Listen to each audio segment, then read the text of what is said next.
This house is a disaster. Toys everywhere. Dirty dishes in the sink.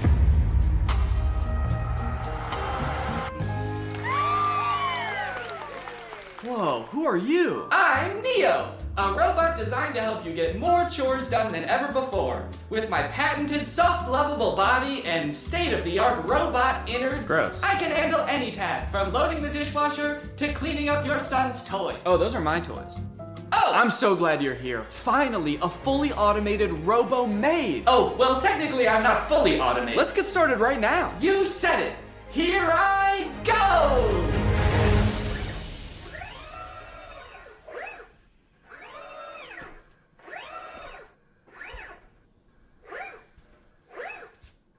Okay, are you good then? I'm fine! Okay, I'm just gonna get to work on a video then. Splendid! I'll just be up here working in a tremendous amount of pain! What's up, Greg? Today I want to talk about a topic that has been fascinating me for years: the progress of humanoid robots for the home. On the surface, this seems like maybe one of the best use cases for AI. A future where none of us have to do chores anymore. There's just some little metal freak who lives in your house and gets off on doing them. A few years ago, we could barely get robots to stand up straight, and even when they did, they looked creepy as hell. Do you guys remember Sophia? She was that scary-ass robot that was going on like talk shows 7 years ago to show off her state-of-the-art realism. This video of her on Jimmy Fallon got 25 million views.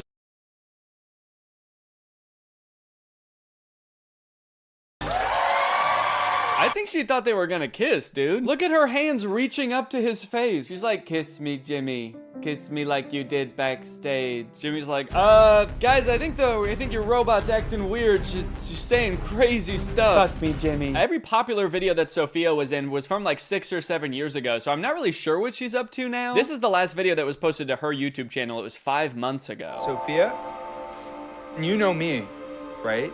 I'm your father. You know what I can't wait for? Is this the first time you've talked with a robot? I hope this isn't too weird. We're going to have to break you to rebuild you.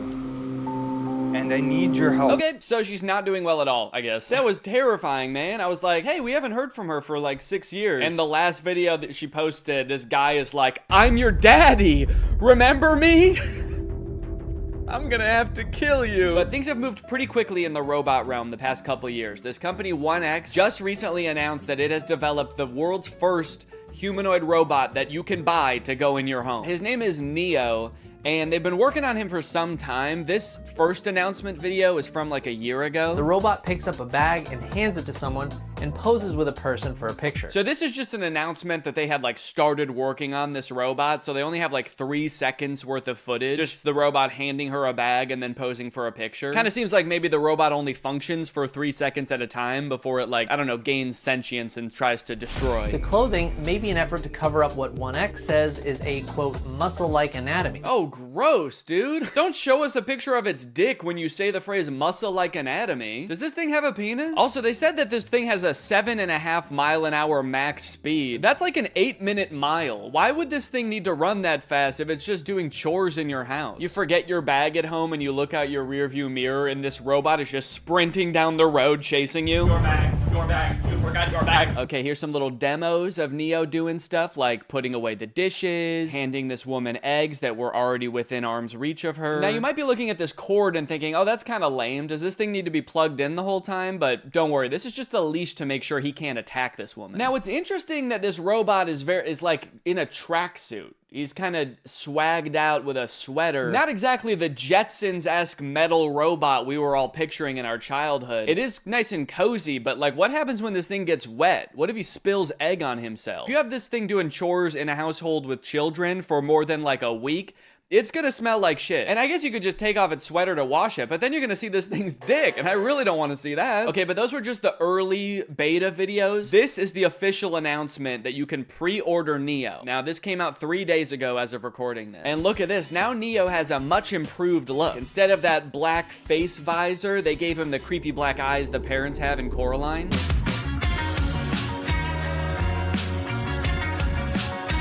They're doing this kind of creepy thing by shooting some of the video in what looks like 8mm film. Give it this kind of nostalgic look, almost like Neo's here, But he's always been here. Neo's always been a part of the family. Just invite him home. Invite him in your bed. They're making clothes for Neo. This whole ad does kind of read like they want Neo to also be your friend. Yeah, no thanks. I don't want to buy a fancy Roomba that wants to be my friend. What's next? You want me to hang out with my broom? No chance. He's a coward. I grew up reading these beautiful books and watching these beautiful sci-fi movies where the future was all about how we as humans, we really focus on the things that matter to us. Yeah, I feel like in all of those sci-fi movies that have robots, they are about the robots turning evil. I think really what he should have said is, I grew up watching the first 5 minutes of every sci-fi movie. Neo's hardware comes packed with features like human-level dexterity and a 55-pound carrying capacity. Okay, wait, 5'6", 60 pounds? These are my stats too, that's crazy. 4-hour battery life, soft body? He's just like me for real. Ugh, that is a weird box. Kinda looks more like a cocoon or an egg. So you're gonna wanna make sure when this thing hatches that you are the first thing it sees. That way it knows that you're its mom. It might ask you to feed it worms out of your mouth. You can ignore that. It doesn't need them.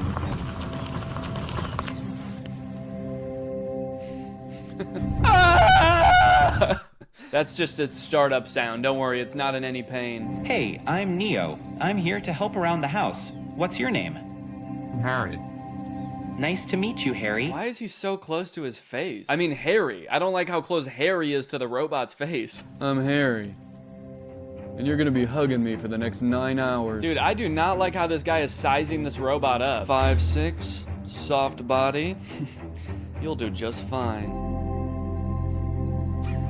He's just like, don't play games with me. Neo doesn't like games. If there are any chores that your Neo hasn't learned how to do autonomously, you can use expert mode to have an expert from 1X supervise the session and provide corrective intervention to help Neo complete any task. Oh, okay, great. So sometimes my autonomous robot won't be autonomous and there's just going to be a stranger controlling a robot in my house? Neo is fully capable of doing regular chores, but sometimes when you're not home, an expert may take over to go through your underwear drawer or spend hours staring at the same photo of you and your children. Oh, actually, that reminds me, I should probably check what my Neo's doing. Damn. It can suggest what to cook based on what you have in the fridge, remember your progress while teaching you a new language, and even give you interior design advice. It cuts to Neo in the living room like, human skin on this wall, human skin on that wall, human skin everywhere. Honestly though, I feel like if you ask it for product recommendations for anything, there's like a huge opportunity for companies to use this as an advertisement basically. You're just quietly reading and he pops up behind you and is like, I noticed you haven't been shopping at Walmart as much lately. The aesthetic in here is whack as fuck. Let's go buy a new rug at Walmart now. Hey Neo, can you take this cup to the sink for me? Wow, I like that he does everything with his head down with a forlorn demeanor. As Neo does more chores, he will become, of course, more efficient, but also more resentful of you and your family. What's up? I'm Dale, and I work at 1X as a remote operator for the Neo robots. Mostly, I step in when Neo's asked to do something he hasn't been trained to do yet. So that would include things like wrapping presents or hanging pictures? Oh, Neo! It's scrubbing time! Yeah, just like a wide variety of stuff. Right now, I mostly just work for one guy. He's constantly asking Neo to do things that the developers never would have possibly imagined. Neo, cheer for me. Like you want me to clap? Root for me, Neo, now! Okay, all right, yeah, here goes. I'm gonna go to bed. Now that Neo's doing all his chores, it must be awesome to see how he spends his newfound free time, right? No, not really. I just bought another Neo. Kill him! I think he might be evil. You mean before he got Neo, his life was stressing him out? No, I just mean to his core, he's an evil man. It's as if winter's icy chill has, I don't know, turned his heart to stone. Okay, so he's like a villain from a movie? He's always making evil plans. You know what? That's a great idea. 1 second. Neo, do you know how to make nuclear bombs? Now, one interesting question I've seen posed a lot when people are talking about humanoid robots for the home: does a robot even need to look like a human to be able to do tasks around your house? Like Roombas, for example, are vacuums. Like, they just made the vacuum into a robot. They didn't need to make a human to hold a vacuum. And I think if we kind of expand our idea of what a robot can look like, you can actually make a more useful one. I saw this video a couple days ago of a robot that's meant to care for elderly and disabled people. The title of the video does say that this robot can solve the elderly care problem, which does have a bit of a sinister undertone to it, but I think it was designed with good intentions.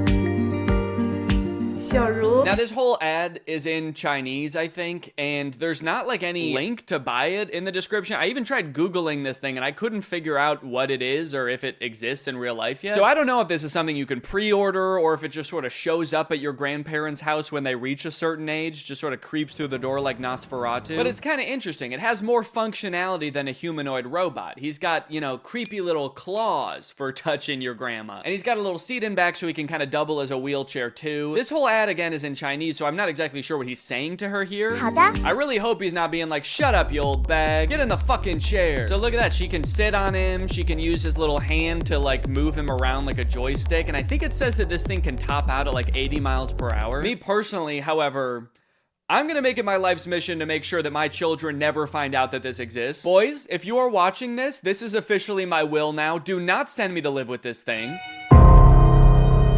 Oh no, robot! What did you do? You translated here and the robot's being like, I didn't do shit!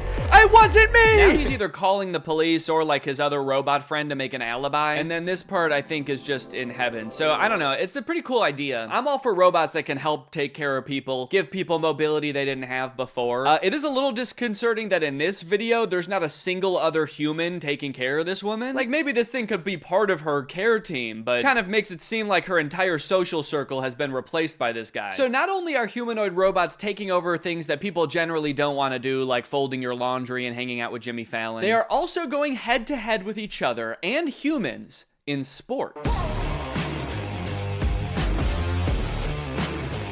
Recently, humanoid robots were allowed to compete in the Beijing Half Marathon. It went about as well as you could expect. I like how in America, we're really taking like baby steps with the robots. We're like, okay, maybe this one's ready to come in your home. We're trying to teach it how to pick up a bag. Meanwhile, in China, they're like, fuck it, let's put them in a race. Let's make them chase these humans. Put a little pep in their step. This one in particular is really concerning.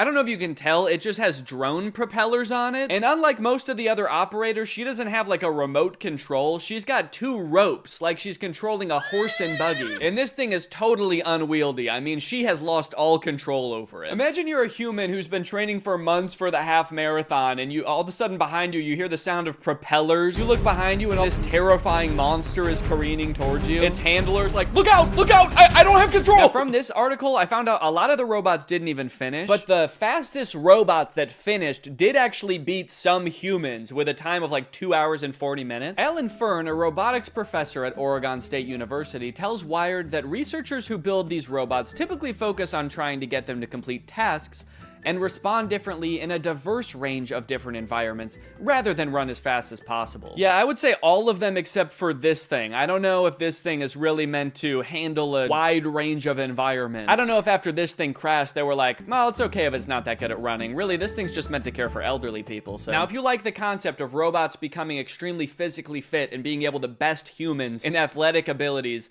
then let me introduce you to the Robot Games. This again is in China. They hosted the world's first humanoid robot game. They've got events like running. He's actually not competing right now. He was trying to escape, but they've got soccer, boxing. I think they're going to add more events in the future, like hunting humans for sport. The competition featured 500 humanoid robots from 280 teams representing 16 different countries. Yo, wait, what is that guy? Dude, I like this little freak. Who is this? He's just got regular shoes on. Not even like running shoes. He's just wearing Vans. To some of the best robot fails of the whole competition. Like this robot that did not seem to want to take a time out and let the other robots play. Oh my god. Robots could sometimes stand up on Then their own. I think they're dragging this one off the field so they can shoot it in the head, put it down. That measured robots' ability to do work like cleaning and manufacturing. Sorry, that is not a humanoid robot. That thing does not look like a human at all. Show me the designer that built that. Does he look like that? Now the event has moved to an even bigger stage with knockouts at least as devastating. So you know what's concerning about this? These robots very effectively fighting each other. It kind of seems like we're still a ways away from robots being able to effectively help you in your home. But we have robots that'll kick your ass today. Unitree is the company that makes a lot of the robots that were doing really well in the robot games. And they post a lot of videos on their YouTube channel of their robots doing the most insane acrobatics and violence, quite frankly.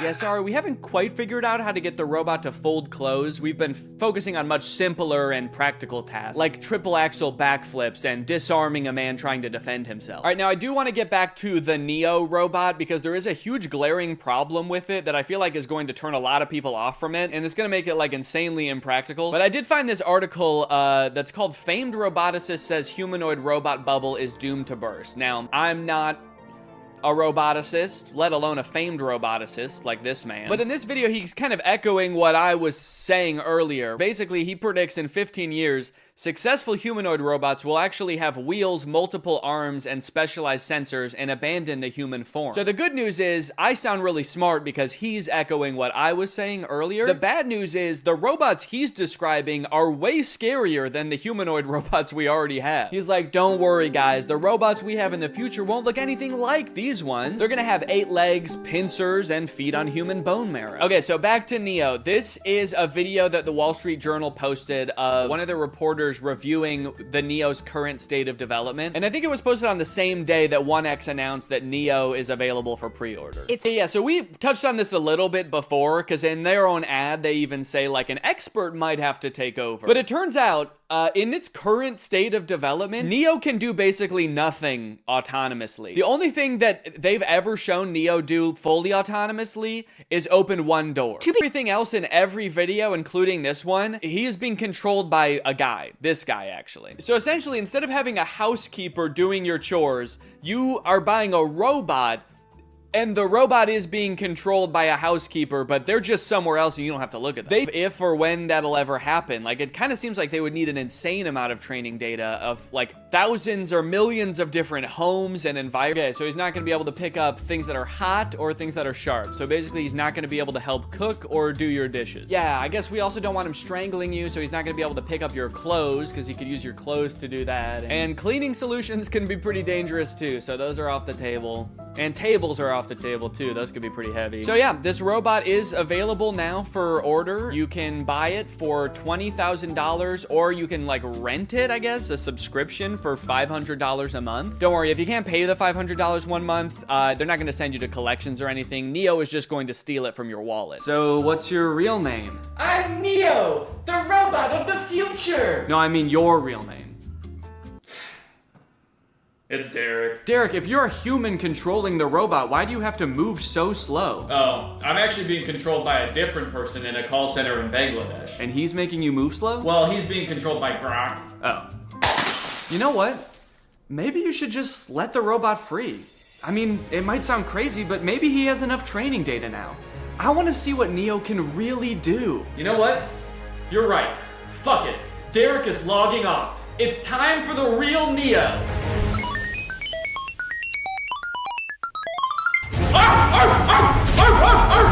What the fuck? A dog? Why would you be a dog? Danny, this is Derek. I just realized he's been training off videos of your dog. He thinks he's a dog! Mail's here. Hope you don't mind, your upstairs window was open. Oh no!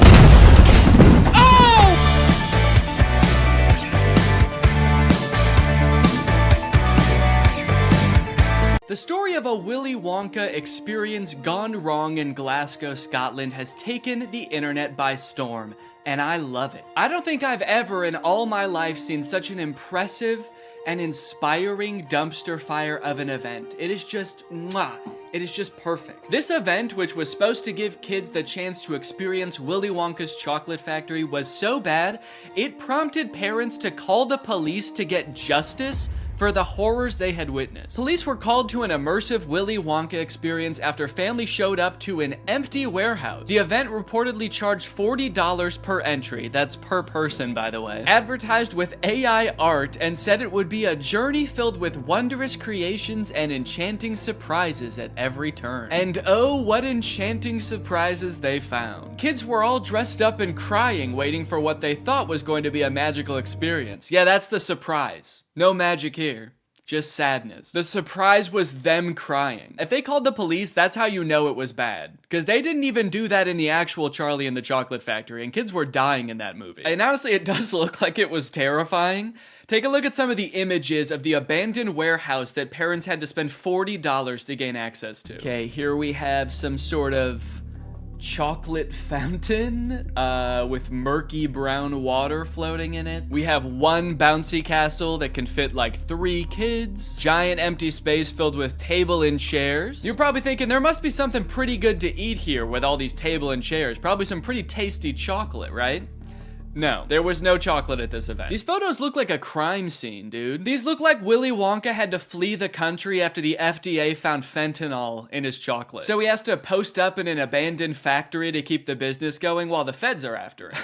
You got this lovely scene.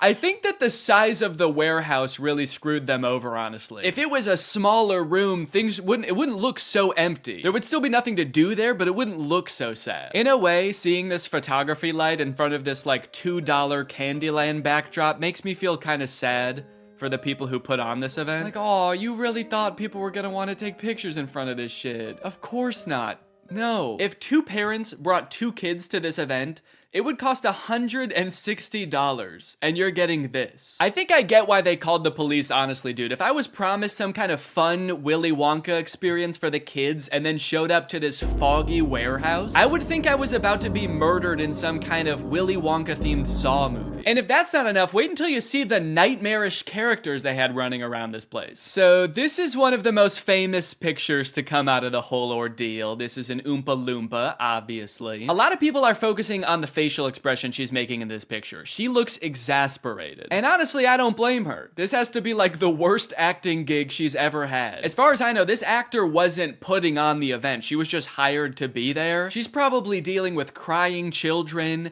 pissed off parents. Also, I'm pretty sure canonically the Oompa Loompas are enslaved by Willy Wonka, so the facial expression makes sense in that context too. What I'm actually more concerned with is everything else going on in this photo. Why is there so much smoke? I'm not super familiar with the process of making chocolate, but I'm 100% sure there should not be that much smoke happening. No wonder she's making that face, dude. She's high as hell. And I love all the mismatched chemistry gear she's got strewn about the table. Beakers, vials, this mysterious elixir locked up in a little glass box. A quill?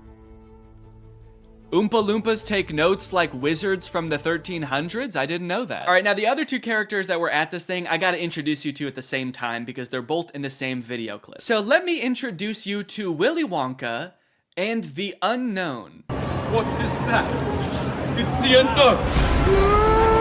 Man, what the hell? Dude, fuck everything else. I would call the police based off of that. Who is that demon? Surprising twists and turns was right in the advertisement. I would not expect to take my kids to a Willy Wonka experience and have them be accosted by a shadow figure. I can tell you that right now. It's terrifying that Willy Wonka says, "What is that?" when he sees it. What is that? Like, dude, this is your chocolate factory. You don't even know what that is? We are so fucked. Here's a different clip of some other kids experiencing the unknown. As the soup flavor full of scary face. Oh my God. Stare the great unknown. Wonderful. I love fantastic. Yeah, that's the correct reaction to seeing the unknown. What is that? Wonka says it, this kid says it, I'm saying it. Also, I love that baby's reaction. That was like a primal instinct to make that sound. Humans have evolved for millions of years to make that sound when they see the unknown. According to some reports that I've read from the event, the unknown is supposed to be an evil chocolate maker who hides in the walls and scares little children. Is he a part of the actual Wonka story? No. Was it advertised that there would be a child-scaring monster at this event? No. But speaking of the advertising for the event, one of the most insane parts of this whole story is that this company that made this event, House of Illuminati, apparently used exclusively AI-generated images to advertise this event. Surprisingly, the website is still up, so you can go and check it out for yourself. Welcome to Willy's Chocolate Experience. Dive into the whimsical of Willy's Chocolate Experience! Exclamation point, comma. So you've got images like this, which at first look like some kind of fun candy land, but then the closer you look, it doesn't really make any sense. Like, what the fuck is this thing? Is that supposed to be a bunny? Who the hell is that? I don't like the looks of these things. But then you get images like this advertising the Twilight Tunnel, which are so clearly AI generated, it makes you wonder if the whole event was being run by an AI. Because how could a human not notice that there are so many typos in all of these images? You got dim tight, depractions, ungurrival, featuring dodjection and swide. Then you've got ensuring entertainment, which of course includes catgagatting, carchy tons, and a passidice of sweet teats. And on top of the website being seemingly designed by AI, apparently all of the actors' lines were too, which we know thanks to this video posted by the actor who played Willy Wonka. I'm going to be poking a little bit of fun at the event, but I wanted to say before I start that I feel for anyone who bought tickets to this, people who are expecting a magical chocolate experience. People who are unfortunately captured by the unknown, we hope you are found soon. So the first red flag for me was when I was cast as Willy Wonka. Anyone who looks at me and thinks Willy Wonka and not Oompa Loompa is out of their mind. I give off major Oompa Loompa energy. I got cast as the part on the Thursday, and was told that I needed to learn the script for the Friday. So I said, no problem, send it over. The script was 15 pages, monologue, pretty much, of AI-generated gibberish. You know what I'm kind of curious about? If the script was AI-generated, where did the unknown come from? Did the event organizers just ask ChatGPT to generate a script about Willy Wonka's chocolate factory and it just threw that shit in? Cause that's terrifying. ChatGPT was like, planning an event for kids, huh? I know just the thing to add. Don't worry, I'm great with kids. So I'll give you one of the lines from the script. I'm not going to do the Willy Wonka voice because I think I've embarrassed myself enough. But one of my favorite lines was, there is a man who lives here. His name is not known. So we call him the Unknown. The Unknown is an evil chocolate maker who lives in the walls. What? We were told on the experience to hand out a jelly bean, one jelly bean per child, and a quarter of a cup of Tesco's own brand lemonade. One jelly bean? All that smoke the Oompa Loompa had to endure and she was just back there cranking out one jelly bean? Maybe the unknown was introduced as some way to canonically explain why there was no chocolate at the event. Sorry kids, there's no chocolate here today. An evil chocolate maker showed up and he shot the Oompa Loompas. They're dead now. So one of the Oompa Loompas from the event also posted a TikTok kind of poking fun at the whole experience, but the one actor we haven't heard from yet is the one that we all obviously want to talk to. The unknown. Unknown, we need to know your story. What was your inspiration for your performance? How did you get into character? The unknown must have had the worst time of any of the actors because, like, you got hired to do a performance of Willy Wonka and you got cast as a character that's not in Willy Wonka? Just like an evil spirit that lives in mirrors? And then your job for an entire day is to scare and confuse unsuspecting children who have no clue what they're in for. Every time a kid came around that corner, you just know the unknown was like, God damn it, I gotta traumatize another kid. The Oompa Loompa from the famous photo ended up doing an interview with Vulture where she describes the moment that children saw her for the first time, and it is very sad. Tell me about the moment as the kids started coming in. Did you see the innocence leave their eyes? They were quite upset. I think they were confused, but it was more the parents. I just looked at them, and I think they must have known when they looked at me. An older couple said to me, I really, really hope you get paid well for this. This sounds like she's describing people witnessing the wreckage of a tsunami or something. It's crazy. Each individual person that laid eyes on her had to take a second to mourn. When you say walkthrough, how long are we talking here to walk through this event? I'm telling you, this would have taken about 2 minutes. I've never experienced anything like this in my life. Dude, honestly, that's kind of smart, because like 2 minutes isn't even long enough to process like the first stages of grief. You're getting these people in and out before they can even realize they got scammed, you know? They don't even know what the fuck just happened. After the police were called, people started getting refunded, the story blew up. The director of the company who put on this event did eventually apologize. I'm really shocked that the event had fallen short of the expectations of people on paper. Yeah, dude, on paper the event was awesome. No chocolate, abandoned warehouse, smoky oompa, just like the movie. There was every intention to hold the event from the pictures. Despite not being the best light, hopefully you'll be able to see that there was every intention to hold the event. No, we know you were planning on holding the event. That's kind of the problem. I think a lot of people wish you didn't. Unfortunately, there were unforeseen circumstances and the event didn't come to light. He's like, we were not expecting that evil chocolate maker to show up. The unknown ruined the event. These issues were technological in nature. We had ordered a holographic paper that didn't arrive on time. The holographic technology in itself is absolutely fabulous technology, and unfortunately, there was a delay in postage. Holographic paper? No, I don't think that was the problem with the event, actually. The lack of holographic paper. Look, I don't know what holographic paper is, but based on his reliance on ChatGPT and Midjourney, I do not trust his opinion of absolutely fabulous technology. So I'm just gonna go ahead and assume the holographic paper would not have helped. Well, gang, this is surely an event that will go down in the history books. I hope you enjoyed this video. If you're new here and you're not subscribed yet, make sure you subscribe and turn on my notifications to join Greg. I'll see you guys next time. Bye-bye. Special delivery! What's up, Greg? You guys know how when you buy something online and then return it, it gets sent back to the warehouse, repackaged, and then sold to somebody else? Maybe you picture some kind of alternate evil version of you that likes really tight-fitting t-shirts? Yeah, that's not true. It turns out stores like Amazon realized a long time ago that it's actually a lot of work to look at each item that gets returned and try to figure out if it's broken or dirty or if Shadow Danny would even like it. So they thought of kind of an ingenious method to get rid of it all. They throw it in a landfill. That's where an estimated 6 billion pounds of returned items end up every year, but luckily, some of them escape this fate. Sitting in giant boxes in these third-party facilities across the country, these mysterious forgotten items cling to some sense of hope that they might find a new home. And I am very curious as to what's in these boxes. On Amazon, you can buy like anything, from a dancing monkey plush toy to a clapping monkey plush toy.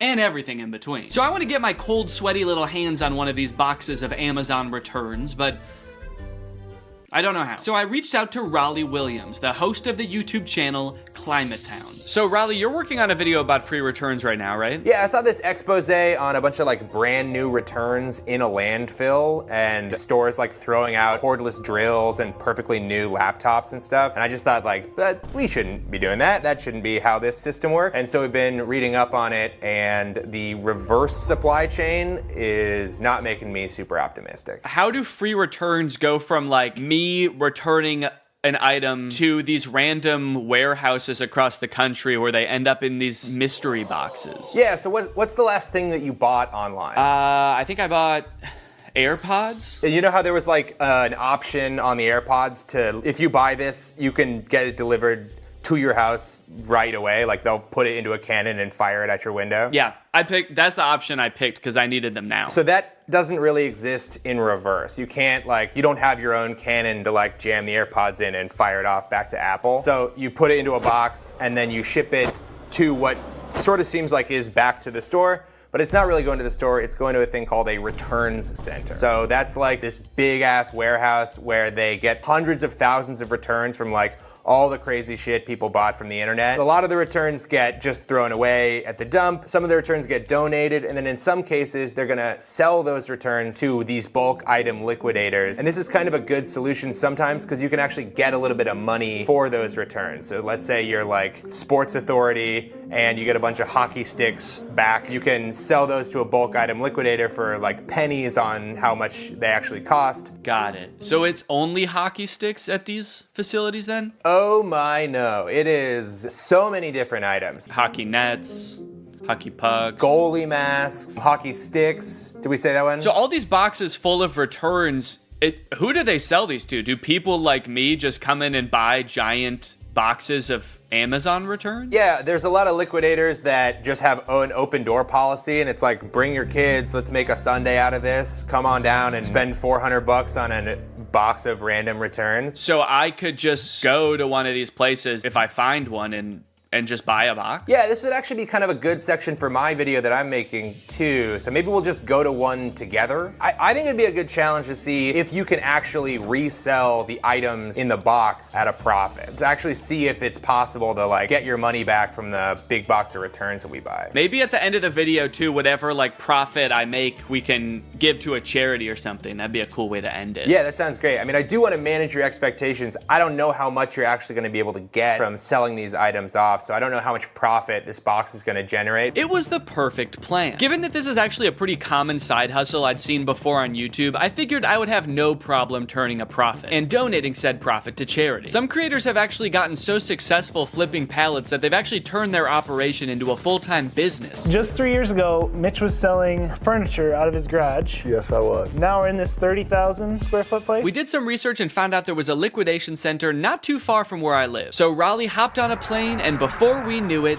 there we were, in a place filled to the brim with things that for some reason or another, someone thought they wanted, but then changed their mind. A baby car mirror so you could start a safe road trip with your lovely baby. A breast enhancer that takes 2 AAA batteries. I was captivated by the untold story behind each item. This place also had overstock items in bulk like $66,000 worth of pacifiers and hundreds of this one aquarium decoration. I don't mean to sound like Cotton Eye Joe when I say this, but where did all this stuff come from? And where will it go? Raleigh and I searched the grounds for a while, looking for a box that spoke to us. We walked down corridors of bubble makers and as seen on TV products. We thought these women's blouses were pirate shirts, but eventually, we found the box for us. Priced at just $340, this box was a hodgepodge of various Amazon returns. Big boxes, small boxes, a chewy box, a box of what appeared to be sweet and sour chicken. What rare, priceless gems could be waiting in here to uncover? We paid the fee,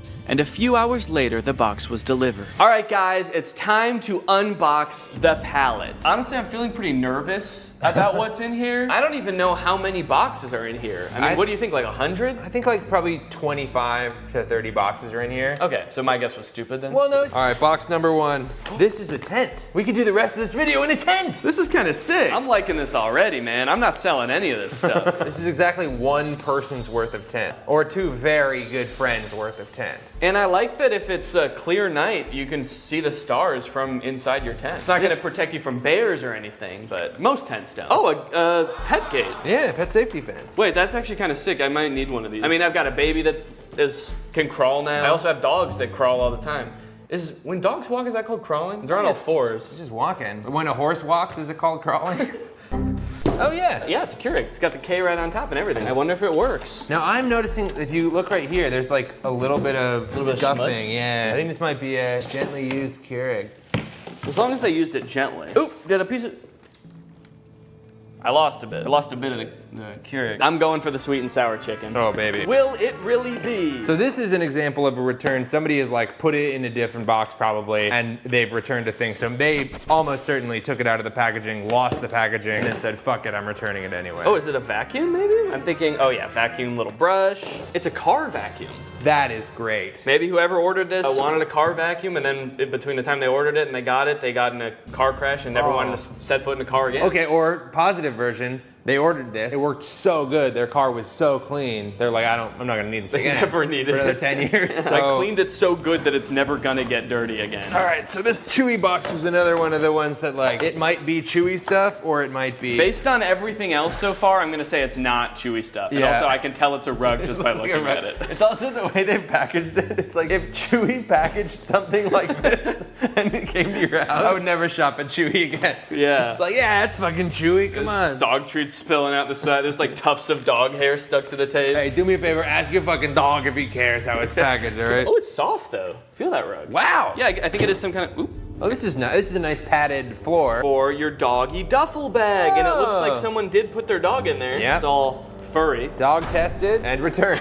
Dog tested. Disapproved of. Dog disapproved. Right. A little rusty pan. Is it rusted? Oh, no, that's the brand? No, it is rusted. It is rusted. Oh, geez. So they must have used this a lot then. Yeah.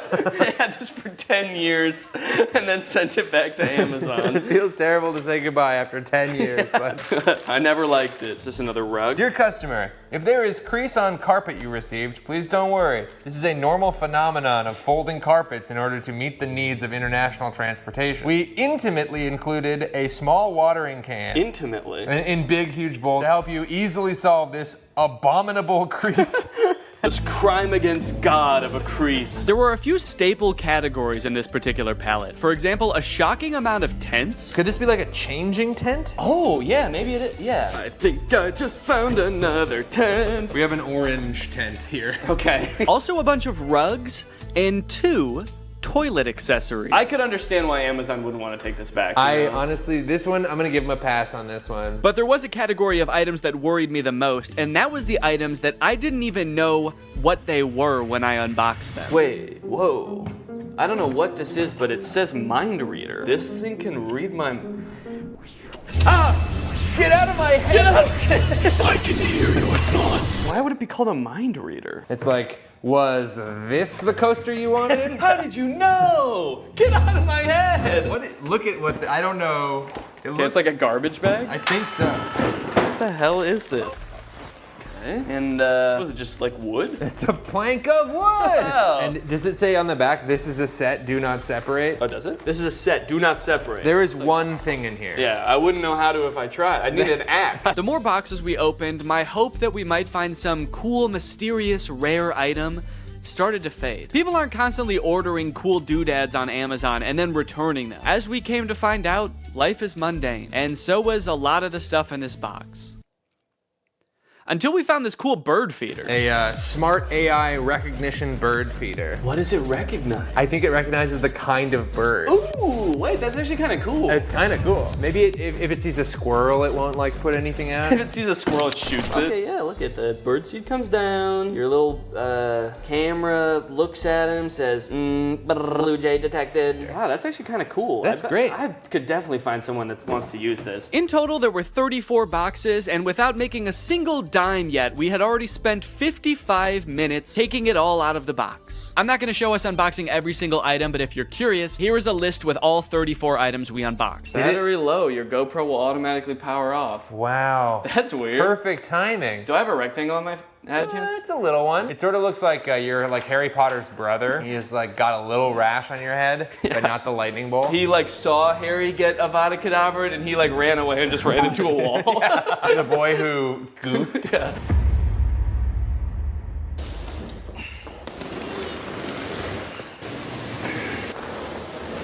That thing is heavy as hell. I want to get this stuff listed on Facebook Marketplace as fast as possible, so I'm going to take inventory of everything in this box, look it up on Amazon, and find out how much it costed. That way I can list it on Facebook Marketplace for a fair price. And this will be really interesting to see because this box cost $340. So once I tally everything up, I can see how much I can potentially make off of all of this. I've never had to think about how to properly photograph a toilet seat before. I don't know what people who are buying this thing are looking for? Like, what's the best angle for this thing? You need to know how big the hole is for scale. I can put my hand there. Once I got everything inventoried, the next thing I had to do is actually figure out how much everything is worth. It was actually really interesting to see what the most expensive items on here were, what the cheapest items on here were. The cheapest thing was the USB clip-on fan, and the most expensive thing was that cream and gray rug, which was $140. A couple of the items, I didn't even know what they were when I opened them, and searching around on Amazon, I was actually able to figure it out. So now I can actually list it on Facebook and not just be like, this is I don't know what this is. It's a piece of wood with a handle. The thing I'm referring to right there, I thought was a cabinet door. Oh, is this a cabinet door? But is actually some kind of stovetop cover. It's a piece of wood that you put on top of your stove when you're not using it. That way you have extra counter space. Seems a little bit dangerous, maybe. I don't know why they made it out of wood. That seems like maybe the exact wrong material to make it out of. Oh, the vertical tents, the standy-uppy tents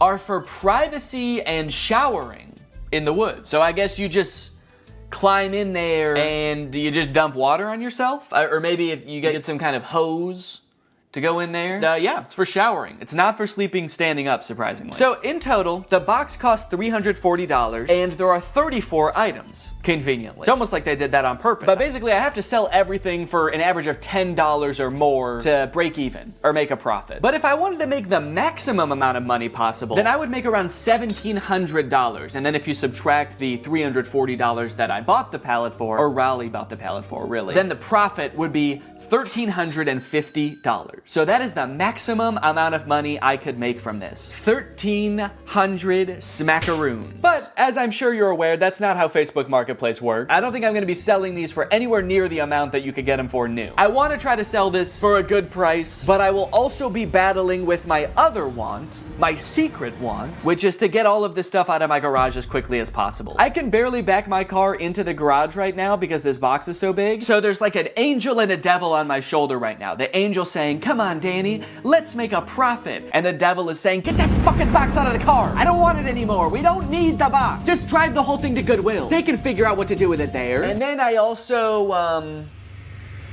guess I also have to make sure some of this stuff works. I mean, there are electronics in here. Chainsaw, leaf blower toy, there's a Keurig, there's a vacuum. So it could be time for a product review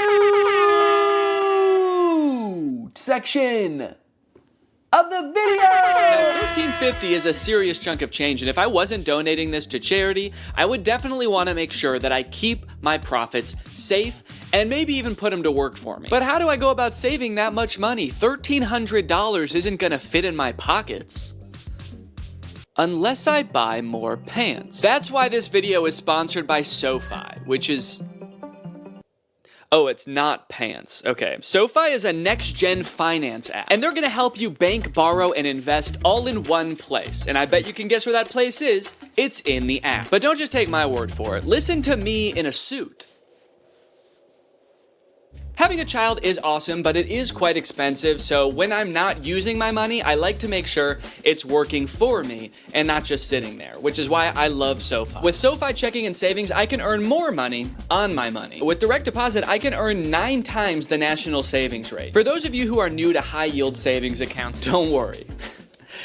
Daddy's gonna walk you through it. It's basically an account that makes your money work harder for you by giving you something back in interest. Your typical savings account at your local bank earns you about 0.45% interest. Yeah, sorry big banks, that's not gonna cut it, because with my SoFi high yield savings account, I can earn more in 6 weeks than I would in an entire year in a big bank savings account. With SoFi checking and savings, you get paid up to 2 days early, pay no account fees, and can earn up to $300 when you sign up for direct deposit. So if you want to sign up, just click the link in the description or scan this QR code. It's made just for me to show you. Thanks to SoFi for sponsoring this video, and thank you to you guys for checking out SoFi. Let's go ahead and pop some batteries in these. Hey, and this way, whoever buys these is gonna get free batteries as well, which I don't think they came with. So I'm actually sort of performing a service here. I should charge people more than the Amazon list. And that's what makes me such a business-minded guy. Time for the moment of truth. Hedge trimmers.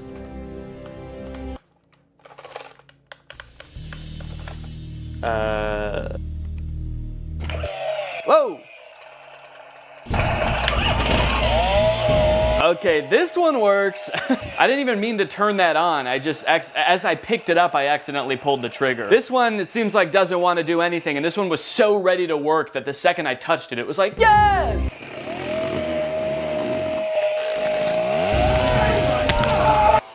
There we go. Ooh, and it blows. Okay, well, we got 2 out of the 3. And if someone buys these, I can just ask them if they want that one, even if it doesn't work. Next up, this clip-on fan. It's actually rechargeable, so there's a USB-C here. And let's see if it has any power right now. Oh.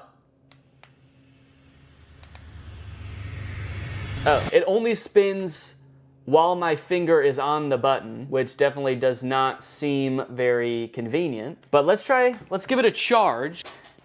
And then we'll see what's what. Luckily, I've got a spare charger laying around from the AI pin, and it's USB-C. So I can't say I never got anything out of buying it, but we'll give it a minute to charge. In the meantime, let's test out its clipping functionality.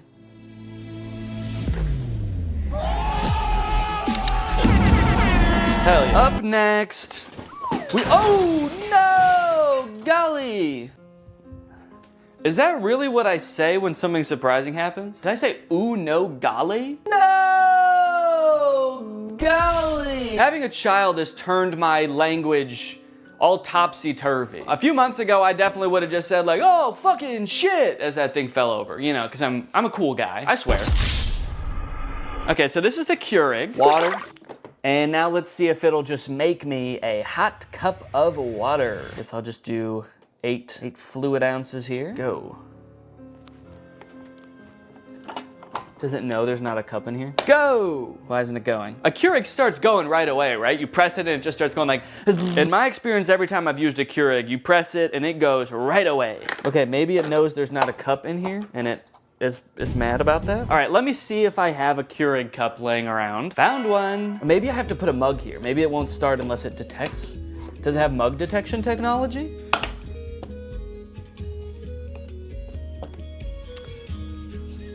Okay, I think that this is also broken. Did I just buy a gigantic box of broken electronics? What do I do? What do I do with all this stuff? Amazon?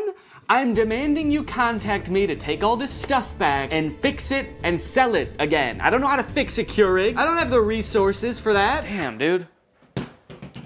Golly. What did I say before? Oh no, golly. Ah! Smart AI recognition bird feeder. You get an automatic notification when you have a visitor. So you could get a notification that says like a cardinal's here or a hummingbird's here. How terrifying would it be if at like 4 a.m. you get a notification that's like Gary's here? You're like, who the fuck is Gary? You go on your phone, there's just a video of a man shoveling bird feed into his mouth. Thanks. I'm the CEO of this company. It tells me where all of them are, and I eat bird seed. Seat for the birds to hang out? Neat. Why doesn't this come with instructions? Okay, I have to scan the QR code to download the Bird Lover app from iOS or Android. Okay, so maybe the instructions will be on there. Bird Lover feeder. Bird Lover feeder?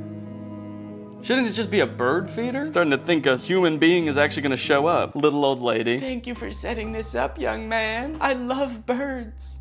And I'm so hungry. And now? Oh! I wonder what this little thing is here. That's the camera lens. And then what is this? Is it a big speaker? Play soothing noises for the birds? Soothing noises. Metro Boomin. Yo! Okay, look it. Oh, what kind of bird has showed up to the bird feeder today? Danny Bird. Okay, can I take a picture? Oh, I got a notification. Bird feeder camera has detected movement. I like that it's just saying that the smart bird feeder has detected movement. Obviously, it's not saying bird detected. It's like, we have detected something, but it's not a bird. You should probably just look for yourself to see. You're not gonna believe us if we tell you. It works! Man, I was worried about this one, because I actually feel like this thing's pretty cool, and I wanted it to work really bad, So why did someone return it then? That's the question. So many stories behind these boxes, you know? What happened in this person's life between when they ordered the AI bird feeder and when they returned the AI bird feeder? They suddenly started hating birds? Okay, surely by now the clip-on fan is charged, right? Let's take a look. Ooh, it is! It works! Okay. The clip-on fan works.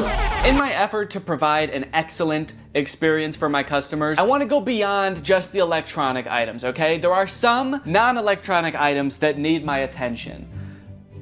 Actually, there's just one. It's the rug with the abominable crease. And guys, I have really bad news. There is not an abominable crease on this carpet. There are 2 abominable creases. Right here and right here. That is just abominable, man. Actually, looking at it like this, there's kind of more than 2 because there are some horizontal ones too. They're a little less severe, so I might not call them abominable, but I might call them like, dastardly. But they did give me instructions on how to fix the crease, so I'm gonna try all of this, and then I should have a perfectly good rug to sell. Let me get some water. God, my finger is getting tired from spraying. This is such a tiny little sprayer that you have to spray so many times. Okay, I've spritzed it. Wait, why is it still completely full? It's like I didn't use any water. That's like how much I filled it up in the first place. Kind of magic watering can? Okay, well, we've got a soggy crease. I'm pretty happy with it. So I'm gonna give it a few days, just like the instructions recommend. And then hopefully this will be ready to sell. The last things I needed to test were the tents. Yeah, this is nice. This fits me. Yeah, I've got over a foot of headspace. Give you guys my POV. There's my little piggly wigglies. Plenty of room, man. Maybe they returned it because they thought they would fit in the tent, but they're 8 feet tall. All right, well, I'm gonna give this tent a 10 out of 10. A tent out of tent, actually. Whoa! Hi. So this is definitely some kind of privacy tent. I guess maybe for changing and stuff, if you're on a camp out with the boys and you're all sharing a tent and you don't want the boys to see your bare butthole when you're changing, then you get one of these set up and now you can go in here just like this, and now you can't even tell that my butthole's out. Okay, here's what it looks like inside the tent. I don't know, I've done a decent amount of camping in my day and I've never felt the need to have one of these vertical tents. I'm gonna have to give it, honestly, I'm gonna give it like a 4. It does what it's supposed to do, but I don't know why it does what it's supposed to do. So, yeah, oop. You know, being in this one when that happens would probably be scary. You're standing in there, you got your willy out, and then it just blows away. All the boys are sitting around the campfire, and suddenly you're just like, oh, I got the tent so this wouldn't happen. This last tent I was very confused about as I was putting it together. It's completely transparent, but has no ventilation. My suspicion was right that there is no ventilation in here. I mean, at least not without opening these windows. There are windows. Okay, so let me close this up, and now we'll just sit for a second. We'll see. Well, okay, hang on. This is not even big enough to sleep in, actually, now that I'm thinking about it. No, it's not big enough at all. This must not be a camping tent. Must not be for sleeping. What other, is this, oh, maybe this tent is like to keep you warm because it is insanely hot in here. That's why I say that. So, yeah, I guess there's like no problems. Oh, there's sand in here. What the hell? Look at, there's sand all over here and dirt on the inside. Okay, someone for sure used this. Despite being a little worn, it does the job. So I gave it an 8. Out of 10. After all of that testing and reviewing, I was finally able to get everything up and listed on Facebook Marketplace, and a few days later, I got a message. It was Barbara, and she wanted my pet gate. Hello, how are you? So sorry I'm late. Oh, that's okay. Since I didn't want to give 34 strangers my address, I decided I would meet each customer at a nearby grocery store. Well, let me show you the gate. I have 2 little Yorkies. Oh, cute. Yay!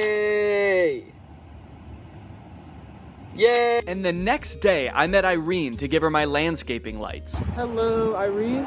Oh, sorry, did I scare you?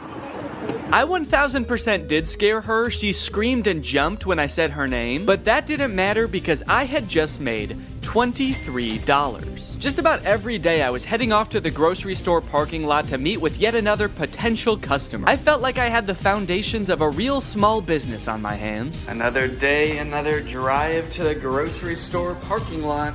Goodbye, sweet and sour chicken box. Goodbye. I was spending a decent amount of time driving to and from the grocery store and waiting at the grocery store, but that didn't really matter because I was making money, baby.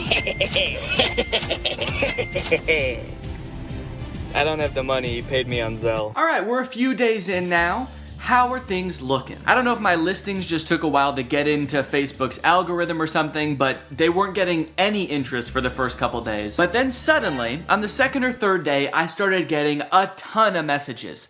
Just like that. And the messages are great because it means that I might be able to sell something, but it is also like really hard to keep track of. If you've ever sold anything on Facebook Marketplace before, you probably have dealt with this, but people will message you and then just disappear after you respond. Hi Danny, is this still available? You only have 4 pieces. They're talking about the pathway lights, there are only 4 of them. I don't know why they needed to tell me that.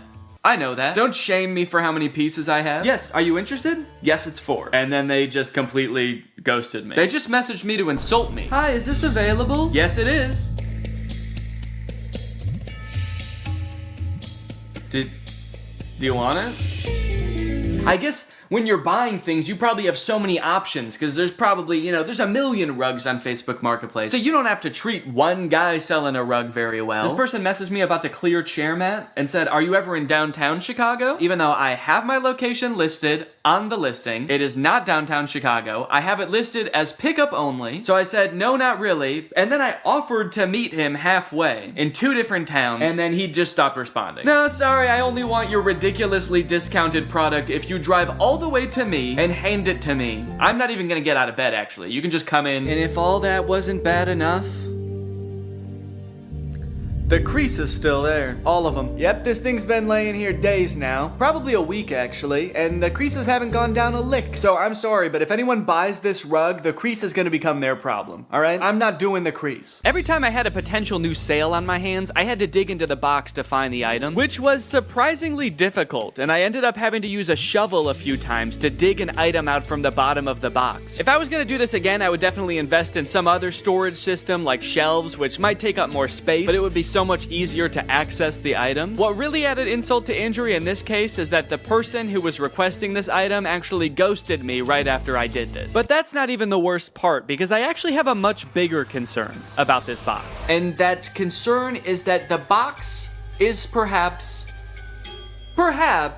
cursed. Firstly, after I reviewed all the electronic stuff in my office, I was moving the boxes around and a big spider crawled out of one. And it zoomed around, it took me forever to find, and luckily I was really chill about the whole thing. Secondly, anytime I've been doing anything with the box, I've been sneezing a lot. Ugh. What am I allergic to in this box?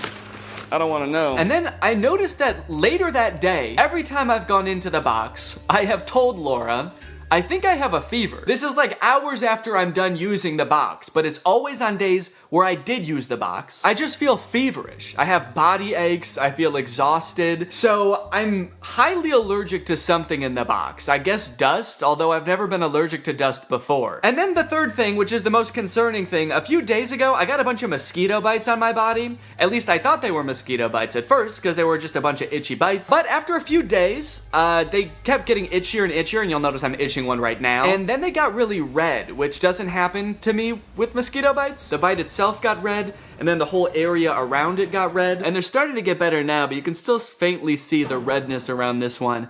I've got like 5 or 6 of these on my body. This is very concerning to me. So I don't know, maybe this is all kind of in my head, you know, maybe there's a spider in the box because it's in my garage and there's spiders in my garage. Maybe these bites are just mosquito bites and my body is reacting a weird way. Or maybe, what is the more likely option, the box is cursed. But hey, baby, that's just more motivation to get rid of this stuff, huh? Sell it. Give the curse to someone else. But at the very least, I should be careful when I give people the boxes. I should probably check them all for big spiders and ancient magic before I give it to them. Yep, should be good. Sweet. All right, have a good day. Yeah, no problem. Alright, I've just finished up another sale here, and I was just sitting here in the car doing some thinking, and I think I've decided that I don't like this one bit. In terms of side hustles, man, I don't think that this one is it. Look at all of the messages that I've received between today and midday yesterday. So many people that I need to coordinate with, and the chances are, based on all of these messages, I probably won't even sell anything. The ratio of messages I receive to products that I sell is probably like 40-1. I've spent so much time messaging people and I've sold 8 things. Out of the 34 things I have, it's been weeks and I've sold 8 things. And then when I do have an actual buyer, it's almost just as annoying to coordinate with them. I had another guy that I was selling something to. We were supposed to meet at 7 p.m. one day, but he messaged me at 5:30 and was like, hey, just to let you know, I'll be there in 20 minutes. I hope you're free. To which I responded, no, sorry, I'm not gonna be free until probably at least 6:45. And then he messaged me when he arrived at 5:50 and said, okay, I'm here. Oh no, I didn't see your message because I was driving. Can you come anyway? But it was all worth it in the end because I sold the desk chair mat for $15. And as he was typing my information into Zelle, he also asked if he could have a discount. And I gave him one. Guys, I'm not good at this. Now, to be fair, this is completely my fault. I signed up to do this video when Raleigh proposed we did a collab, and I decided on this idea as my end of the collab. I had watched, I think one video about pallet flipping on Amazon, and I thought it looked easy. And I don't know where my critical thinking was when I watched this video, because watching it back in hindsight, there were definitely some red flags. This is a video called The Best Side Hustle No One Is Talking About, Flipping Amazon Return Pallets. It was made by this channel, they're a couple, they do a lot of Amazon pallet flipping, and so I thought it looked fun. And I think what really drew me in is this little bad boy right here, the MSRP counter. Every time they open a product to see what it is, they tally up how much it costs on Amazon, and they add that to the MSRP counter. By the time they're done unboxing the pallet, their MSRP counter is like $3,000 for a $500 box. So that's great, you know? They made $3,000. Except, no they didn't. They've unboxed a bunch of stuff and they've added up what it would have cost them to buy new. It's crazy that to me, opening a box for something that costs $100 means you made $100. That's how it worked in my brain. But no, of course it doesn't work that way. There's so much work that goes into this. You have to have a salesman brain. I don't have that. I actually think that this side hustle leverages all of my weaknesses. Selling things, planning ahead, being organized. Those are all parts of my brain that I've always known I'm not good at. I like turning on a camera and making silly YouTube videos. That's the side of my brain that works properly. So what I should have done is maybe watched a couple of videos and then Googled other people's experiences trying to flip Amazon pallets, because then I would have found this. On the flipping subreddit, someone asked, what are your guys' experience with Amazon return pallets? My experience is that Amazon return pallets have ruined my local yard sale ads. Every other yard sale I go to ends up being someone who ordered one of these pallets. Stop watching YouTube videos. 99% of that crap you are watching talking about junk pallets is paid advertisement. You're gonna get broken junk and used dildos while all the good shit was picked out right before they loaded it on the truck. Sounds like this person has been hurt and disgusted. This person said, depending on where you live, there's probably many people already doing this. I actually think it's better to wait and buy from these people at yard sales when they're trying to unload their death pile of merchandise. So hold on, there's Amazon, then the warehouses, then the people buying the pallets. They can't sell them, so they do a yard sale. Then there's other people coming to the yard sale to flip that and sell it to other people. How deep does this chain go? And why do I feel like it somehow all eventually ends up in a landfill anyway? Knowing how many people are doing this and failing is also making it seem like there's no way I can sell all this stuff because obviously there's competition. There's other people probably selling the same stuff and they're probably better at selling than me. They're already 3 steps ahead of me. They're waiting for me to sell it at a garage sale so someone else can buy it and then that person throws it away eventually. They're waiting by the garbage can for them to throw it away so they can pick it up for free and then sell it for $1. But that's when I thought of the perfect plan. And I actually haven't thought of what the plan is, but I'm just gonna wait until I have thought about it, and then I'm gonna add that in with voiceover. Weeks went by after this. Each day that I would walk into my garage, I would be confronted by a giant box of my own failure. All of my so-called biggest weaknesses staring me in the face and preventing me from backing my car into my garage. Oh, on the plus side, I did learn that the mysterious bites I was getting weren't from the box at all. Apparently, due to the cicada uprising this year, there was also a surge in the population of a microscopic mite called Oakley itch mites, which feed on cicada eggs and then bite YouTubers in the back of the knee when they're already going through a pretty tough time. I was letting nearly all of my messages go unanswered at this point. I had resigned to not making a profit, which at this point meant I would not be donating to charity. In fact, I would have to steal $180 from charity. I started researching which charities it would be most ethical to steal from when suddenly I remembered something. Something that gave me the idea for the perfect plan. My experience is that Amazon return pallets have ruined my local yard sale ads. All right, this is the beginning of the garage sale long shot.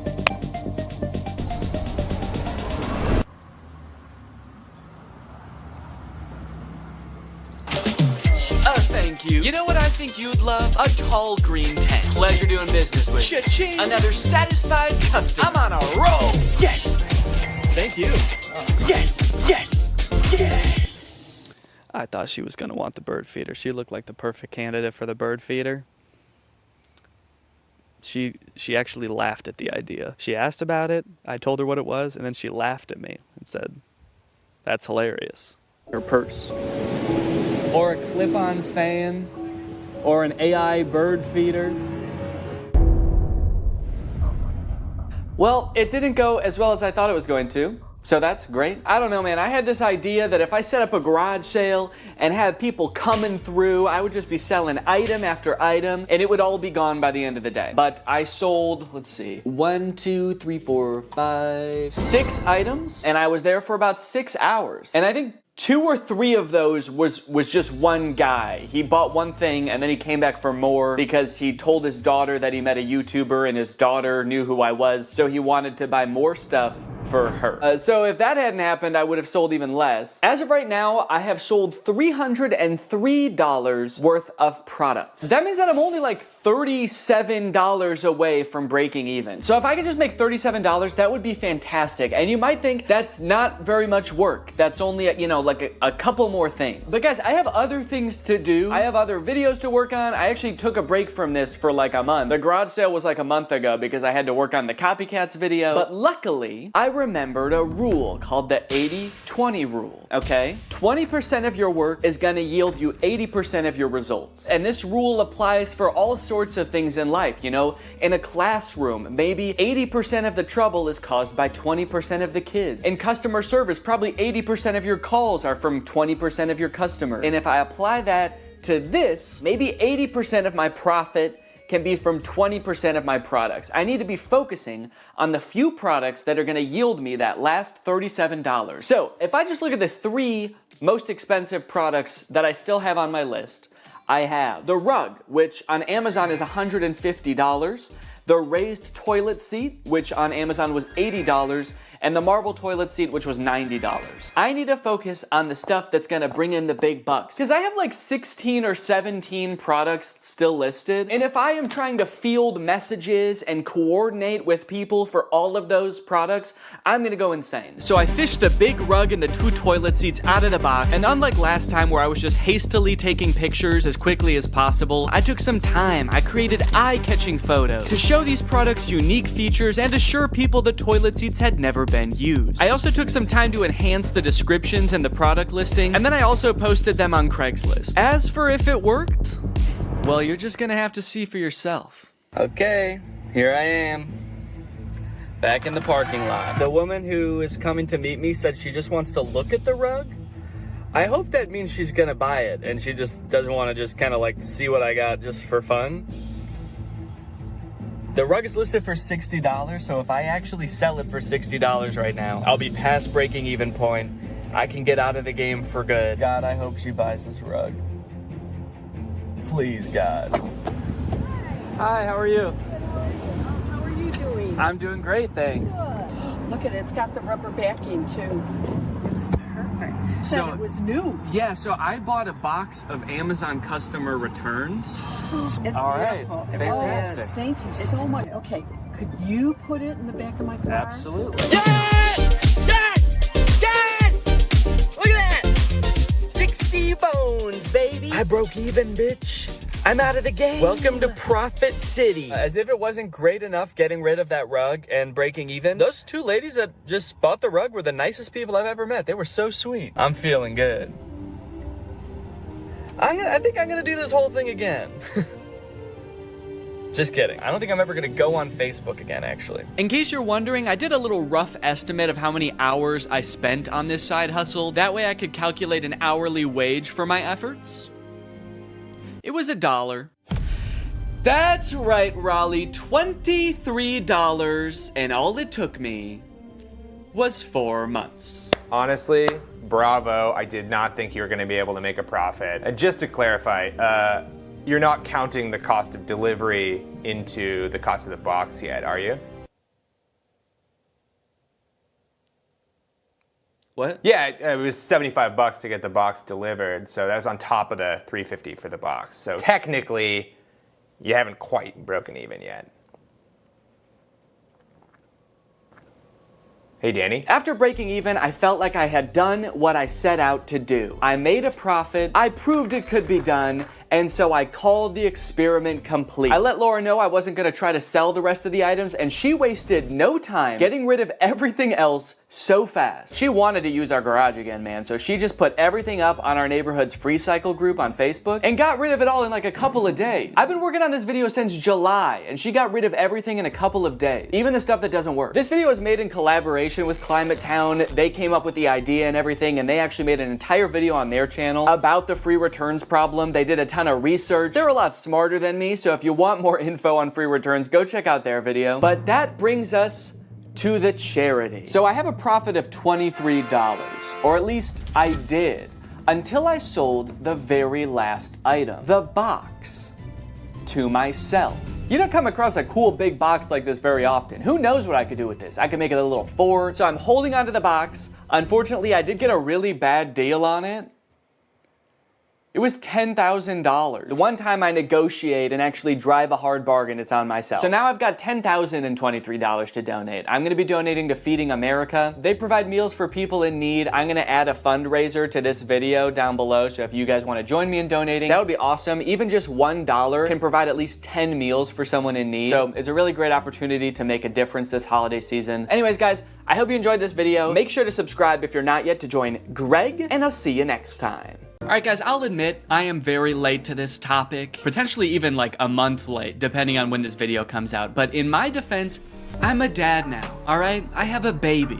He's 5 months old. I have better things to do than sitting here talking to a camera alone in my room. Like watching Jason Nash live stream on TikTok. Alright, Sandra, thank you for the money. Kevin, thank you for the money. Can you guys send me $1 million? Turns out I can do both at the same time though, so now I'm here. If you've been on TikTok lately, there's a good chance you've seen former Vlog Squad member Jason Nash constantly live streaming, compulsively urging his fans to send him money. I know I have. A lot. This man is constantly live. Here we go, 118. Guys, don't forget to follow my podcast, All Good Things Podcast. We just spoke about it. We need... If you enjoyed that 30 seconds of silence, guys, make sure to go check out my podcast. You're gonna love that. It's completely silent for an hour. Like me, a lot of people were pretty confused to see this. At one time, Jason Nash was a part of the most popular group on YouTube, and now he's battling the Joker for gifts on TikTok. What a way to start the day with Tommy Two Coats. Tommy, thank you so much for being here. If you've never seen one of these TikTok gifts battles before, basically there's two creators, and you send gifts to the respective creator that you're watching. This bar at the top indicates who has the most gifts, and when time runs out, whoever has the most gifts wins. Their prize? All of the gifts that they got during the battle. And then the second place person also wins all the gifts that they got during that battle. So needless to say, there's a lot at stake. This is a live stream where Jason is actually battling his wife, Naveen. Why don't you come down in the room? I'll let you in. You can come back in the house now. Yeah, come back in the house, man. You look like Batman standing over the city. Now, hang on. If they're married, aren't the gifts just going to both of them? What kind of charade is this? Now, at first, I kind of assumed that most of the people watching these live streams were children. And I was like, ooh, that is super weird, just like asking children for money. You're basically just asking them to steal their parents' credit cards. In a way, I sort of thought of Jason Nash as like a babysitter, but he's also babysitting 1,000 other kids.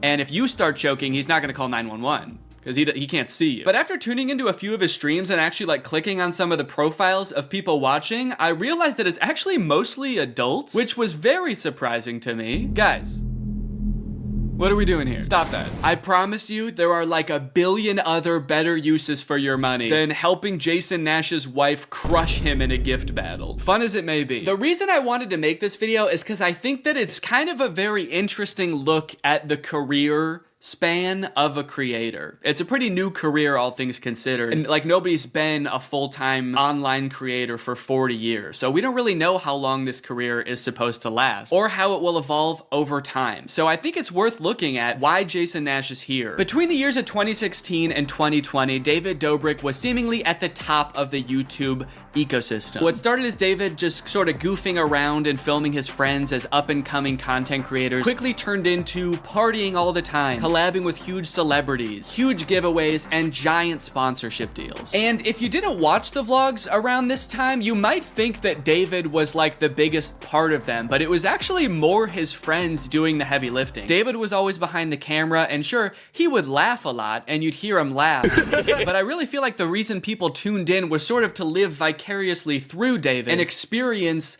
the goofiness that was all of his friends. So while all of the vlogs were on David's channel and David was inevitably the most popular member of the vlog squad, I really feel like he owes most of his success to his friend group. But it was a fun time. I watched a lot of the vlogs back in the day and I really enjoyed them. It felt like you were a part of this friend group. And in a lot of ways, you were like the members of the vlog squad, because like the members of the vlog squad, you also were not getting paid for your appearances in the videos, which is something that I always found kind of weird. David's friends never got any sort of payment. Their only payment was in exposure. And so what kind of ended up happening was, because everybody else around David wanted to launch their careers off of David's vlogs, they all started vlogging too. But because they would always be hanging out together, all of their vlogs seemed to be just like the same situation from a bunch of different angles, and everybody was holding vlog cameras. It got pretty out of hand for a while there. Eventually though, during the pandemic, a bunch of stuff happened that caused David to take a step back from vlogging. Mainly a bunch of scary accusations about one of his best friends, Dom, and also him almost killing one of his other best friends, Jeff Wittick, by slamming him into the side of an excavator. After losing a bunch of followers and probably more importantly, a bunch of sponsors, David posted an apology saying he was gonna do better. He said he was gonna take steps to make sure his vlogs were a safer environment for the people in them. And I want to be able to have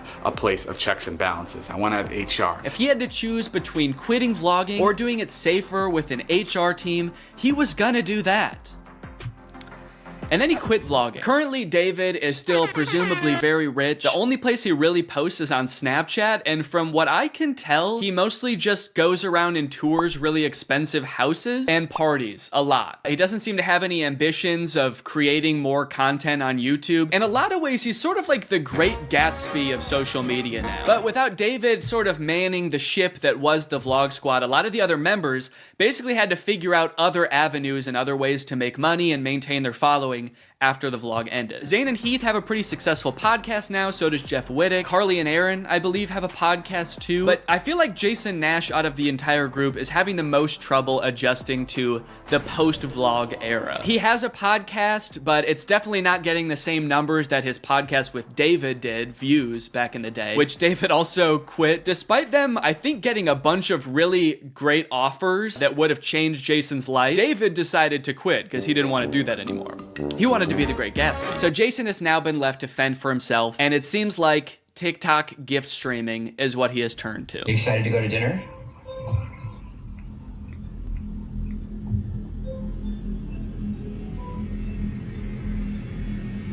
Man, this is content, baby. This is crazy. I didn't know all you had to do is just sit there and stare at your camera and people will just send you money. Why did I write this whole video? So a lot of the response has obviously been kind of cringing at this feeling that what he's doing now is very shady. And I mean, he's not really harming anybody, I guess. It does seem like it's mostly adults sending him money. Obviously, there's always going to be kids online stealing their parents' credit cards, so that's not great. I do get kind of a shady vibe from it just because there literally is no content for you to consume except to send him money. Like, the whole point of this stream is to see how much money Jason can make without having to do anything. That's like the point of the stream. Melanie, thank you.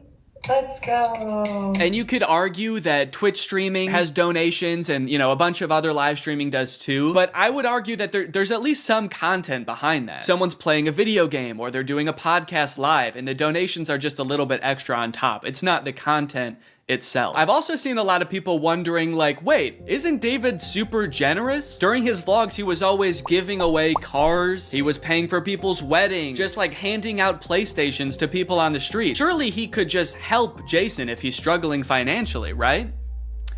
Wrong. From some of Jason's podcast clips, it seems that that is definitely not the case. But before we get to that, I've got to make some money of my own.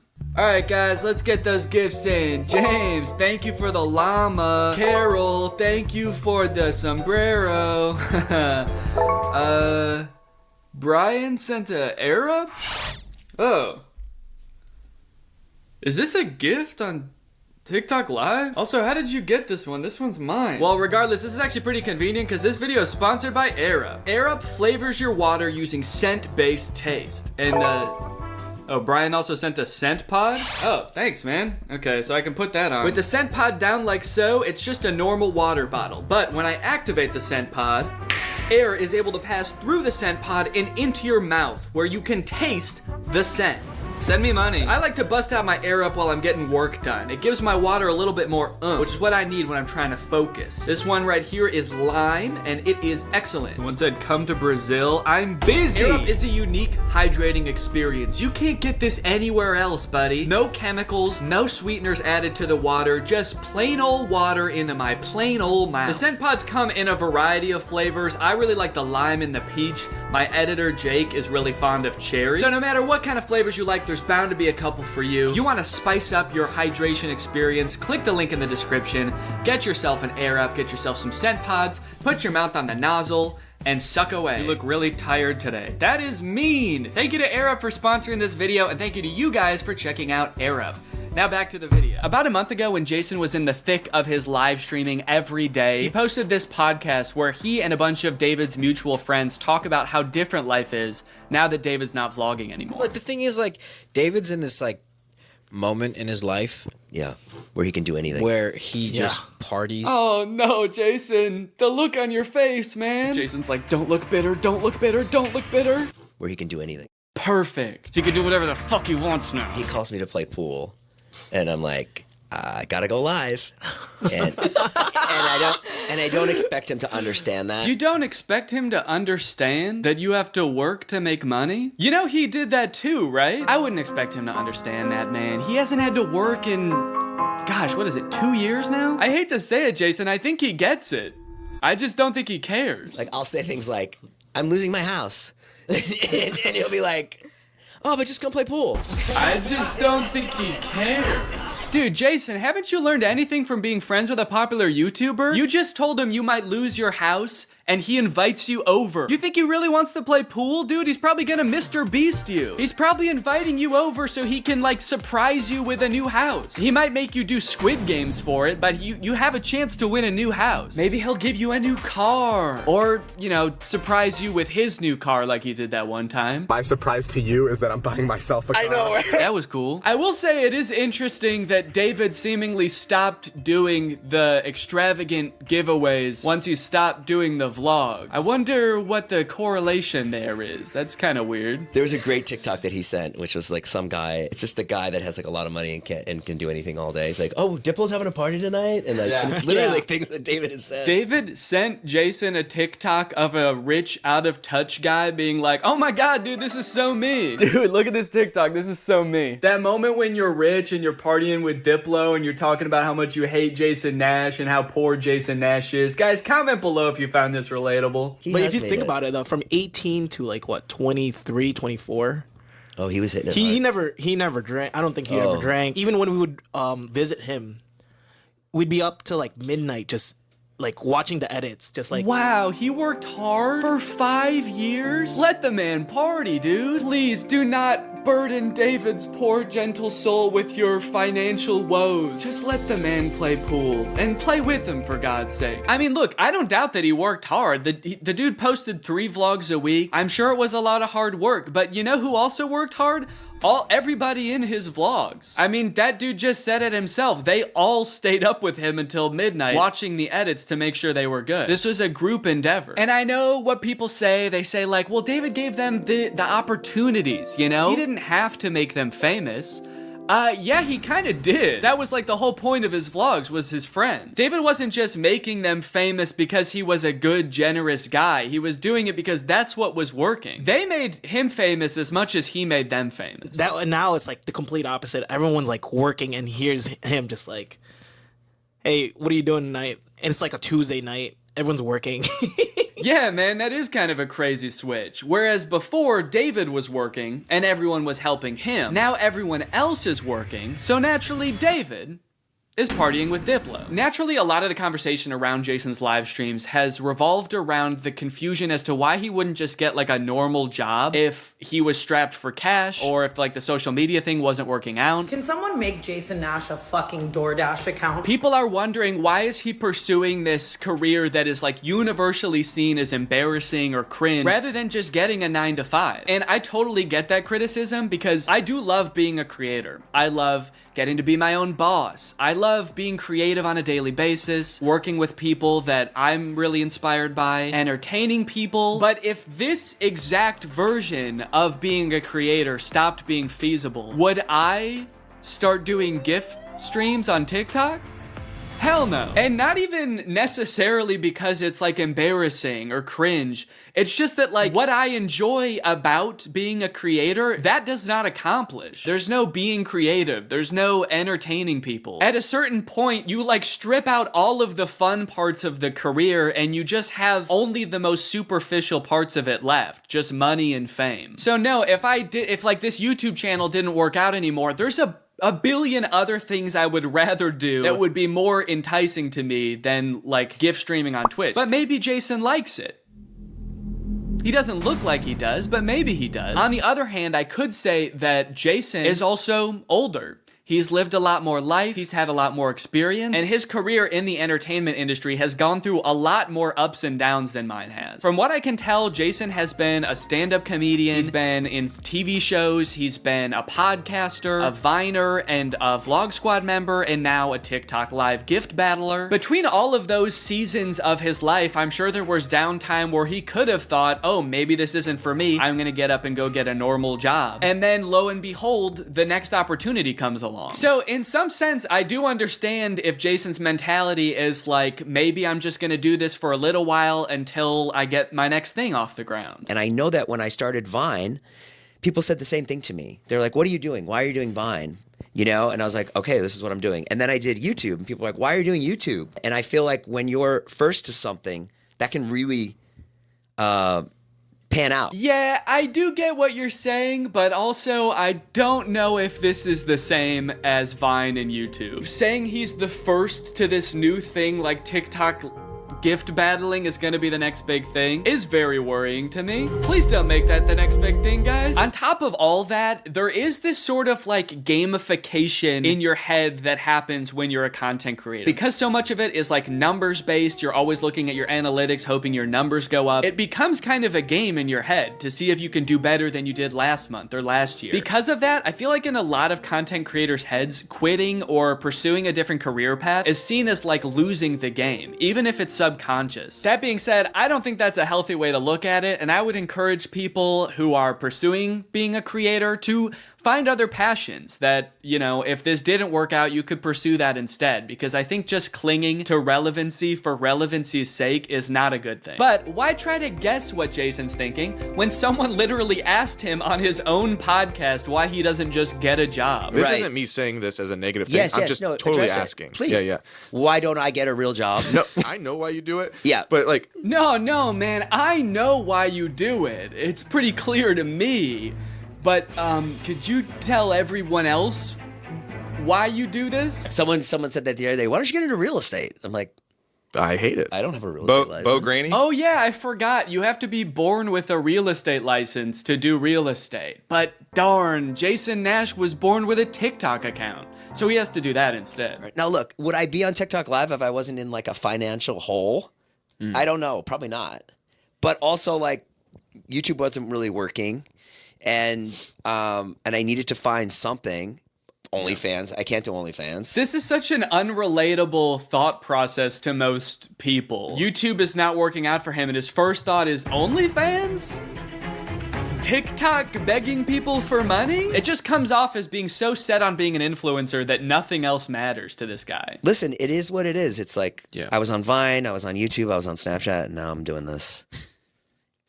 Don't say it like that. Now I'm doing this. I mean, I do like it. No, man, I don't think you do. Not after that. We all saw that. So anyway, it is what it is, and I have to do it because I love it, and it's my favorite thing. Phew, that was close. Hey, we can hear you. What? You said that was close out loud. Oh no! Do you ever think about going to DoorDash or to like a? I just never thought it's it's entertainment or nothing. I don't care what it is. Like, what would you suggest I do? No. It's just that we get a job at Lululemon. From what I can gather from this clip and the way they're laughing about the prospect of being a DoorDash driver or working at Lululemon, those jobs are not even on the table for Jason. I don't know his personal finances, but Jason lives in LA, he owns a house, he has kids, he has a wife. So I feel like when he's saying things like, I don't have any other skills, what he's really saying is, I don't have any other skills that would allow me to live the exact same life that I'm currently living. And honestly, I could understand if he really does like the TikTok live streaming thing, but don't laugh at other jobs like Lululemon or DoorDash like you're so above doing them, yet you're on TikTok literally asking people for money. And I do totally get that Jason has kids that he has to support, that I'm totally empathetic to that situation. It is kind of ironic that his solution to that is to ask other people's kids for money online, but that's neither here nor there. This whole situation kind of reminds me of this TikTok I saw about a month ago. My Roman Empire is all of those influencers who dropped out of college or quit their jobs, moved to LA, then became irrelevant. Like, where did they go? What are they doing now? One interesting thing that I don't know if a lot of people know is that I feel like a lot of creators who get into this situation can actually leverage some of the connections they make while they're relevant and some of the skills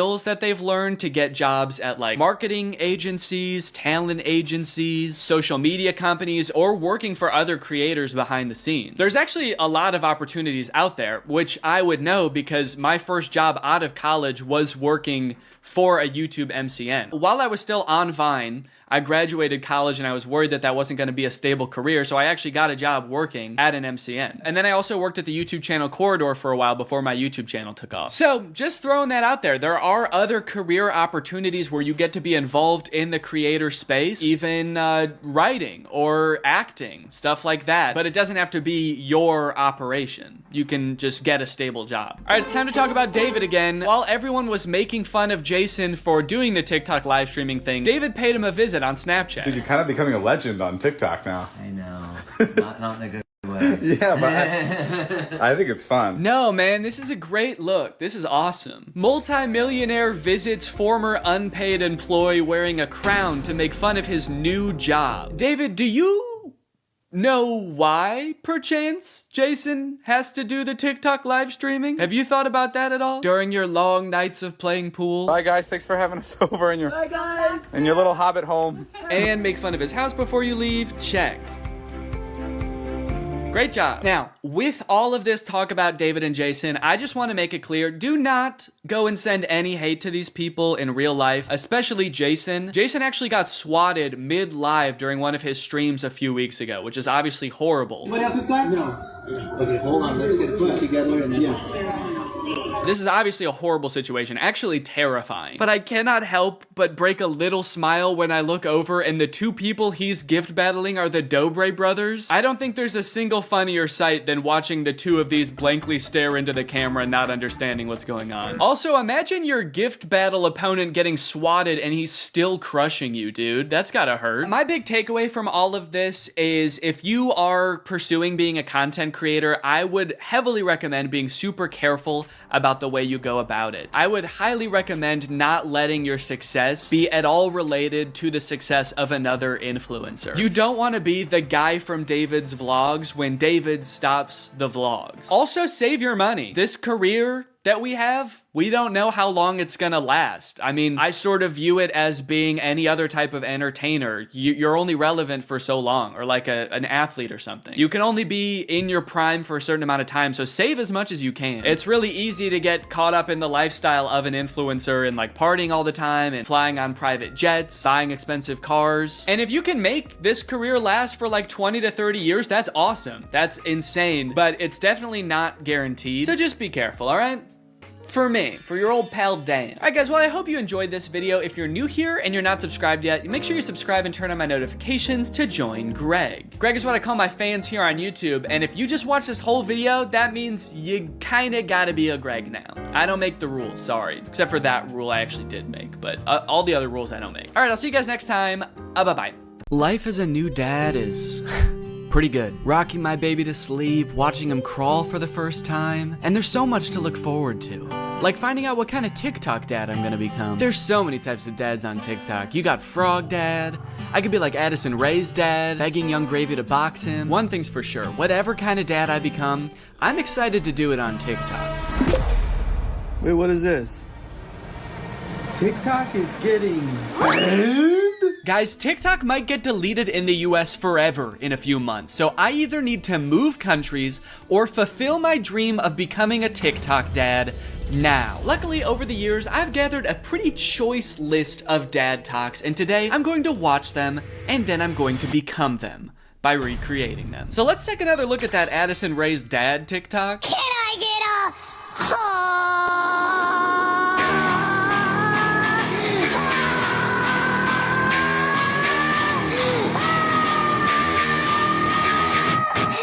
Okay, so this TikTok is from a couple years ago. It's from 2022. And if you were unaware of this situation where Addison Rae's dad wanted to fight famous rapper Young Gravy, I believe it started because Young Gravy made some comment on a podcast about finding Addison Rae's mom attractive. Now, Addison Rae's dad and his mom aren't together and haven't been for a long time, I think. But nevertheless, Monty, that's his name, Monty Lopez, decided to settle the score by getting on TikTok and begging Young Gravy to fight him. Can we meet now? Like today, it's August 9th, 2022. I'm ready and I bet you're not. Only a boxing match. Do you have what it takes? Please, I'm begging you, Young Gravy, fight me, please. I'll let you win. I don't care. You can bring a gun. Just don't kiss her. Also, because of the UMG thing that happened recently where they removed all their music from TikTok, this TikTok is completely silent. I'm guessing it had more of a badass vibe to it when it actually had music, but now it's just kind of sad. But to be fair to Monty, that TikTok was like 2 years ago. The beef has since been resolved, I think, or Monty just realized that Young Gravy was never going to respond to him, so he stopped trying. But let's see what Monty's up to now. What's going on, everybody? Happy holidays. Got some real funny videos that I'm about to show you. Let me know in the comments below which you think is funny. Cool, man. Yeah, those are some pretty funny videos. Did you steal them, Monty? Did you steal the videos? Bad, Monty. I like that Monty is compensating for his old videos having no music by putting 3 times as much music as is necessary in this video. I don't really think that this exact genre of TikTok speaks to me. I don't really know if I want to become like the content stealing kind of guy on TikTok. Hey guys, check out this crazy clip I just saw. You're gonna want to buckle in. This is 3 hours long. I should give Addison Rae's dad type dad a shot though, so I'm gonna be recreating that first TikTok. Okay, so I was trying to think of who it would be funny for me to be trying to fight in this video. My first thought, for some reason, was Joe Biden, but I feel like if I posted a shirtless video of me screaming and begging Joe Biden to fight me, I would be investigated by the FBI, the CIA, trying to think of any other 3-letter acronyms, AJR maybe. So I'm not gonna do that. Maybe it would make more sense if I just challenged someone who already does influencer boxing, like Jake Paul. I could make this same kind of shirtless screaming video, begging Jake Paul to fight me. I can't just stop there because Monty didn't stop there. Oh no, no, no. He challenged him, he begged him, he asked him to come to his house right now, and then he also pivoted to just posting silly videos on his page. So I'm gonna try to encapsulate all of that into one video. I also noticed in this video when he stands up, it like, well, one, it says run white boy run at the bottom, and then it also reveals that he has a tummy tattoo. So I don't know if I should incorporate that somehow. Like when I stand up, there's a funny tattoo on my tummy. Maybe it's just a heart that says Jake in the middle. Because I want you to get the vibe from this that I just want to hang out with Jake so bad. I don't care if he's beating the shit out of me or if he's just coming over to help me water my garden. It's actually kind of hard to write this upside down, but hopefully I'm doing this correctly. Can you even see it in the camera? Can you see the Jake? There's an effect on it. Should I use that effect? Gym light? That's kind of menacing. What other effect could I use? No, okay. Let's just do no filter. No filter or nothing. Can I get a I didn't like filming that at all. No, actually, I hate that. I'm gonna put my shirt back on. Yeah, sorry, I hated that. I'm gonna keep my shirt on, actually. I thought I was gonna do it with my shirt off, man, but I can't do it. I just can't see myself convulsing shirtless like that. I don't even think I want it on the internet, to be honest. I don't want it. Nobody should see that. So it's gone now. I'm just gonna have to live with Jake tattooed on my tummy, and that's just gonna be a secret between me and you guys. Nobody's gonna know that happened. Okay, let's try again. Shirt mode activated. It's hard to press the start button the way I have my phone propped up. The keyboard's kind of in the way here. There we go. Okay, shit. God damn it. Can I get a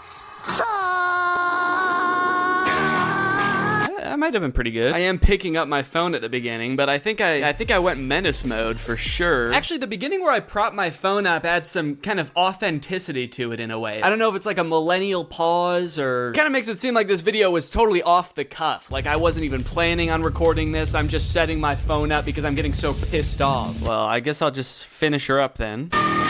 Oh, there's still sound. Can I make the sound stop now?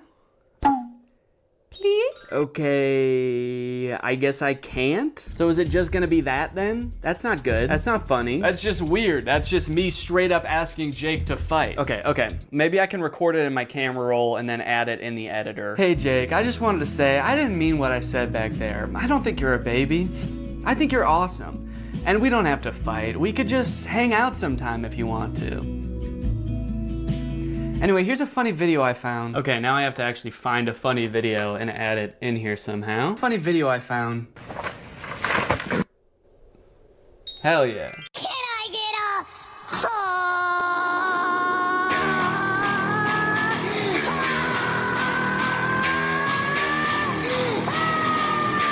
Hey Jake, I just wanted to say, I didn't mean what I said back there. I don't think you're a baby. I think you're awesome. And we don't have to fight. We could just hang out sometime if you want to. Anyway, here's a funny video I found.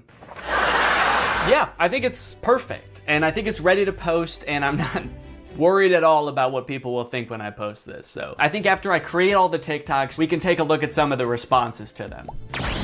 Okay, next TikTok. My daughter being in a toxic relationship. Hashtag POV, a pack sticks up for each other.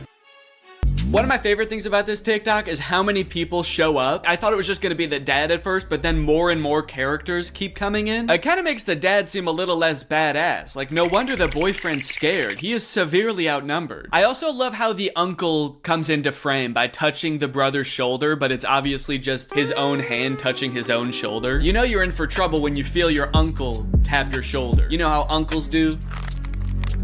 Now, the weird thing about this one is that I actually don't know if this guy has kids. I actually don't think he does, but I do still think that there's something we can take away from this video. The whole concept of a pack sticking together.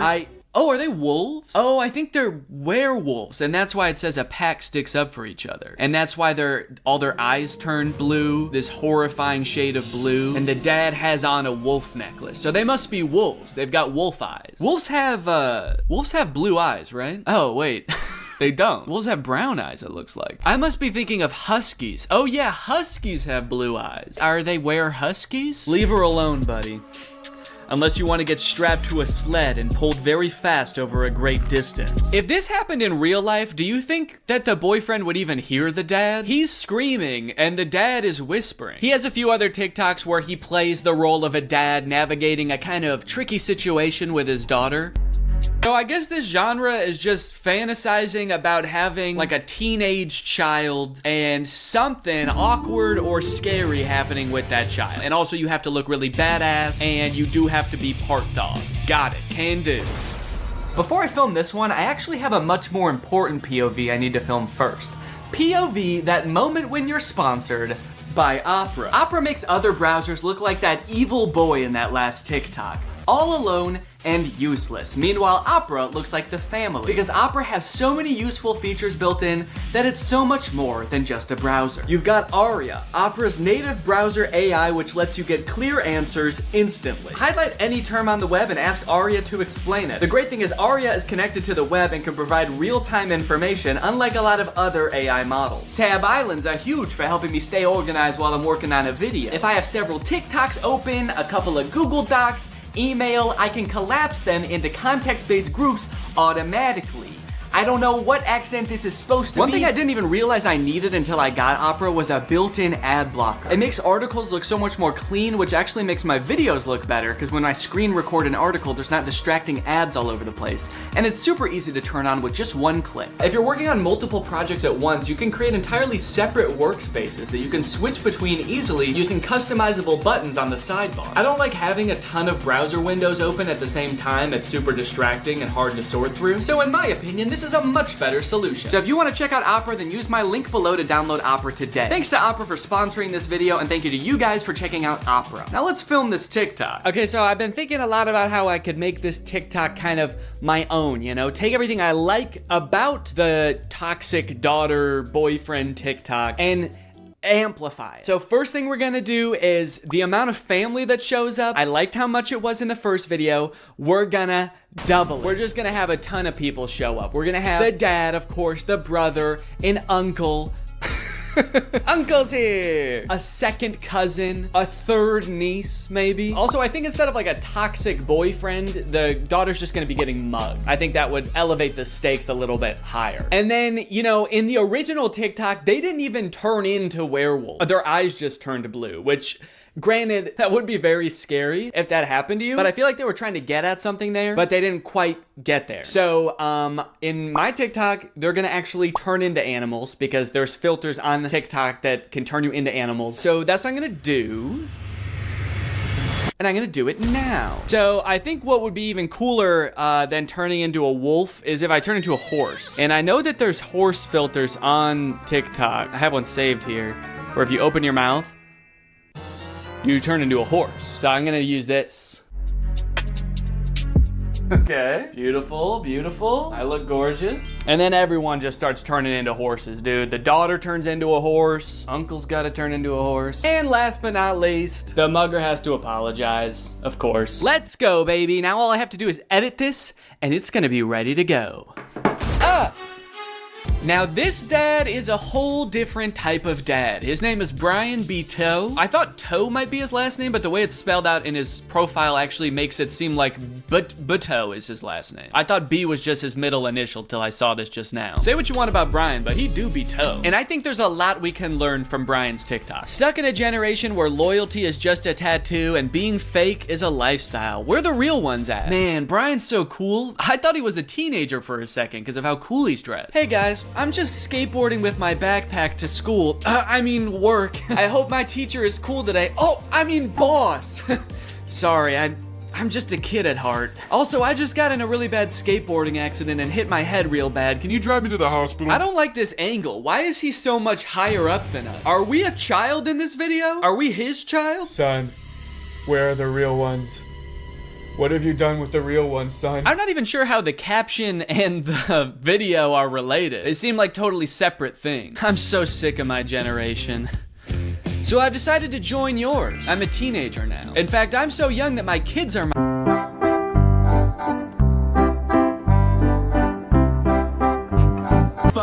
All right. Now, obviously, I don't like this video. I don't like it one bit. But I'm mature enough to realize that I'm not the target demographic for this video. This video is for MILFs. 'Cause you a MILF. And I'm not a MILF. I'm at most a dill.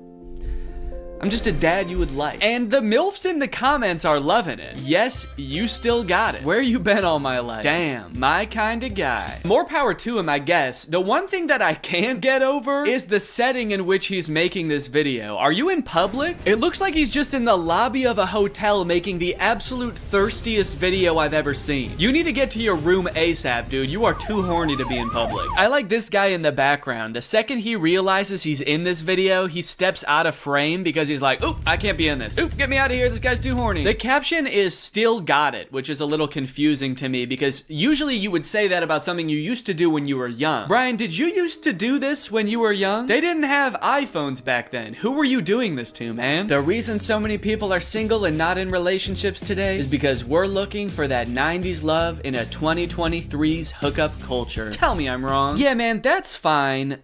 Where are you? What's going on in the background here? I'm looking for that 90s love. The kind of girl that doesn't just want to hook up, but wants to go on a date to the giant dirt pile in town. I love that dirt pile.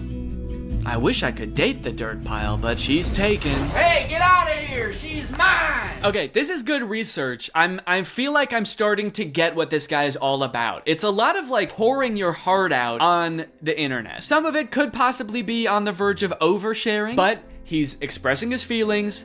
He's looking badass while he's doing it. It's like this emotional vulnerability mixed with this cool, mysterious bravado of being alone at the giant dirt pile. Oh, oh, oh, yeah. Da, da, da. I got a new Okay, no, that's cool, man. Look, I obviously think that, you know, that's kind of a scary joke to make, but again, this video isn't for me. Oh, uh-oh. Oh God, Brian, the MILFs aren't liking it either. This guy is not funny. My first reaction, ew. Brian, you're scaring the MILFs, man. So I'm unaware of any gigantic piles of dirt near where I live. If there are any, I guess I'm just not cool enough to know where they are. So I'm here at the woods. Figured that would be an equally strange location to film this TikTok. So we've got strange location, the woods. We're going to have sort of a nostalgic / oversharing caption, which I'm still not sure what that's gonna be yet, but I can just figure that out while I'm editing it. I don't have to do that now. It doesn't have to have anything to do with the video, which is good. And then I also have to appeal to the youth. I have to try to make myself seem like a kid, which usually I'm not very good at, but I went to Walmart and I went to the kids section and I found some stuff that I think is gonna do the trick. Brian had a skateboard in his video, and so I bought a scooter. They didn't have any skateboards. I don't know if this is maybe a little bit too young for the demographic I'm trying to reach, but the box said ages 2 to 5. So I'm just gonna sort of pretend to be shredding it up out here at the beginning of the TikTok. By the way, I am like 75% sure that there's poison ivy under my feet right now that I'm very much trying to avoid. And I think I have, but my legs just feel itchy even just being near it. This was actually a horrible idea. Anyway, the hat. It says Fortnite on it. Can you see that? It says Fortnite on it. I found it at Walmart in the little boys section and I thought, oh my gosh, this is perfect. This is gonna appeal to all the kids. So I've got my scooter, I've got my Fortnite, and I'm ready to have some fun. Let's film a TikTok. Okay, I think I'll just pretend to be ripping it up over here and then I walk towards the camera, all cool. I for sure stepped in the poison ivy that time. Very cool. Why does this hat make me look like a pilgrim? It's like such a flat brim hat that it's gone past looking cool and gone towards looking like a full-on pilgrim hat. I am a Fortnite pilgrim.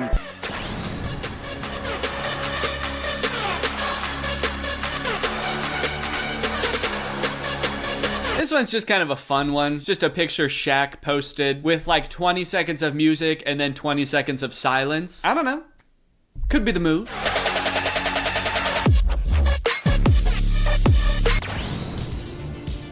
All right, this TikTok is by a dad by the name of My Life, not yours. So in case you were confused, this isn't you.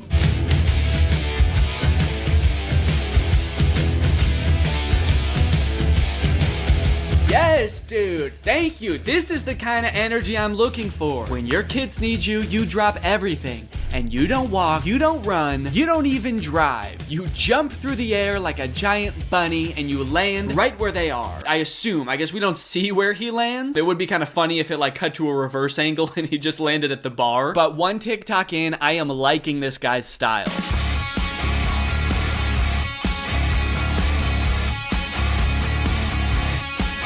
So I guess the way I describe this dad is like action hero dad, mystical sorcerer dad. Either way, he's killing it, and I really like his vibe. He's always getting himself into insane situations like this one. Happy Easter, everyone. There's something so funny about how nonchalantly he says Happy Easter and then teleports himself into the UFO and kamikazes himself. Like, did he know that was gonna happen? Based on how chill he was, I kind of feel like he didn't. Happy Easter, guys. Oh, what the fuck is happening? What the fuck? Ah! You know, I started watching this guy because he mentioned his kids and I was like, oh cool, dad content. But in hindsight, he actually doesn't mention his kids very often. So I guess they don't need help that often because that's the only reason he mentioned them in the first video. He's actually kind of got a lot of other shit going on. He's always defending the earth from some kind of cosmic threat, it seems. And after all these TikToks where he's harnessing magical powers and defending the earth, you'd think that his kids would have some pretty nice stuff to say about him, right? You'd think they'd be pretty grateful, huh? Wrong. As dads, you know, we give and we give, but are we ever truly appreciated? No. My 7-month-old baby did the same thing to me. I was floating around in the spirit realm forever. It took me days to get back into my body. To take a step back for a second here, can we all appreciate how epic his editing is? I mean, this is pretty good. Also, the first time I saw this, I was like, holy shit, how high did this dude jump for this video? This man may be old, but he's still got it. But after watching it a couple times, I think that he's reversed the video, and he's jumping off of something high onto the ground. Either that or this whole thing's real. I can't discount that possibility. I like this guy's videos a lot because I feel like we actually are cut from the same cloth in a way. I have always been obsessed with visual effects. I had a YouTube channel for this kind of stuff when I was a teenager. I would do this type of stuff, practice visual effects. I would do tutorials for effects. Hey everybody, this is Danny Gonzalez, and today I'm going to be doing an After Effects tutorial. I would watch every behind the scenes of like blockbuster movies that I could get my hands on. So I admire this dad's passion. It kind of takes me back in my own life to a simpler time. So I guess what I'm trying to say is, I'm pretty excited for this one. My favorite of his TikToks was the UFO one, so that's the one that I want to replicate. I'm gonna have like a UFO or a giant spaceship in the background right here. I'm gonna walk up and I'm gonna teleport onto the spaceship and blow it up or something. One thing I really want to replicate is how casually he did it. Like he didn't even know that it was about to happen. I think I just want to kind of like casually stroll up to the camera, kind of maybe wink at the camera. Or no, winking would imply that I know something is gonna happen. Maybe I'm just having a stroll, having a great day, and then I teleport up to the UFO. Would it be funny if I teleport without my clothes? That would really make it seem like I did not know this was gonna happen. Or maybe I did, but at the very least I thought I'd be able to bring my clothes with me. Like you see me teleport and my hoodie is still here and it just drops to the ground. And then how should it start? Should it have something to do with like when my kids need me or something like that? The caption could say something badass like when our way of life is threatened, I'm the man for the job. And then I teleport buck naked up to the UFO and am immediately shamed by the aliens for my tiny butt. All right, let's try this.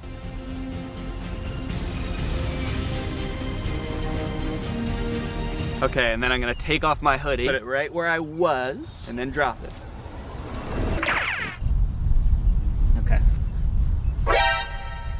There was a person walking by while I was doing that. What do you think she thought? What sense could that possibly make to the average person? Maybe she knew what I was up to. She did look kind of older. Maybe she has a husband that does this kind of thing. All right, well, I'm happy with that. Also, I want to go home.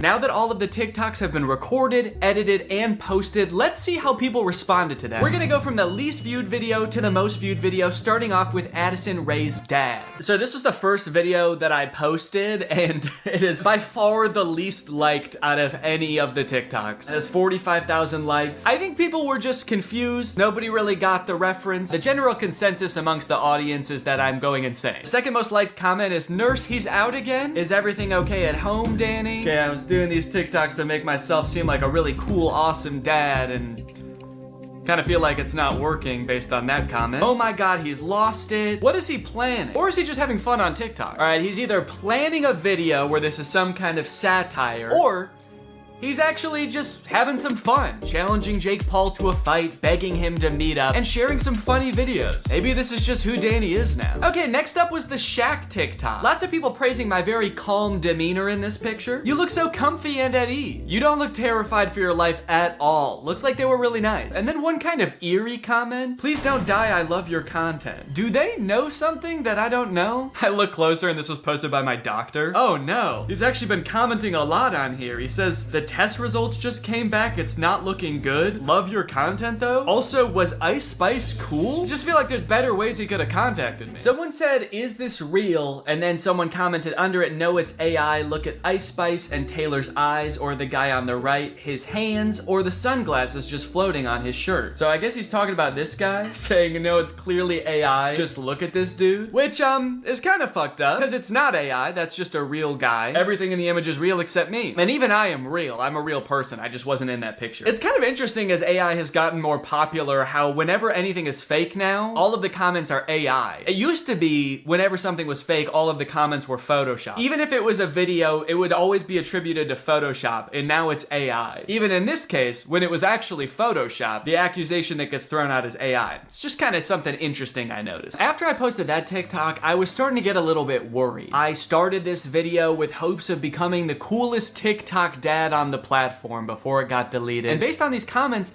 I was beginning to worry that being a good dad didn't have anything to do with TikToks or Ice Spice. But don't worry, the comments on this UFO video fixed all of that. Thank you, Danny, we all say in unison. A modern Shakespeare brought tears to my eyes. I saw this on the news, so heartbreaking. Thank you for saving our children, Danny. Wow, this gave me chills. The things we'll do to protect our children. I mean, I don't exactly know what you did in this video, but thank you for doing it. You definitely did something to protect our children, I think. I would unironically watch this as a movie. Yeah, this TikTok was good, but I just wish it took 2 hours. Oh, Danny, where do I even begin? You are the light to my world. You are the sunshine, Danny, my only sunshine. You make me happy when skies are gray. You'll never know, dear, how much I love you. Can't talk, saving the world. All right, second place, the silver medal of dad TikToks goes to the Scooter in the Woods TikTok. Raking in a whopping 1.1 million views, 295,000 likes. People are really vibing with oversharing strange location dad. One fun thing about posting all of these videos is seeing people comment trying to guess what the video I'm working on might be about based on all of these seemingly unrelated TikToks. None of them have anything to do with each other, so people's guesses were all over the place. But the most common guess, and the one that had the most likes on this particular post was, I'm guessing these videos are him doing AI prompts and seeing which ones go the most viral. Which I think, in a way, goes to show how far AI has come, where I'm replicating real videos that people have made, albeit adding my own little comic twist to them, and people assume that they were generated by an AI. It either goes to show how good AI is, or how bad I am.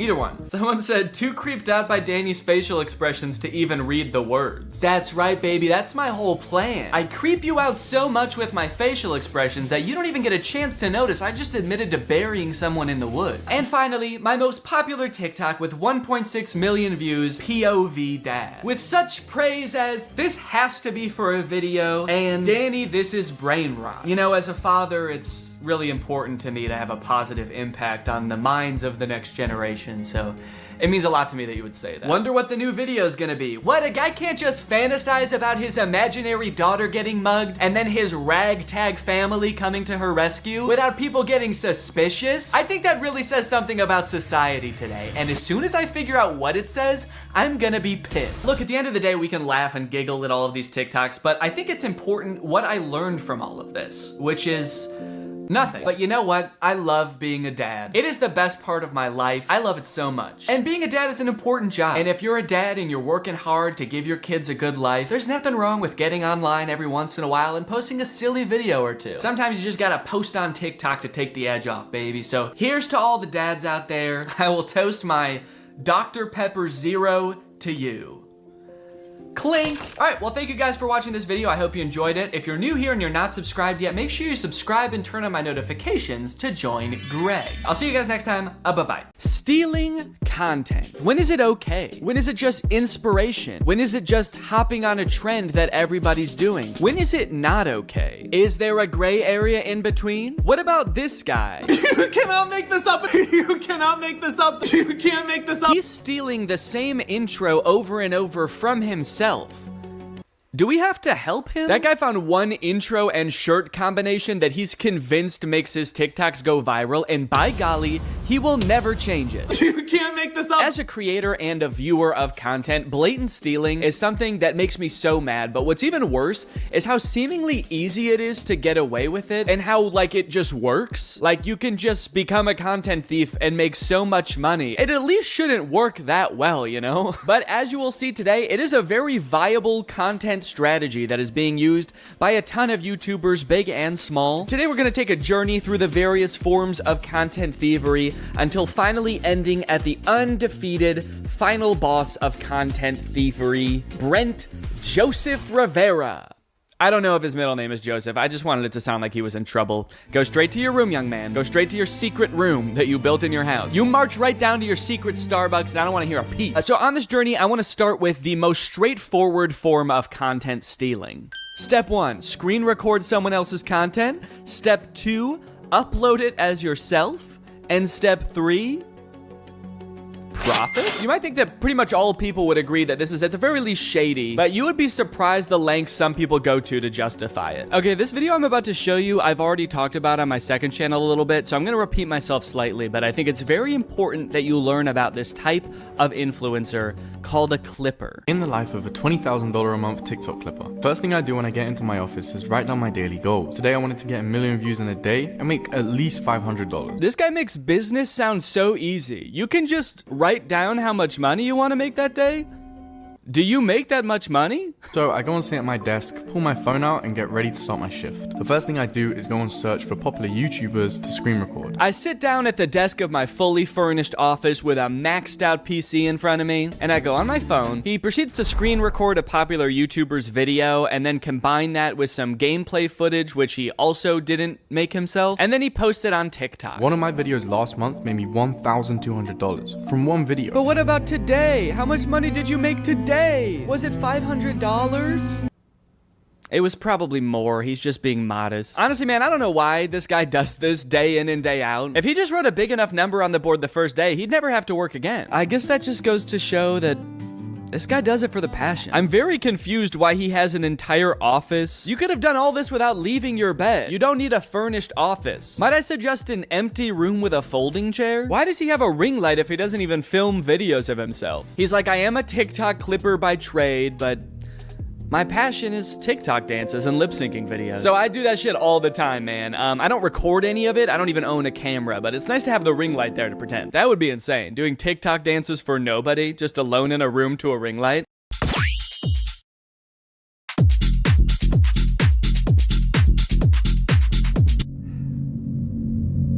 Anyway, gotta get back to clipping. Now, before we go and call this guy lazy or uncreative, I do think it's important to note this guy actually does make original content. He makes TikToks and he does use a little bit of AI, but at least he's not stealing from another creator. So maybe we should check that out before we judge. POV, you're a TikTok clipper making $20,000 a month using just his phone. First thing I did today was go and take a look at the view because I've decided to wake up in Malaysia just because I can. After going into the bathroom, completing my daily routine, I put my shoes down and I get ready to head out the door. I wanted to go check out some of Malaysia and kind of see what it has to offer, so I had a look around the hotel just to see what I could find. The views around here are insane, and they even had a pool on the roof, but the heights made me start feeling a little bit sick, so I decided to go back to my room and get ready to start my shift. Okay, this whole video is like a minute long, and this whole section is all before he shows the content that he's making. A lot of these kind of digital nomad types pick jobs where they don't have to do too much work and they earn passive income so that they can travel the world, experience life. It sounds pretty fun. But I feel like from this video, this guy like hasn't figured out how to do that yet. He's like, okay guys, here's my life as a content clipper. I get up, I go to the bathroom, then I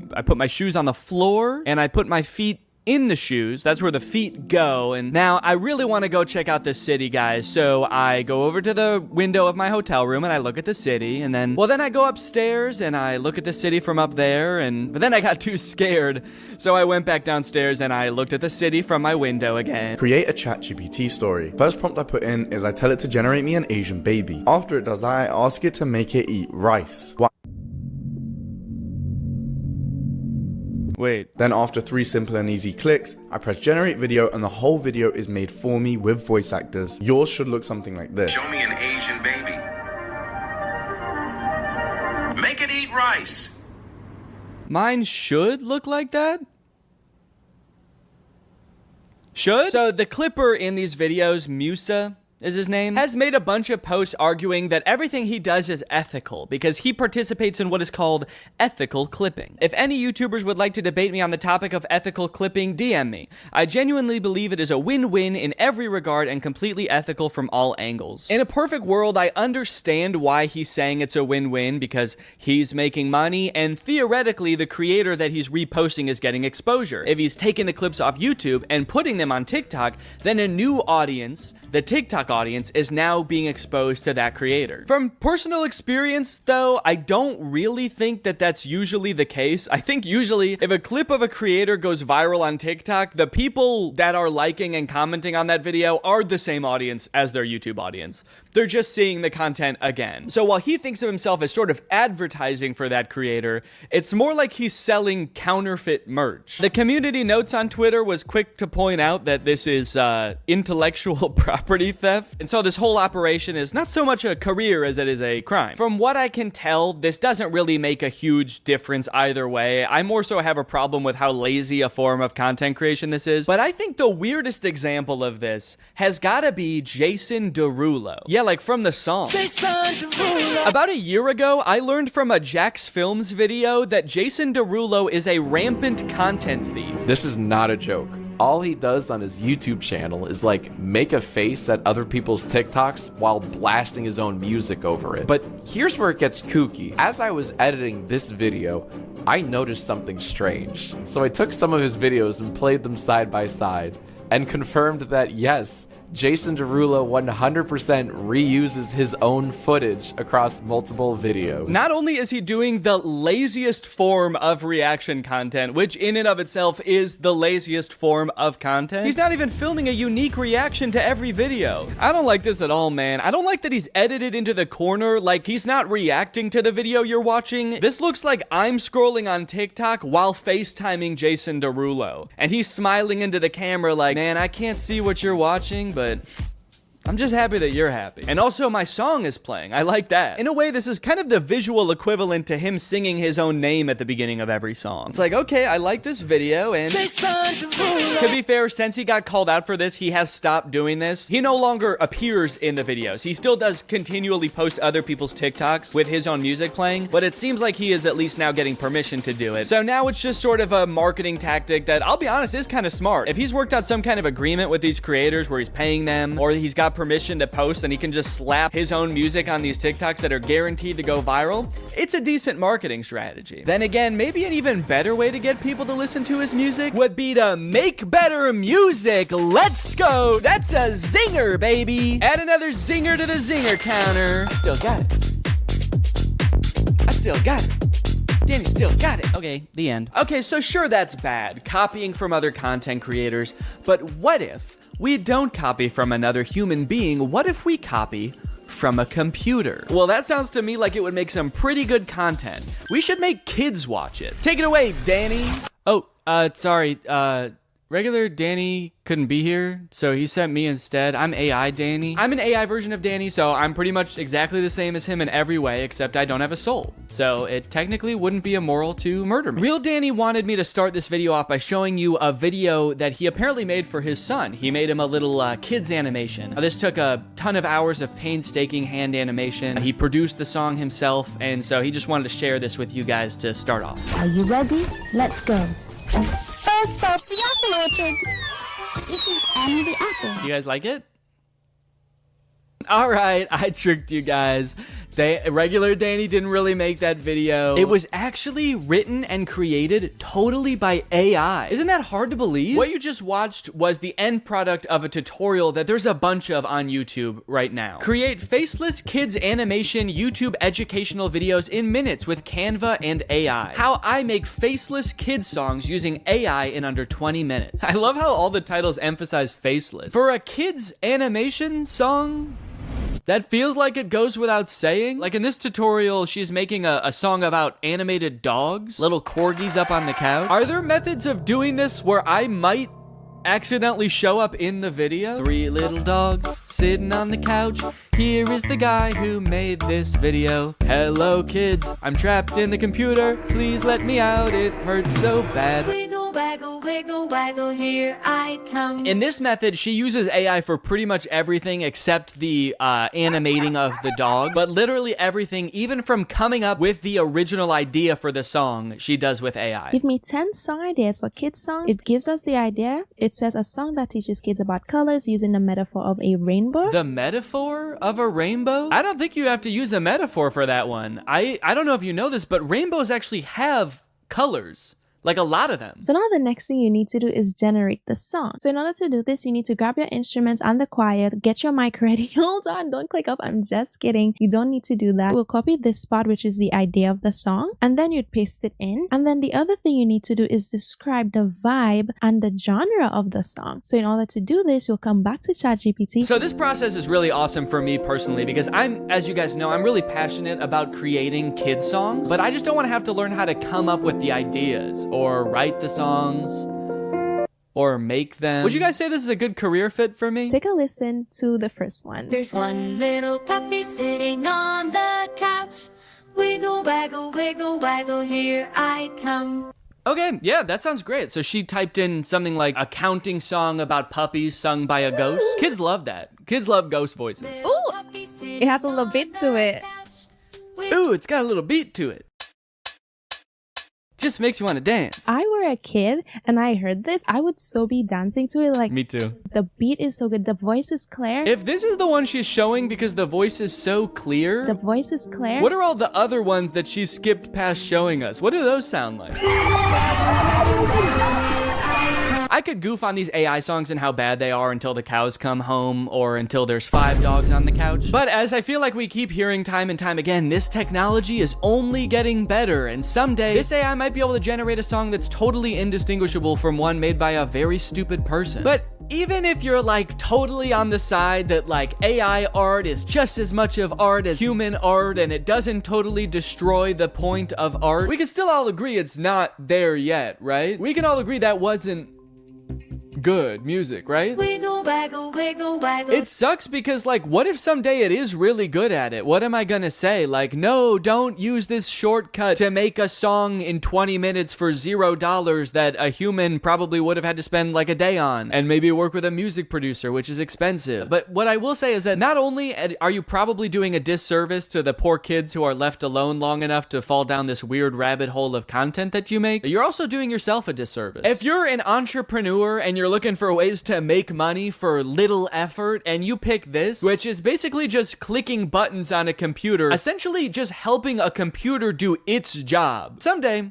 the computer's not going to need you anymore. So you can keep looking for new ways to, make money from home with 0 effort and gaming the system, or you can realize that maybe not everything is about making as much money as possible for as little effort as possible. Maybe you should pick something that makes money and you like, and you find fulfillment from. Also, and no one's gonna watch any of these videos. This is Annie the Apple. None of these videos that these people make in these tutorials are gonna get any views. Kids content is so oversaturated on YouTube because everyone thinks they can make billions of dollars by making kids content. And the stuff that is getting views probably doesn't sound like it was sung by a voice that came to me in a dream. A lot of times I feel like the people who make these tutorials usually make more money off of the tutorials than the thing that is supposed to be making you money. And now that everybody knows how to do this and it's accessible, it's gonna become even more oversaturated. Hi, I am an orange. O-R-A-N-G-E spells orange.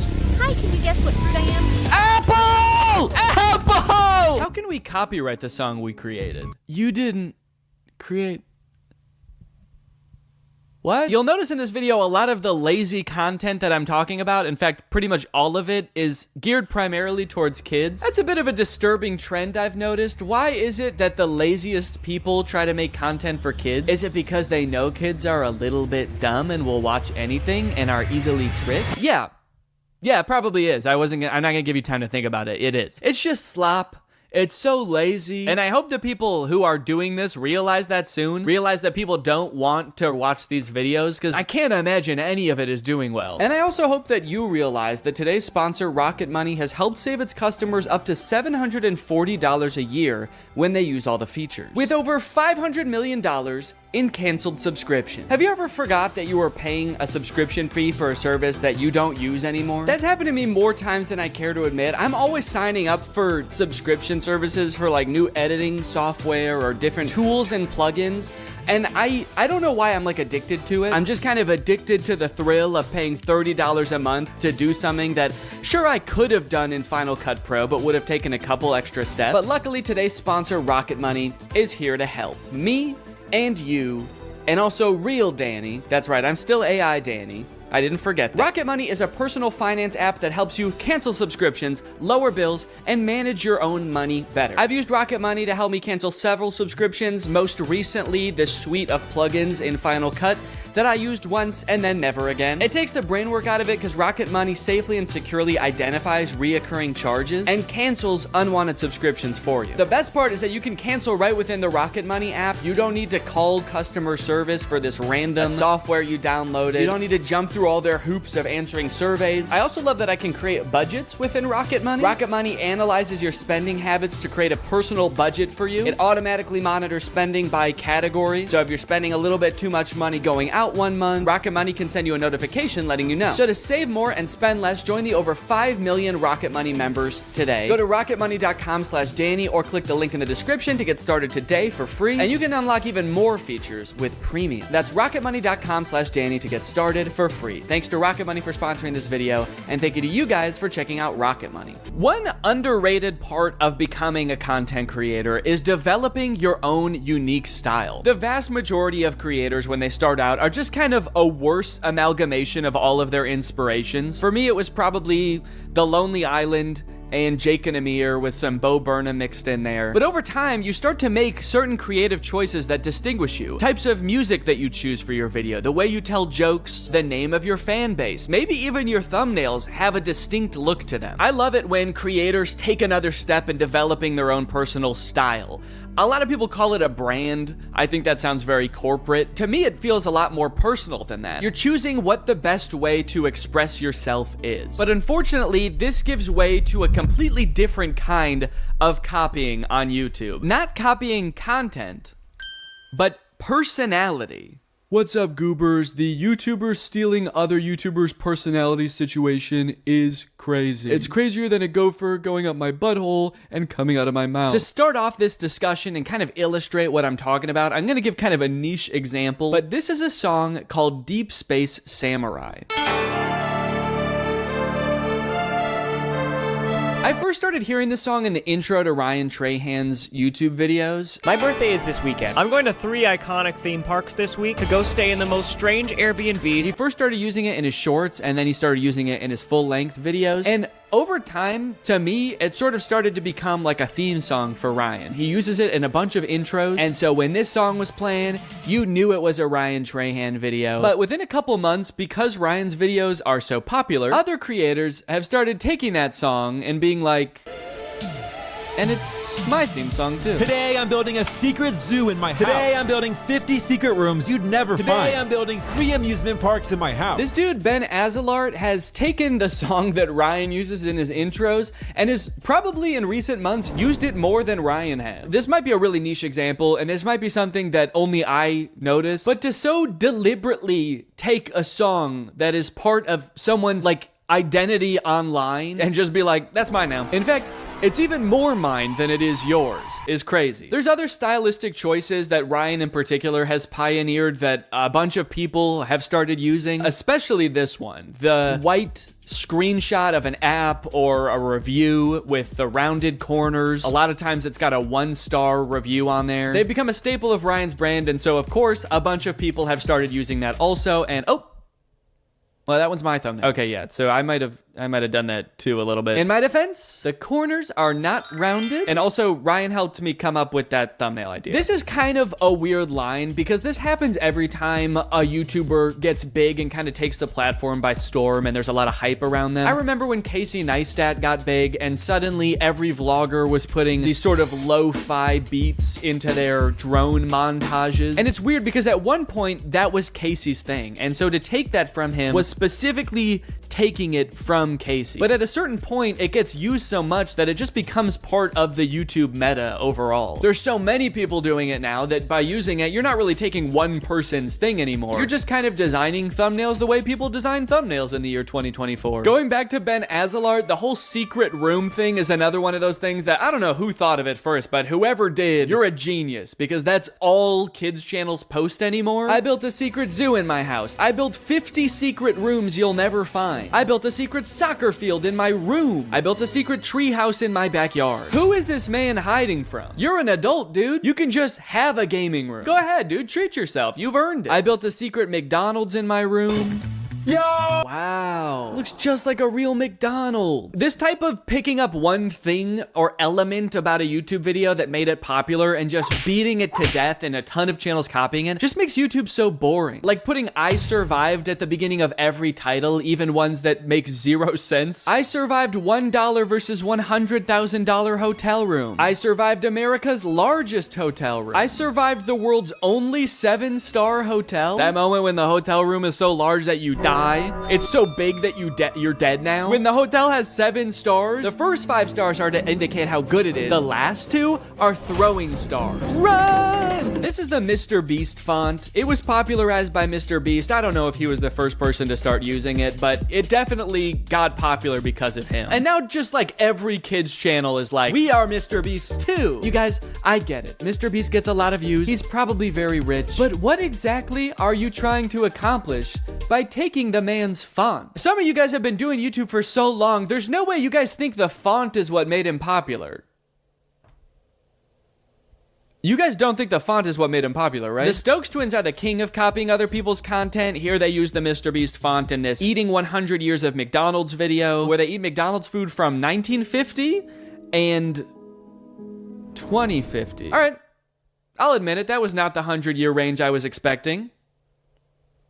You guys know what year it is, right? The Stokes twins have gained 90 million followers by basically copying everybody's ideas and trying to be Mr. Beast clones. Mr. Beast's channel banner says subscribe for a cookie. And the Stokes twins channel banner says subscribe equals cookie. Stokes twins, do you think that that is why Mr. Beast has as many subscribers as he does? Because he promised cookies? I think a lot of this comes down to blatant and shameless stealing. Some of it might come down to what Little Joel calls in a video algorithm folklore. What interests me is this one particular moment where Ludwig says this about uploading YouTube videos. One quick key, by the way, if you guys are ever uploading videos, they'll use whatever the video's file name is for the algorithm. I have heard this claim a million times. I heard it when I was just getting my YouTube channel started. And what's odd about it is that there's never been any evidence at all that this is the case. Because so many YouTubers see the algorithm as this like weird entity that works in mysterious ways, it does seem like it could be possible for creators to believe that the font you pick in the thumbnail really matters because the algorithm uses it to sort your videos. Or maybe putting I survived at the beginning of a title of a video of you having like the best day of your life helps trick the algorithm into thinking that you are Mr. Beast. And for people whose entire livelihoods is YouTube, and maybe they have a ton of employees, and so every video has to be a banger, otherwise you have to let people go, maybe you're more likely to cling on to some old wives' tales of YouTube. Or maybe it's just blatant stealing. Maybe they just want to confuse viewers into thinking that they are the person they're stealing from, a la ratatouille. This type of thing always happens on YouTube and probably will always happen. And my biggest gripe with it is it just makes YouTube so boring, you know? Boring, unlike this next guy I want to talk about. Ladies and gentlemen, give it up for the king of stealing content on YouTube, Brent Joseph Rivera! Go straight to your room, young man!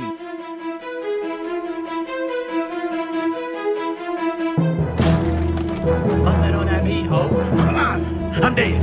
I'm watching TV. What's up, guys? I'm recording this part of the video from the secret gaming room I built in the White House. It's very possible you've seen videos about Brent Rivera stealing content before. He's been doing it for years, and I think he's the final boss of content theft for 2 reasons. Number 1, the way he steals the vast majority of the time is just pure plagiarism. It's not like he's re-uploading other people's content. He's using other people's ideas, but pretending like they were his ideas. And 2, longevity. Brent has been making content since Vine. I really feel like he should know how to come up with his own ideas by now. Like I said, we all start out taking inspiration from other people, but like, I think you've been doing it long enough where you don't have any more excuses, Brent. You gotta kind of learn how to make videos on your own. And it actually is strange because he copies from other creators a lot, but sometimes he does come up with his own videos and makes original thumbnails, and they do decently well. So why does Brent still resort to stealing so often? Does he just do it for fun at this point? Like for old time's sake? In a way, he's kind of like the Hamburglar of YouTube. He's like, I just am a thief. I don't know what you want me to do. It's part of my identity. I could choose not to dress like a burglar and wear a little burglar mask, but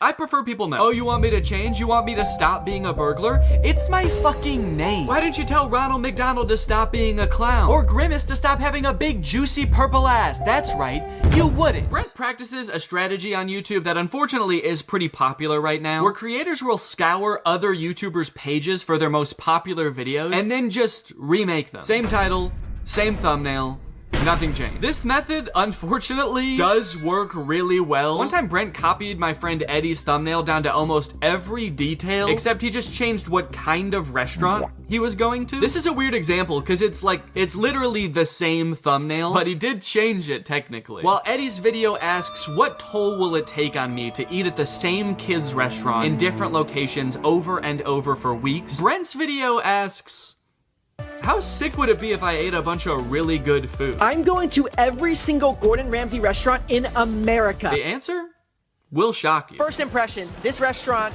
is sick. Wait, that didn't shock me.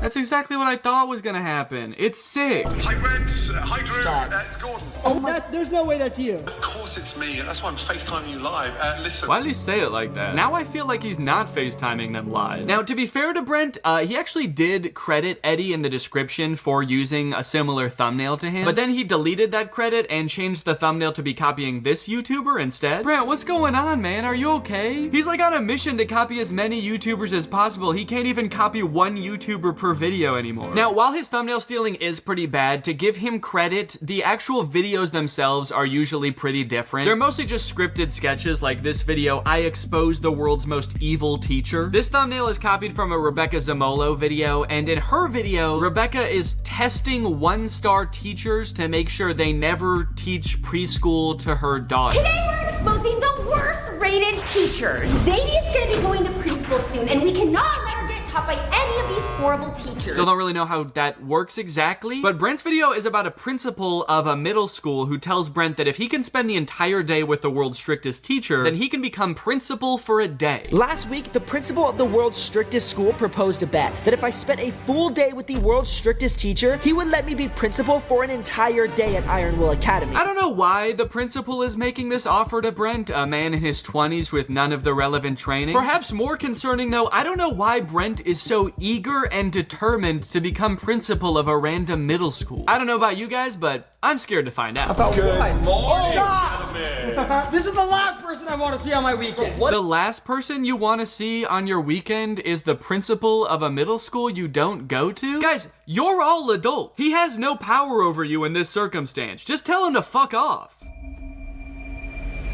Do it. Tell the principal to fuck off. In this kid's video, tell him to fuck off. So they end up spending the day with this strict teacher, and sure, she's like mean to them, but honestly, I would be too. I wouldn't want these three strange boys becoming principal either. Ow! What? Oh my gosh! Why are you slapping me in the face with a hot dog? Because it's funny. What? Even the kids hate Brent and his friends in this video. They cheer when they get punished. One of the kids tries to beat the shit out of them. They're like, yeah, our teacher might have been bad, but at least she is a teacher. You guys are just three weirdos. I think we have to kill you. What are you doing with Miss Harshman's water bottle? Oh, I filled it up with toilet water. Bro, hey, that's actually a really funny idea. This water tastes like... I don't know what their goal was with that. They're supposed to get through the entire day without getting in trouble. And they're like, well, maybe if we try to poison the teacher, she'll be so dead that she can't snitch on us. It's the perfect crime. So strange plot and bad morals aside, it is just a scripted kids video. They're decently well produced for a YouTube video. I mean, Brent hired actors, rented a location for this. Outside of the content theft, Brent truly is working hard to make the world a different place. On TikTok, on the other hand, he actually does just steal videos completely, word for word, shot for shot, no credit given the vast majority of the time. But actually, the most confusing example I've seen of Brent stealing content, and the one that has stuck with me the most for whatever reason, is his music. Brent occasionally posts comedic music videos, and I guess I have the assumption that when a YouTuber starts releasing music, it's kind of like a passion project for them. You know, maybe your regular videos have become too much of a full-time job when they used to be a hobby, so you start exploring new creative outlets where you can let your real creative spirit shine. Not Brent. This is Brent's music video for Doing It Wrong, a song about that uncomfortable feeling when things are just a little bit off, like uneven hoodie strings, or eating bubble tape like this, or uneven pizza slices. And this is Red and Link's music video for My OCD, which is about that uncomfortable feeling when things are just a little bit off, like uneven hoodie strings, eating bubble tape like this, or all these other jokes Brent copied. It's my OCD, it's just it's my OCD. I was honestly very shocked when I realized this. I found it from this Reddit thread that basically accuses Brent of stealing their song. Rhett and Link's song is their most viewed video on their main channel. It's probably up there with some of the most crowning achievements of their career. The song has 62 million views, and then here comes Brent to steal it joke for joke, even including a sketch at the beginning that's super similar. Rhett and Link starts with this kind of like psychological evaluation sketch, and Brent starts with him talking to a psychologist. Brent even went out of his way to almost word for word copy a disclaimer that Rhett and Link put in their description. Note, we understand OCD is an important mental disorder that significantly affects the lives of millions of people. Brent's reads,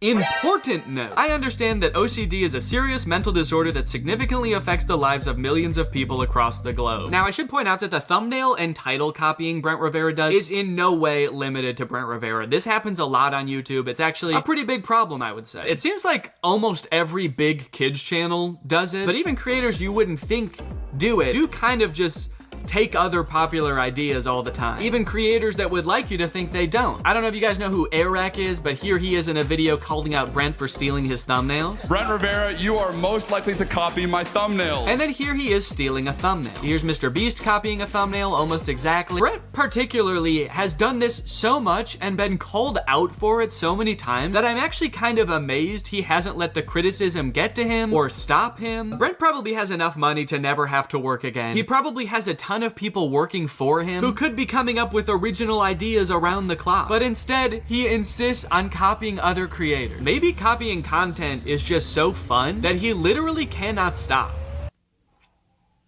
Well, I intend to find out. On day one, I followed Brent on TikTok and YouTube, turned on his notifications, and as luck would have it, on the very first day, he posted a TikTok. Oh wow, this is a nice car. Thank you. G-Wagon, AMG. Here, hop in.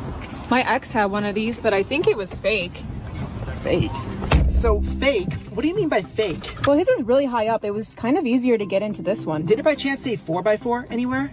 No, but there was a math problem here, 4 times 4 squared, but he doesn't like math. So basically the premise of the video is that his girlfriend's ex had a nicer G-Wagon than him, but it's so nice that she thought it was a fake G-Wagon because it had all these weird branding details. Brent swooping in once again with one of the most classic, relatable scenarios known to man. It's no wonder this thing has 40,000 likes. I have not only seen this type of video before, I think I've actually seen Brent make this video before. My ex had a fake Ferrari. Okay, if you search when her ex had a fake car, there's like a million videos with this same premise. Her ex having a fake Lambo, her ex having a fake BMW. So it's interesting because there is this fine line between copying a video and participating in a trend. This video has been remade so many different times by so many different people, it's actually hard for me to even find the original. So at this point, it kind of is a trend. Well, recreating this one's gonna be a little bit tricky because I don't have a G-Wagon.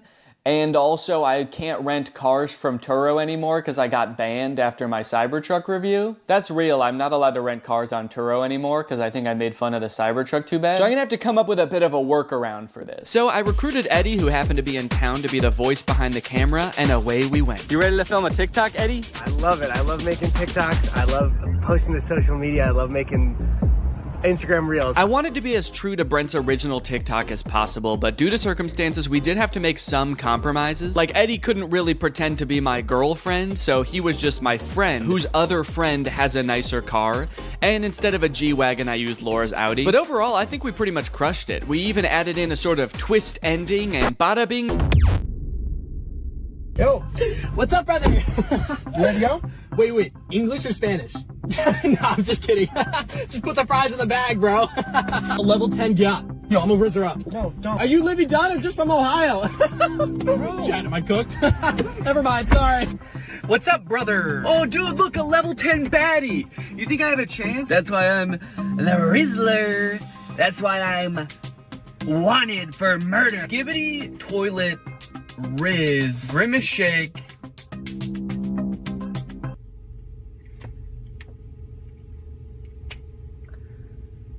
Okay, a couple days later, Brent has posted a second TikTok. I went and searched a bit on TikTok. I searched this caption and I didn't find this exact TikTok anywhere. So this might be a Brent Rivera original. This is a bit of a trend, a person who speaks only in brain rot being like Gen Alpha TikTok slang. But I haven't seen any other in this exact format where it's two people talking in the car. So I'll give them credit where credit is due. They came up with an original idea. I will say, compared to the car TikTok that they just stole, this one is not doing as well. It has 50,000 views and only 5,000 likes.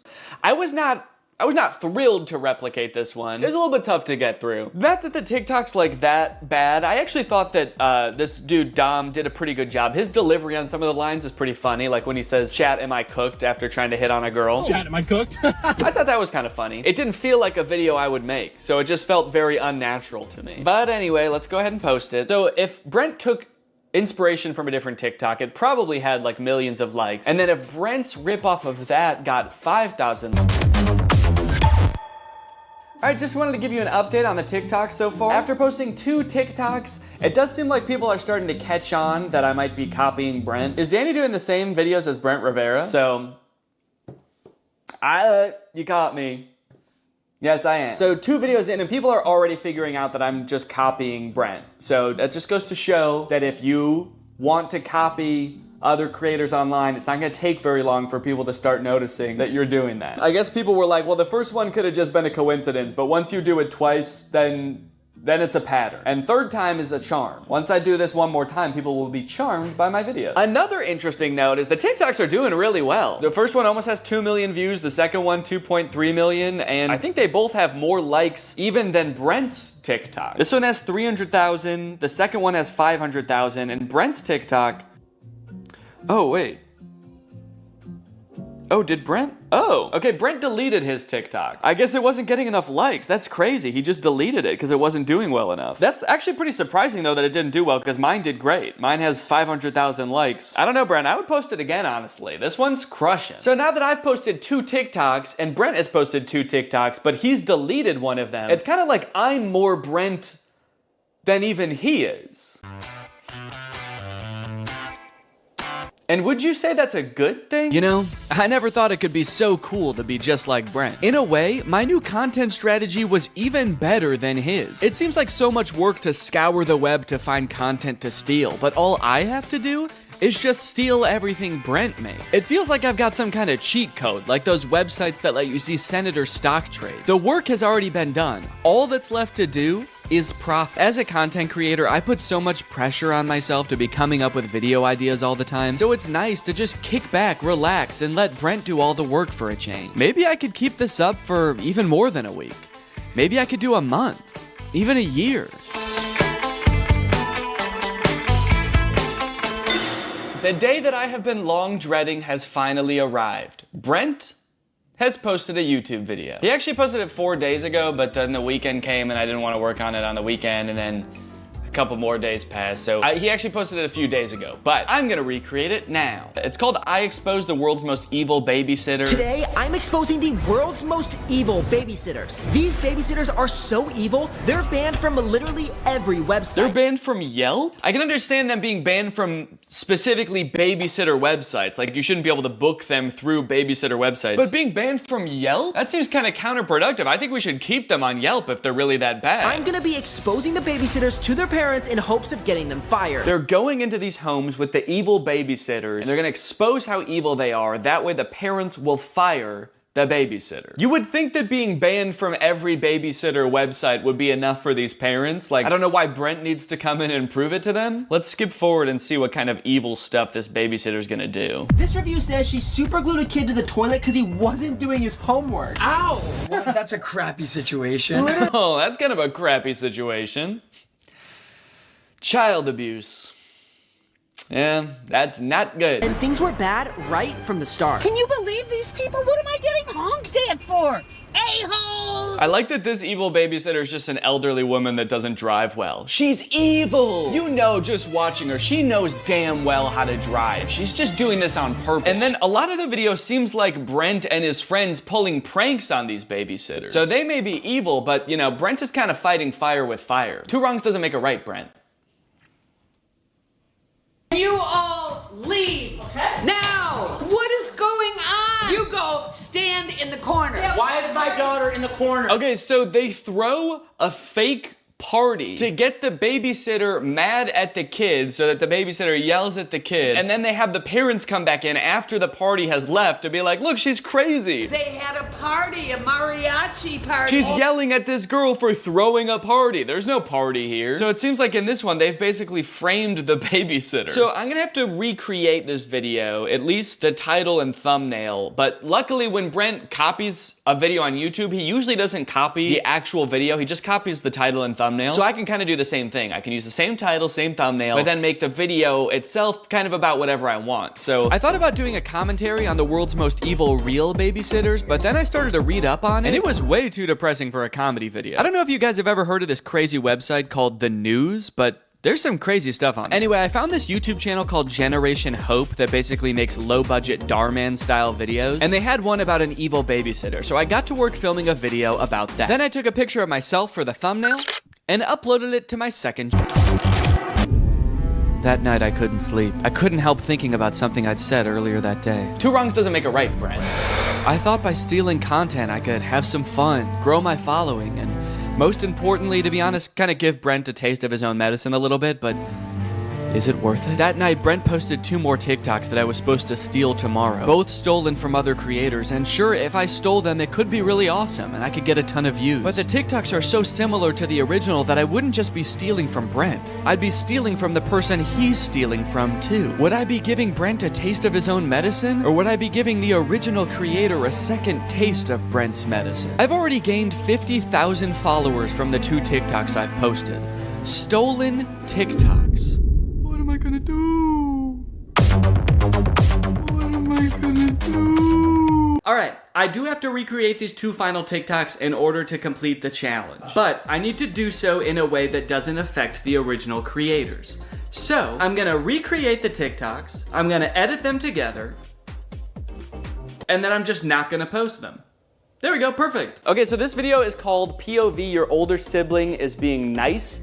And nice is in quotes, so it's a bunch of scenes where Brent is acting nice. He's giving his sister the last ice cream bar, he's giving her money, but he's doing it in a classic older sibling way, where he's basically being kind of mean about it. There's only one left. Here, have it. Really? Yeah, take it. Why? Take it! Hey, Lexi, got you a coffee. Wait, what? You got me coffee? Yeah. Wait, did you get me a straw? Oh, yeah, here. This one's yours. Wait, how much was it? No, keep it. Here. Lexi, keep it. Here. Keep it! So we're gonna film that here today. I got Jake here, he's gonna help me film it. Jake, say that you're gonna help me film it. I'm gonna help him film it. Okay. I just had to check to make sure. Oh, there's the last one. Here, you can have it. Really? Take it. Why? Take it! Wait, why? You got me coffee? Yeah. Did you get me a straw? Yeah, right here. Oh my god. Oh, this is your food. Oh, how much was it? Here. Oh, keep it. No, here. Keep it! Here. Keep it! Keep it! Ah!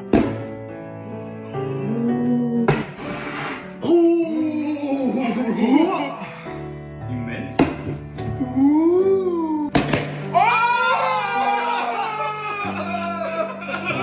All right. That's it. A week's worth of Brent Rivera content in the bag. And you know what? I feel really good about posting those videos. I got to have my fun. I got to steal some content, make a couple videos that I knew full well if I ever did decide to post them would go so frickin' viral. In fact, I had so much fun that I'm gonna keep doing it. Forever. Every time Brent posts anything online from now until forever, I am going to recreate it, word for word, shot for shot, and then I'm just gonna hold on to it. So Brent, next time you steal some content, just remember, bro, I'm gonna be in my own house by myself, stealing it too. So if you're ever feeling alone, just remember that.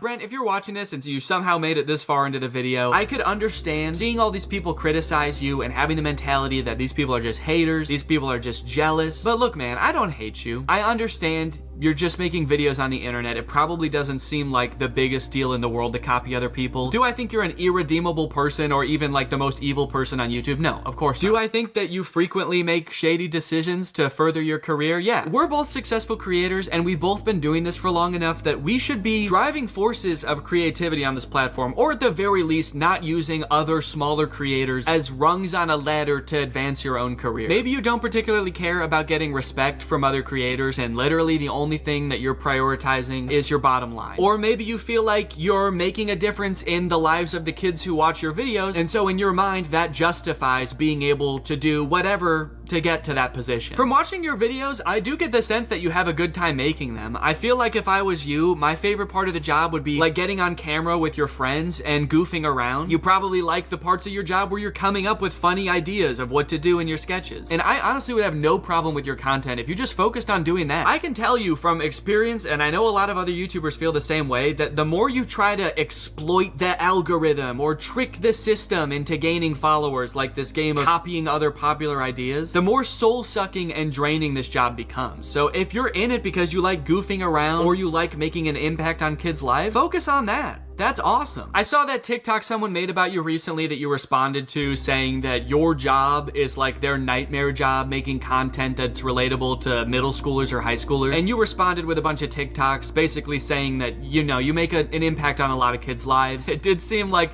a little bit like you were using the sick kids in those videos to like kind of really drive that point home. It felt a little bit weird to me. But I do disagree with the original TikTok in that I don't think that making content for young people has to be inherently this, you know, shady pursuit. As long as it's actually for kids, which I also think that you've kind of missed the mark on sometimes, and you're not blatantly plagiarizing other people, I don't think there's any problem with that. And I would have so much respect for you if you just like owned that. Having the mentality that it's okay to steal content from other people because you're making such an impact on other people's lives feels to me more like you're patting yourself on the back rather than really trying to make an effort to be like a good creative force in these kids' lives. So look, dude, I think that there's room for you for an awesome path forward. Are you gonna be the guy who stole content from other people and tricked the algorithm and used other creators as pawns all the way to the top? Or are you gonna be the guy that pursued what he loves? Anyways, guys, that's pretty much it. Thank you for watching. After making this video and watching all of that stolen content, I feel like I want to go like a whole week without watching any content. So thanks for watching.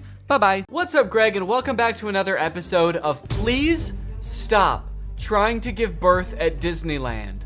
Please. Did you guys know about this? I just found out this is a thing. Women are trying to give birth at Disneyland in order to get a free lifetime pass. Don't do that. As I'm sure you guys are aware, because Disney is such a huge company with so many adoring fans and you know, people love going to Disneyland, there are a ton of like urban legends and lore surrounding the Disney parks. You guys may have heard of some of the more outlandish ones, like there's one that like Walt Disney's head is like frozen and buried somewhere at Disneyland or something, or like it's like Buzz Lightyear's head on the Toy Story ride or something like that. But today I wanted to sort of dive into some of the urban legends surrounding the Disney parks. Mostly the strange things that Disney adults do at the Disney parks. Although some of these things are so weird that I hesitate to call these people Disney adults, some of these things are a little extreme. Kind of feel like I should call them something else. These people are like Disney extremists or something, I don't know. The first one, like I said, women flock to Disneyland to give birth and get a lifetime free ticket, which is such a bad idea on its face. Like, please give birth in a hospital, give birth where there are like medical professionals around and not like a chipmunk. And the worst part of it is obviously this perk is an urban myth and does not exist. This is not a real thing. Laboring women have shown up at Disneyland in the hope that their bub will be born there and get a lifetime free ticket. But guess what? That perk is an urban myth and does not exist. Important to note, this article is Australian. That's why they're calling the baby bub. They're talking about a baby there. They're not talking about like a bottle of champagne or something. I'm going to Disneyland and giving birth to that bubbly dude, which is also what I call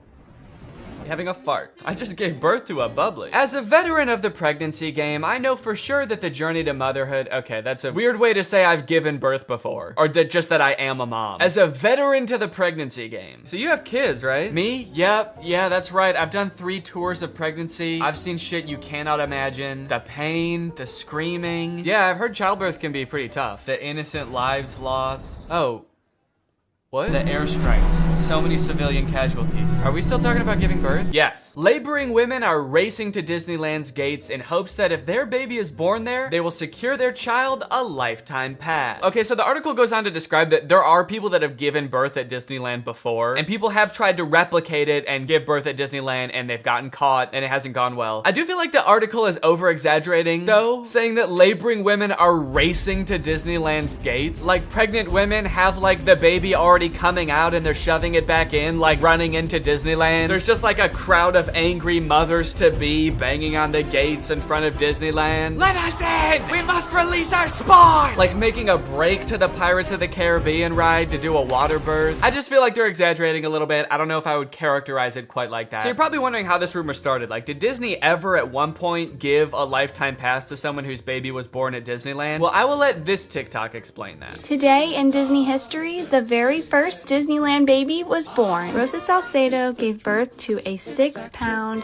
10-ounce baby girl on a bench on Main Street, USA, right outside of the Plaza Inn. Can you imagine visiting Disneyland as a family of 2 and coming out as a family of 3? Yeah, I can actually. But not because I'm gonna give birth. I'm gonna kidnap Donald Duck. You're my child now, Donald. The perfect happy family of 3. Husband, wife, and my uncle Donald Duck, who I've been holding at gunpoint for the past 16 years. There have been 4 babies born at Disneyland, and all of them have been girls, but only one has their own Disneyland birth certificate. So that might not have sounded significant, but that's actually how the rumor started. The first baby that was born there, Teresa, got a birth certificate that was just like a Disney birth certificate that says like, this is the first baby to ever be born at Disneyland. And I guess like word got out that this baby got some kind of special certificate, and then people just started assuming like, oh, that's a lifetime pass. That baby got a lifetime pass. And from that moment on, has just been a rumor that if you give birth at Disneyland, your baby gets a lifetime free pass. So honestly, if you're like that big of a Disney fan and you do this, you don't even get a lifetime pass. You still have to pay to go to Disneyland. It's just your baby that gets in for free. And I kind of feel like babies get in for free to Disneyland anyway. Is that true? Children under the age of 3 get in free to all 4 theme parks and 2 water parks at Disney World. There you go. You want your kid to get in free to Disneyland? A better conspiracy would be just pretend they're 3 years old for their entire life. That shit could actually work. The article goes on to talk about a time where someone has tried to sneak in to give birth at Disneyland, and they hid in the bathroom while going into labor until I guess employees had to like assure her that her baby would not be getting a lifetime pass, and then she was like, oh, okay, fine, then I'll just go to the hospital. Once they assured her that she would not be receiving a lifetime passport, she came out and accepted the ambulance ride to Western Medical Center where her baby was born shortly thereafter. I don't know about you guys,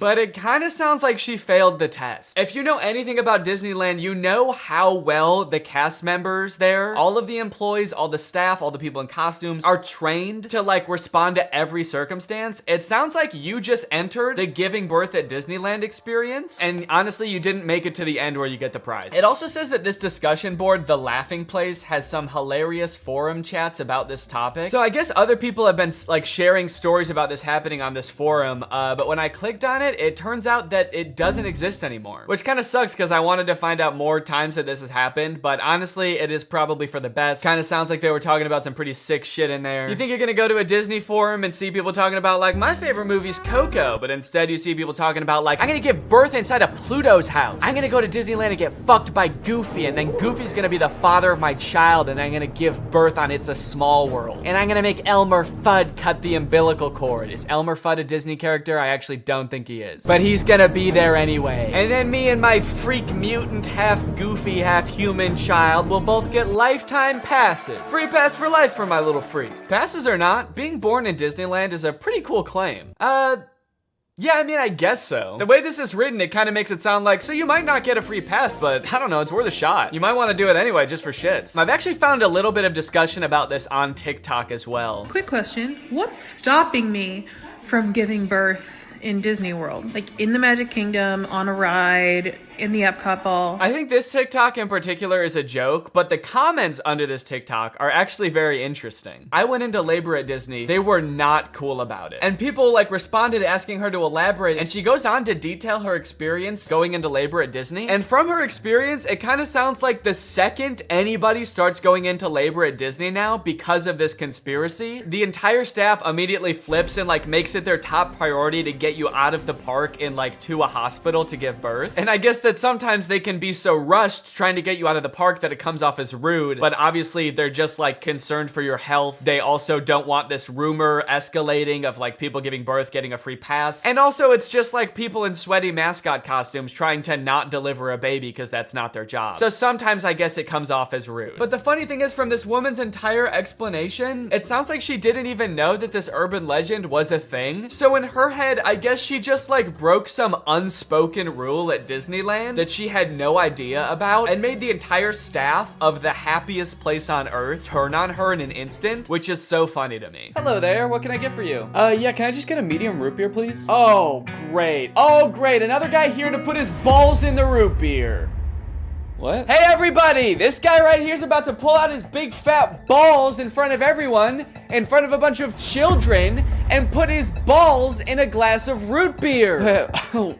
Why would I do that? Don't play dumb. I'm not playing dumb, I am dumb in this situation. You've clearly heard that if you put your stupid fat balls— why do you keep calling them fat? In the root beer at Disneyland, you get to spend the night with Minnie Mouse. Oh, what the fuck? No, I just wanted some root beer. Is that true? No, it's an urban legend. But no matter how many times we tell people it's not true, we still get perverts like you coming to Disneyland, ordering root beer just so they can put their stupid— don't call them fat— fat balls in it! Oh, come on, man, don't cry. I already am. Why do you still sell root beer if this keeps happening? Because if you shit in the root beer, you actually do get a free fast pass for Space Mountain. Okay, I don't want to put my balls in root beer, and I definitely don't want to shit in the root beer, okay? I legitimately just want to drink some root beer. Oh. Sorry, my bad, man. I didn't know. Okay, well, that's literally what I asked for, so here you go. Ah, what the fuck is that? It's Walt Disney's head. You said the secret code, so here's his head. No, root beer. What? I wanted root beer. I wanted to drink root beer. So no head? No. Overall, pretty disappointing that anyone actually believed this in the first place. In what world would Disney want to foster an environment where mothers are coming into their park, their theme park, to try to give birth? Especially if they're not like billing it back to the person that gave birth and being like, okay, here's your hospital bill, and because it's Disney, it was $1 million. Now, by now, it should be no surprise to you that there are some people in this world that want to spend every waking moment of their lives at Disneyland, especially their most precious moments in life, which is why you can also get married at Disneyland. Let's take a look at some of the craziest places you can get married at Disney World. Starting at $12,000, you can get married at the Haunted Mansion in Disney World. But just like expecting mothers trying to sneak into the bathroom to pop out a quick person, couples are of course also trying to cheat the system and avoid paying to have their wedding at Disney. So they'll just like sneak in with like themselves, maybe a couple family members and an officiant, and just like have the wedding in like a somewhat secluded area of the park. Here we have an article that details a San Diego couple sharing their secret Disneyland wedding story. Not many people can say they secretly got married in Disneyland's Sleeping Beauty Castle. 2 years ago, Gabriel and Andrea had been saving up for their dream wedding at Disneyland. However, when they began looking for wedding options at the park, the couple said that the cheapest option was $12,000. Instead, they decided to spend their life savings on a house. Great move, honestly. No complaints so far. That's a very wise choice. So Gabriel and Andrea decided to have a secret wedding at Disneyland. The couple gathered Gabriel's oldest daughter, an ordained minister, a witness, and packed their bags, heading for Disneyland for what they called a guerrilla-style wedding. Now, I don't know much about weddings. I've only had one, but I do know that you don't generally want to have them guerrilla-style. Like when we were planning our wedding, that word almost never came up, I don't think. Just imagining them describing their wedding afterwards, like, yeah, it was so romantic. We hid in the bushes for 8 hours in the hot Florida sun wearing camo paint, waiting for the crowds to die down. You know, just sort of waiting out the crowds and the gunshots, the airstrikes. Airstrikes? Then we popped out and I said, I do. Happiest day of my life. Here's my favorite picture of the big day. Now buckle up, because this next urban legend is about to get nasty. Quite literally, this is disgusting. Like I said, the most devoted Disney fans would probably spend forever at Disney if they could, but maybe they can. For years and years, the Haunted Mansion has been the home to an endless supply of Disney myths and legends. But the attraction's most prevalent and persistent rumor is that guests regularly spread the remains of their friends and family inside the ride. This can't be true though, right? It is 100% true. Yes, that is right, and I don't want to bash anybody's final wishes. I know that that's a very personal thing, but spreading human remains in a public place that people are like walking around and touching? Please don't do that. Or you know what, I should say, because I feel bad for people who are just trying to honor their dead relatives' wishes or whatever. If you're alive still and you're watching this video and that's gonna be in your will, please take it out. Don't make people do that on your behalf. Honestly, I am a little relieved that people are sticking to like spreading ashes at least, because there are a lot of different ways to dispose of a body. It was actually my grandpa's greatest wish to be laid to rest at Disney. Oh, that's sweet. You're gonna scatter his ashes around at the park? Not exactly. The Haunted Mansion probably has so much human ashes in it, it's not even funny, said one Disneyland custodian. Bleh! That is the nastiest thing. Oh my God. Don't do that. Do not do that. Please. People scatter their loved ones' ashes in the Disney parks monthly. Can you imagine just like being on a ride and the person next to you is dumping out ashes? Disney employees are literally aware of this too. They have to follow special protocols every time this happens. The custodians are used to identifying and vacuuming up these ashes. I don't know why I was surprised to hear they vacuum them up. Of course they do. It's a literal human corpse, basically. Of course they get rid of it. The people who are like requesting this happen to their bodies must know this, right? They must know that some custodian that does not willingly work in like a morgue or something is going to have to take care of that. This sounds awful for everyone. If you're the custodian, you have to vacuum it up, but if you're the person that just lost someone you care about, you have to know that they're just gonna vacuum it up. They might even make you watch. They have you come identify all the places that you scattered the remains, and then they just like make eye contact with you while they're vacuuming it up. This is going in the garbage now. We're gonna throw this in the garbage now. Say bye-bye. So when you're laying them to rest in the happiest place on earth, you're actually condemning them to forever in the suckiest place in the world.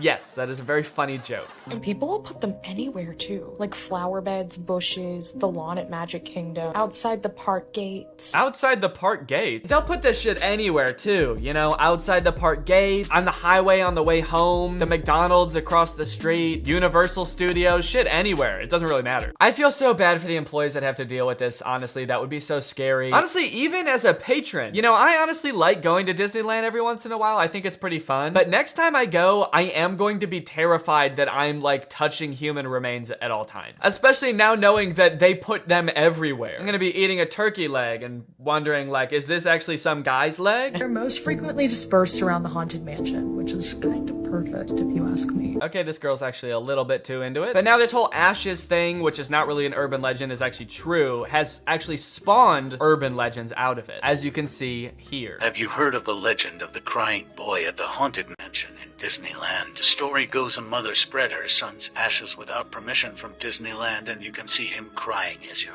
exiting the ride. Spooky. I wonder why he's crying. Maybe because his ashes are in a vacuum. Maybe because he was a little boy and his mom spread his ashes in the scariest ride at Disneyland. The mom was like, yeah, my son used to love this ride. Every time we would get on it, he would be screaming and crying and shaking because he was so happy and excited. So I decided this is the perfect place for him to spend the rest of eternity. In a rundown castle of pure terror. It's what my darling little boy would have wanted. All in all, it seems to me that Disney, this giant corporation that owns like every media property known to man, has their grubby little fingers wrapped around people a little bit too tightly. It's like you already have every movie and TV show. Do you really need people like begging to spend their entire lives at your theme park also? But even still, with people spreading their loved ones' ashes at Disney, people trying to give birth at Disney just to get free tickets, Disney is still trying their best to immerse you in their parks as much as possible to make you never want to leave. Recently, Disney opened up the Galactic Star Cruiser Hotel, which is a Star Wars hotel and experience. I think it's like a 2 or 3 day long experience where you are like in this hotel. There's like a story that you have to follow about shit going on around you. It seems very immersive, and to a pretty big Star Wars fan, honestly, it sounds pretty cool. But it is also $5,000, and instead of windows, your room has a screen that just shows a video of outer space playing. So, Just keep that in mind that you might go insane while you're in this place. With no concept of night or day, you just have to adhere to the Star Wars pre-approved activities. There's like stormtroopers patrolling the halls at all times. It's kind of like they wanted to build a Star Wars hotel, but they built a prison instead. I read through some of the Google reviews for this hotel. It's only been open for a little bit, so there's not that much to go off of. And honestly, there are a lot of 5-star reviews of people who seemingly really enjoyed it. I did think that this review was really funny. This person gave it a 1 out of 5, and they said, thought the experience was fun, but not worth the price. There are too many missions to keep track of, and you are always missing something. It kind of seems like they got like too immersed in the story and like started to believe that they really needed to complete these missions. This sounds more like the review of a disgruntled employee that like works on a spaceship. There are too many fucking missions, man. There's too much shit to do. The hyperdrive is gonna fail, and I need to fix that. Not to mention the First Order's breathing down my fucking neck, trying to get me to give away the location of my comrades. This place is fucking stressful. I think my favorite thing I've seen come out of this Star Wars hotel is this apparently now deleted ad for the experience that says strike unlikely alliances in your very own Star Wars story. Apparently when you come in, you can decide if you want to be like on the good side or the bad side. So this, holy shit, this place is metal, dude. This goes hard. It's crazy to me that you actually can choose to be on the side of like the evil intergalactic fascists, basically. You and your preteen daughter can don First Order uniforms and betray one of your favorite characters' trusts, Chewbacca, giving away his location and leading the First Order directly to him, who will take him away to be tortured and then eventually executed. It might be a little too immersive. It might be. We're gonna start hearing people come back and you're gonna be like, how was your trip? You went to the Star Wars hotel, right? And they'll be like, the guilt over my actions will haunt me forever. But I did what I had to do.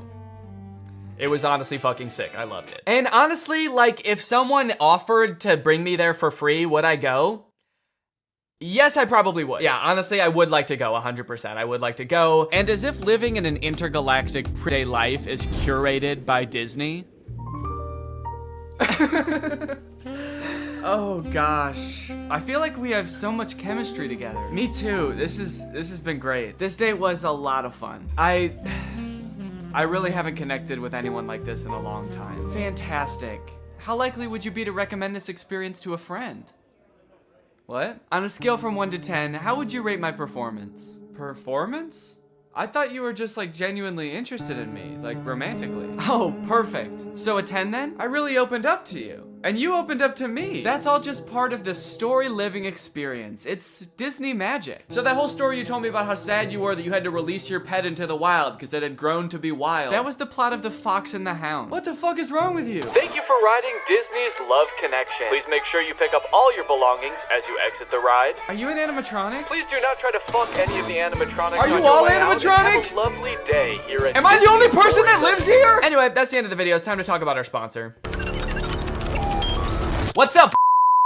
It's me, a hacker, and I'm so excited to steal your data because you don't have today's sponsor, ExpressVPN. You see, sending data over an unencrypted network is a lot like sending a postcard. There's no envelope to cover up your info and protect your sacred message. So any old creep with a little bit of basic computer knowledge and a little bit of free time can come along and check out all of your private information. I'm talking passwords, financial details, hell, emails.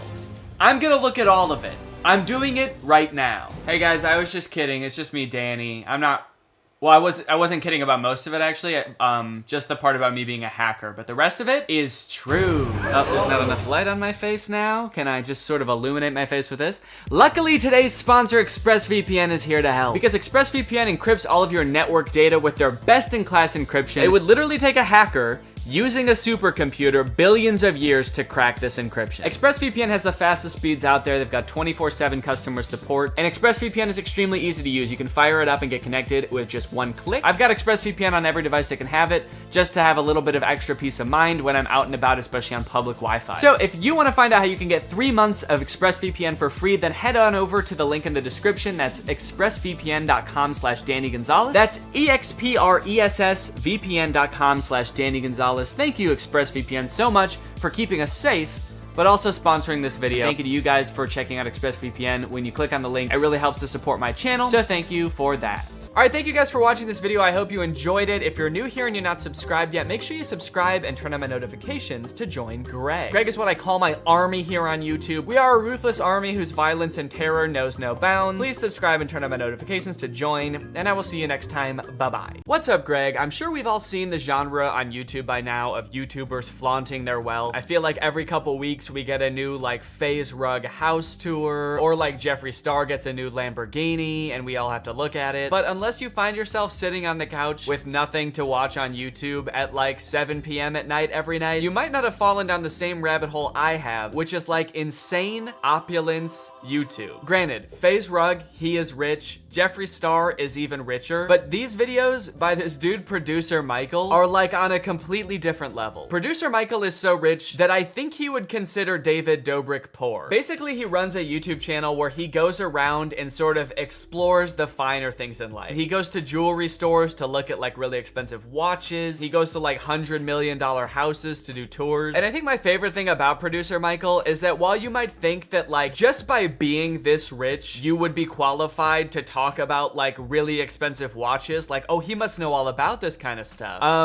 He is not qualified. He is perhaps the most clueless person that could possibly be doing these videos. In this TikTok, he is surprised to learn that he is in possession of and is currently wearing an earring that is worth $5 million. What is that thing you're wearing? It's a red diamond, would you like to see it? You don't understand. This thing right now, do you know how much this is worth? $5 million. Michael is the quintessential clueless rich person. He does not have a single clue what is going on. He is like unbelievably wealthy. The things that he shows off in his videos are so unnecessarily like ostentatious. And I think that's really clear in this video, $2 million diamond covered shoes. So we're back with Jason of Beverly Hills. This time we're in his VIP suite. So right off the bat, this is like a scenario that nobody's ever been in ever. So it's like the least relatable thing in the world. But I guess that's sort of the appeal of videos like this, is I guess you really get to see how like the most insanely wealthy people in the world live. I didn't even know that jewelry rooms had VIP sections. I don't think they're real gold. There's a lot of them, or it might just be a reflection, but it's really cool, isn't it? I love that. Yeah, it might just be a reflection, but I'm not sure. One thing you gotta know about Michael is that he's never gonna find out. He'll say in his videos a million times, it might be this way, and I don't know. And I can guarantee you right now, he's not gonna find out for you. He's just gonna kind of casually speculate on it, and then he's gonna move on. Would you like something to drink? Oh, yes, please. Sparkling water. Adam will have the same. I'm choosing it for him. Although, I do see beer taps back there. No beer, Adam. So stern with the no beer Adam. Like, I'm wondering, did something happen before? No beer, Adam. I feel like Adam has definitely had some sort of workplace incident involving beer. Wow, this is lovely. Oh, I already see lots of sparkly things. Wow. What have you got your eyes on? Really great commentary so far. They just sort of walk in and silently stare at the diamonds for a few minutes. What are you looking at over there? Rings? Cool. I'm looking at bracelets. Nice. But eventually they make their way over to a pair of $2 million diamond covered shoes. Michael Blakey shoes. I could wear these, right? I know. These are all diamonds. How do you know? When I'm telling you this man has absolutely no expertise, this is what I mean. Oh, these shoes are covered in diamonds. How do you know? How can you tell that? How do you know these are diamonds? It's like, I don't know, because I looked at them. But some of them could be glass, right? Not too much else interesting happens in this video. The owner of the jewelry store shows up. He sort of enters like Darth Vader. How are you? There's also a portion of this tour where the owner's wife is also behind glass. Like she's in a different room, kind of just like, oh man, I wish I could hang out in the VIP lounge. Now, many of you may have heard about the One. It was like being marketed as the most expensive house in the world. It's like this insane mansion in LA. It was just in the news recently because it was selling for $500 million and they couldn't find any buyers for it. And so I think that it was like foreclosed on, and then finally it was sold at auction for like $150 million, which is obviously still insanely expensive, but like, damn, that's like $350 million below asking. And about a year ago, Michael was able to actually tour the house with the man who designed and built the house himself, the lucky winner of negative $350 million, Niall Niami.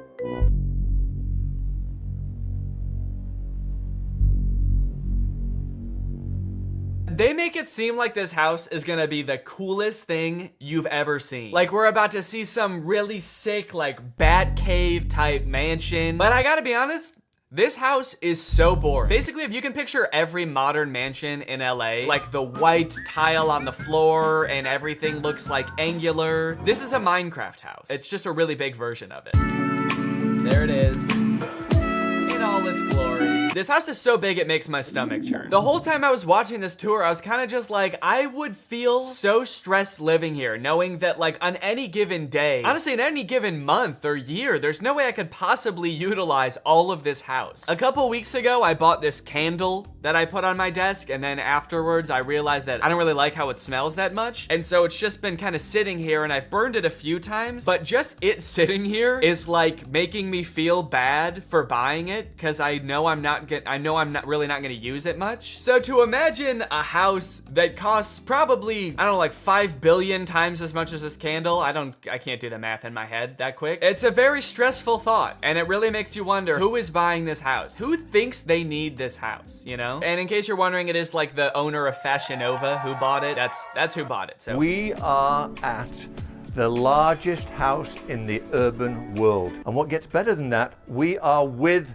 the one and only Niall, who is the visionary behind this. He built this. Yep, what makes the tour even better is that we are getting a glimpse into the man, the absolute psychopath that made this house, Niall. This dude is an enigma. Him and Michael together are just like the two most eccentric rich people I've ever seen. The way they interact is wild, and after watching like 2 minutes of Niall, you'll be like, yeah, it makes sense that this is the guy that built this house. Whoa!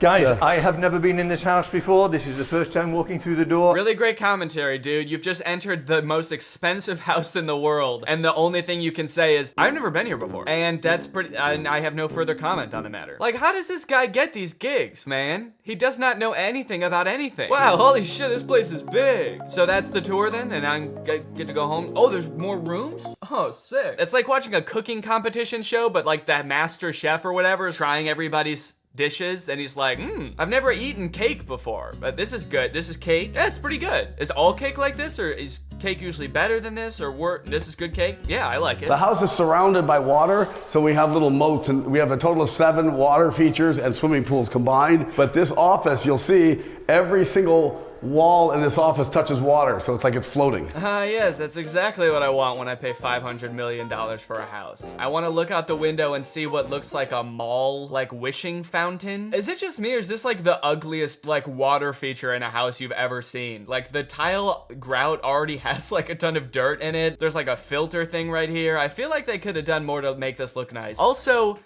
what the fuck, dude? Nobody needs a moat in their house. So the next room we're going to go to is the formal living room, and the formal living room, I designed it like the Plaza Hotel in New York, where you could have multiple meetings at the same time. It was very important for me that the house feels comfortable and warm. He just said I wanted this house to feel warm and comfortable. This is the least warm and comfortable house I've ever seen. His feet are literally like squeaking on the floors of the hall as he walks through, and he's still like, yeah, this place is nice and warm and comfortable, huh? Nice and homey feeling in here. I don't at all feel like I'm walking through a mall right now. Every piece of furniture in this house is like so sharp it looks like it would cut you, and he's like, yeah, it's really like inviting and friendly, right? Check this out. Is this not the Four Seasons? I Or feel the like Plaza. I'm in the One Four of the two. Seasons. Is that a good thing? Yeah, I kind of wanted the living room, the place where you like relax and unwind, to feel like the lobby of a hotel. And then for the master bedroom, I wanted more of an intimate feel. So for there, we kind of went with like a Cheesecake Factory vibe. And just like the Cheesecake Factory, there is a lot on the menu in there. Yup. And the view today is a lot of overcast, but still, you know, the thing that is crazy. Great banter between Michael and Niall. Still, you know, the thing that is just sort of talking over each other constantly. This next part, we get a glimpse of how truly weird Michael is. They go outside to look at this sculpture, and Michael is like really excited because he gets to walk on grass. This is going to be a first. I never walk on grass. A lot to unpack here. First off, he says, I never walk on grass. And I think he's talking about just his house tours. I don't know why. I mean, like, most houses have some kind of grass yard, right? Especially ones this big. But he could also be talking about just like in his everyday life, like this man is so rich that he's never walked on grass before. And it kind of made it seem like it, because if you go back, like, he kind of looks like a dog with an electric fence, where he's like kind of walking along the edge of the tile trying to follow Niall, but he can't because he doesn't want to walk on the grass. I just want to know more about Michael's story. Like, who are you, dude? Father never let me walk on grass as a child. He said grass is for the peasants that live at the bottom of the mountain where our castle resides. This is real grass, and I'm going to walk on it. There you go. How about that? Look, I'm on the grass, guys. And you know what? I'm happy for Michael. He is like absolutely ecstatic to be stepping on grass. This is the best day of his life. He's really showing his dad today, hey dad, you don't have to be poor to step on grass. Now, you might not think that Niall is that weird. I know I said that he's like a really eccentric guy, and you might be wondering what I mean by that. While Niall is showing off this sculpture, listen to the tangent he goes on about his ex-wife. It's turned into something so much more, because my ex-wife, I'm just getting divorced, unfortunately. It was a whirlwind relationship. I met her during COVID, and it didn't work out. Okay, we don't need to know all this. This is not about the sculpture. Just keep going. You don't need to give us the whole story of your ex-wife when you just mentioned her once. But maybe it will still at the end. I don't know. But this is a charity that we have called Wings of Angels, and this is going to help children in third world countries through the arts. I don't know any of what he's talking about. He went into this weird tangent about his ex-wife and how he hopes it'll still work out. It seemed like he got choked up, and then he was like, but this sculpture is gonna help third world country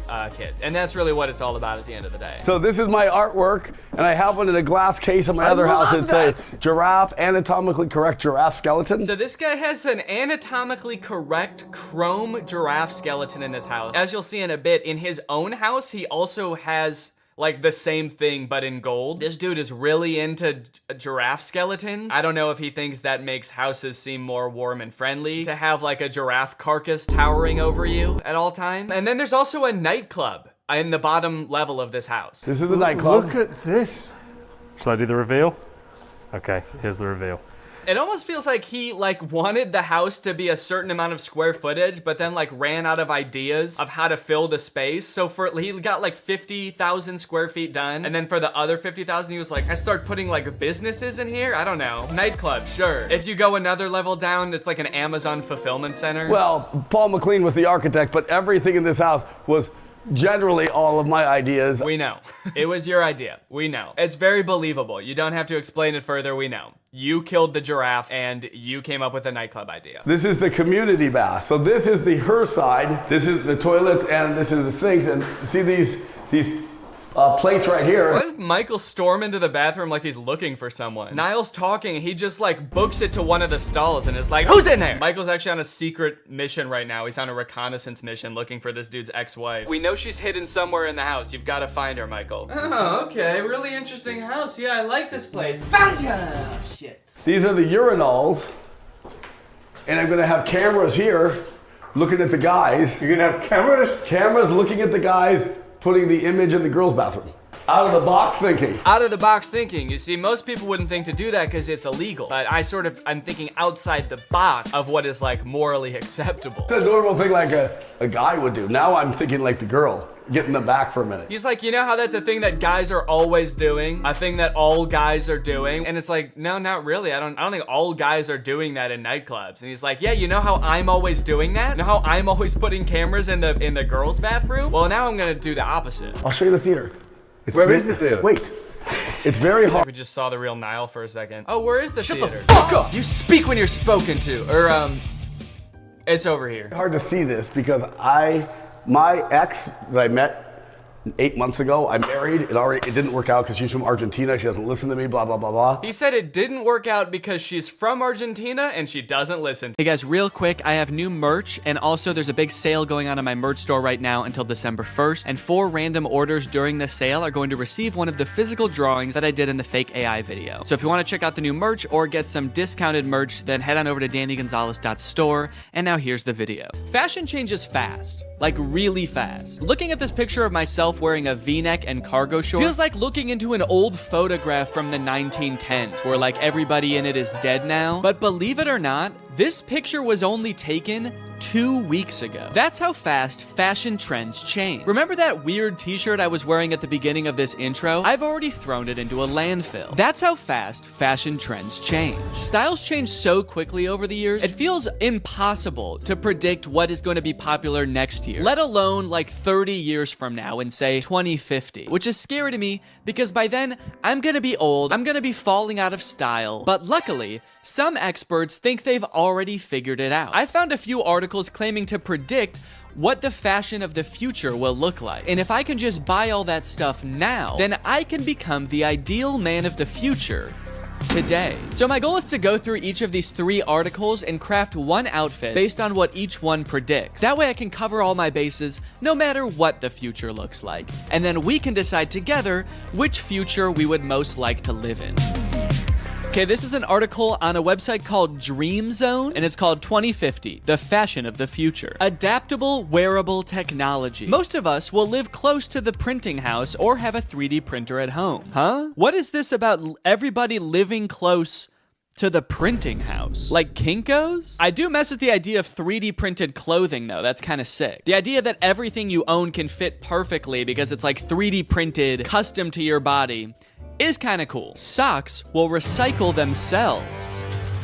Wearing for a few days and discarding will become a thing of the past. I don't do that currently. Wearing for a few days and then discarding? We don't do that. That's something that you do. You made that up. Fashion trends will not get banned, but it will be made from paper so that everything which is old can be dropped off to domestic recycling. So what I'm getting from this article, 3D printed clothes and recyclable clothes. When I Googled 3D printed clothes, I came across this company called Zellerfield that makes 3D printed shoes specifically designed for your exact feet using scans of your dogs that you send them. They have a bunch of different models of shoe. This one's got a face on it. Actually, it's got 2 faces on it. It's got one on the front and one on the back. Voldemort ass shoe. Incredible feel, fused 3D lattice with no stitching, glue, or weak points. That actually is kind of cool. So there's no stitching. It's just all assembled basically together. It's all one solid piece. Kind of like a Croc. Are these just Crocs? Easy to clean, breathable, machine washable, and odor resistant. It's breathable? It looks like a big solid chunk of rubber. I don't know what the consistency of this shoe is gonna be, but I guess there's only one way to find out. The process of scanning my feet was a little bit different than I anticipated. I wasn't so much scanning my feet, so much as taking one very specific picture of both my feet next to a piece of computer paper. To find some more kind of eco-friendly clothes like this article was talking about, I Googled clothes of the future and found this company Volback. They make a shirt called the wooden t-shirt. This is the first t-shirt to be built from wood and colored with wood. Now it looks like a pretty normal shirt, so I guess they figured out some kind of way to make fabric out of wood, which is pretty cool. Unless this is all like an illusion and this really is just carved out of wood. I guess he's not moving that much in these pictures. What if it is just like a stiff board of wood and it actually doesn't have a back either, so you just put it on like a chest plate. So I'm gonna order a medium wooden shirt. Lastly, I found some compostable underwear. These are just boxers made out of 100% cotton, which means that if you put them in a composter, they will turn back into dirt. Made by nature and designed to return to nature in 90 days. You can soil them and turn them into soil. Add to cart. This article, What Will Fashion Be Like 20 Years From Now, is from the BBC, and it introduced me to a pretty interesting concept. The project hints at a future where we will all be able to download content to our clothing viewable through AR glasses and present ourselves differently to everyone around us. So the clothes of the future could be no clothes at all. We're all just wearing like AR glasses, and that's projecting the clothes onto us. I guess this would cut down on clothes waste. A ton of clothing every year is thrown into landfills, but if all the new stylish clothes was digital, there really wouldn't be as much waste. That is, if you don't take into account the AR glasses that we're all going to be wearing, and how a new one will probably come out like every 6 months that have electronic components in them, and then those will be the things ending up in landfills. And also, we do still have to wear some clothes. right? Or is the future just gonna be like people walking around looking like Fortnite characters in our AR glasses, but in reality, they're just naked? The most interesting part about this is that I actually found a company that offers this service already. It's called DressX. I actually found it because Sophia Nygaard made an entire video where she dressed up in outfits from this service for a week, and it's super interesting. You can buy clothes, digital clothes, from this website, and then you can try them on virtually. I guess you upload an image of yourself that you want to be wearing the outfit, and then you pay $20 for them to basically Photoshop you into the outfit. And it looks a little bit realistic. Yo, look at this, the Neo suit. I feel like when I upload this, they have to decide how big my ass is. Okay, I'm actually kind of liking these, dude. Whoa, look how big that hat is. Dude, that's crazy. Maybe I want to go with this one. It's $100 for this whole outfit, which could be worth it, depending on how it turns out. Yeah, I'm gonna go with this one. This article is called Fashion Trend Predictions. What will clothes look like in 100 years? Fashion in the future might be entirely different to anything we can predict. Okay, so they're basically starting off by being like, we have no clue. Everything in this article is probably wrong. Formulated after the sleek form of smartphones and other tech devices, the fashion industry may be heading towards the use of futuristic looking clothing. Okay, so our fashion in the future will be based on smartphones, which are something that we have today and probably like won't have in the same form 100 years in the future. Also, that sounds terrible. I don't want to dress like my phone. I'm all metal and gray. I have a giant speaker right here and a giant microphone down there. Okay, this one also says clothing designed for VR glasses. So I'm thinking VR glasses are gonna be a big thing in the future as well. So maybe I should incorporate that into this outfit too. I mean, I guess glasses with like a camera on them does kind of correspond to the whole smartphone theme. The use of artificial intelligence in the fashion industry may end up having the ability for clothing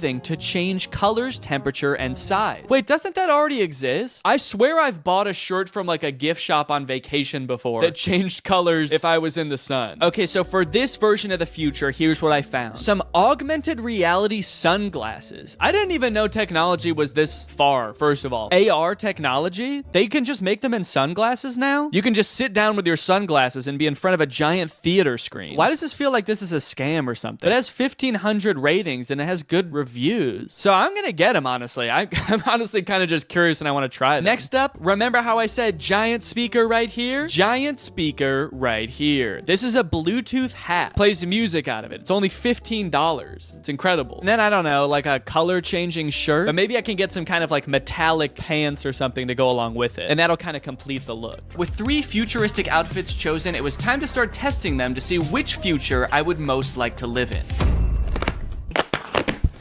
Here we go. This is the hat. Warning, to avoid danger of suffocation, please keep this bag away from babies and children. When you take the hat out of the bag, there should also be a warning. It should be like, now don't use this hat near anyone else. Don't use this in public around any other people. It's gonna weird them out. It's also gonna be super annoying. My initial impression of a lot of these products was not great. Connected. Yes. Sound quality did not sound good, guys. I have to say that does not bode well for the test of this. The color changing shirt was super confusing. My hot breath would make it change colors, but when I would put my hot hand on it for like a minute straight, it wouldn't. What the hell? It barely changed color at all. How hot is my breath that did it and nothing else does? Oh, yeah, okay, so this is the robot onesie that I ordered. Onesie? Is that the right word? Like, that's the word for a baby outfit that's all one thing. Is that like that for people too? Or like adults? People? I know it's like that for babies, but what about like humans? Human beings? But what I'm most interested in trying is these AR glasses. So let's get the whole outfit on and see how they work. Ah, whoa! Holy shit. Oh my God. Whoa, that's actually kind of cool. So my whole laptop screen is like suddenly appeared in my glasses. And no matter where I look now I just see my laptop screen. We can fully see it on the camera. you can't see your eyes anymore. You just see my laptop screen. Of your laptop screen. Wait, that gives me an idea. Hold on. So you can see perfectly what's on my screen? Yeah. Interesting. Okay. How do I look? I didn't realize when I bought these that it seems like you have to have them plugged into your laptop or phone in order to use them. So it's not like you can just be walking around watching the new Mr. Beast video as you walk down the street. You have to be carrying a laptop with you too. But I do think that there is a real use case for this outfit. With all this potential for stimulation strapped to my body, I can become like a permanent iPad baby. So I turned on a food theory video, I started blasting some futuristic music out of my hat, and started playing some stimulating videos of kinetic sand on my glasses. Okay.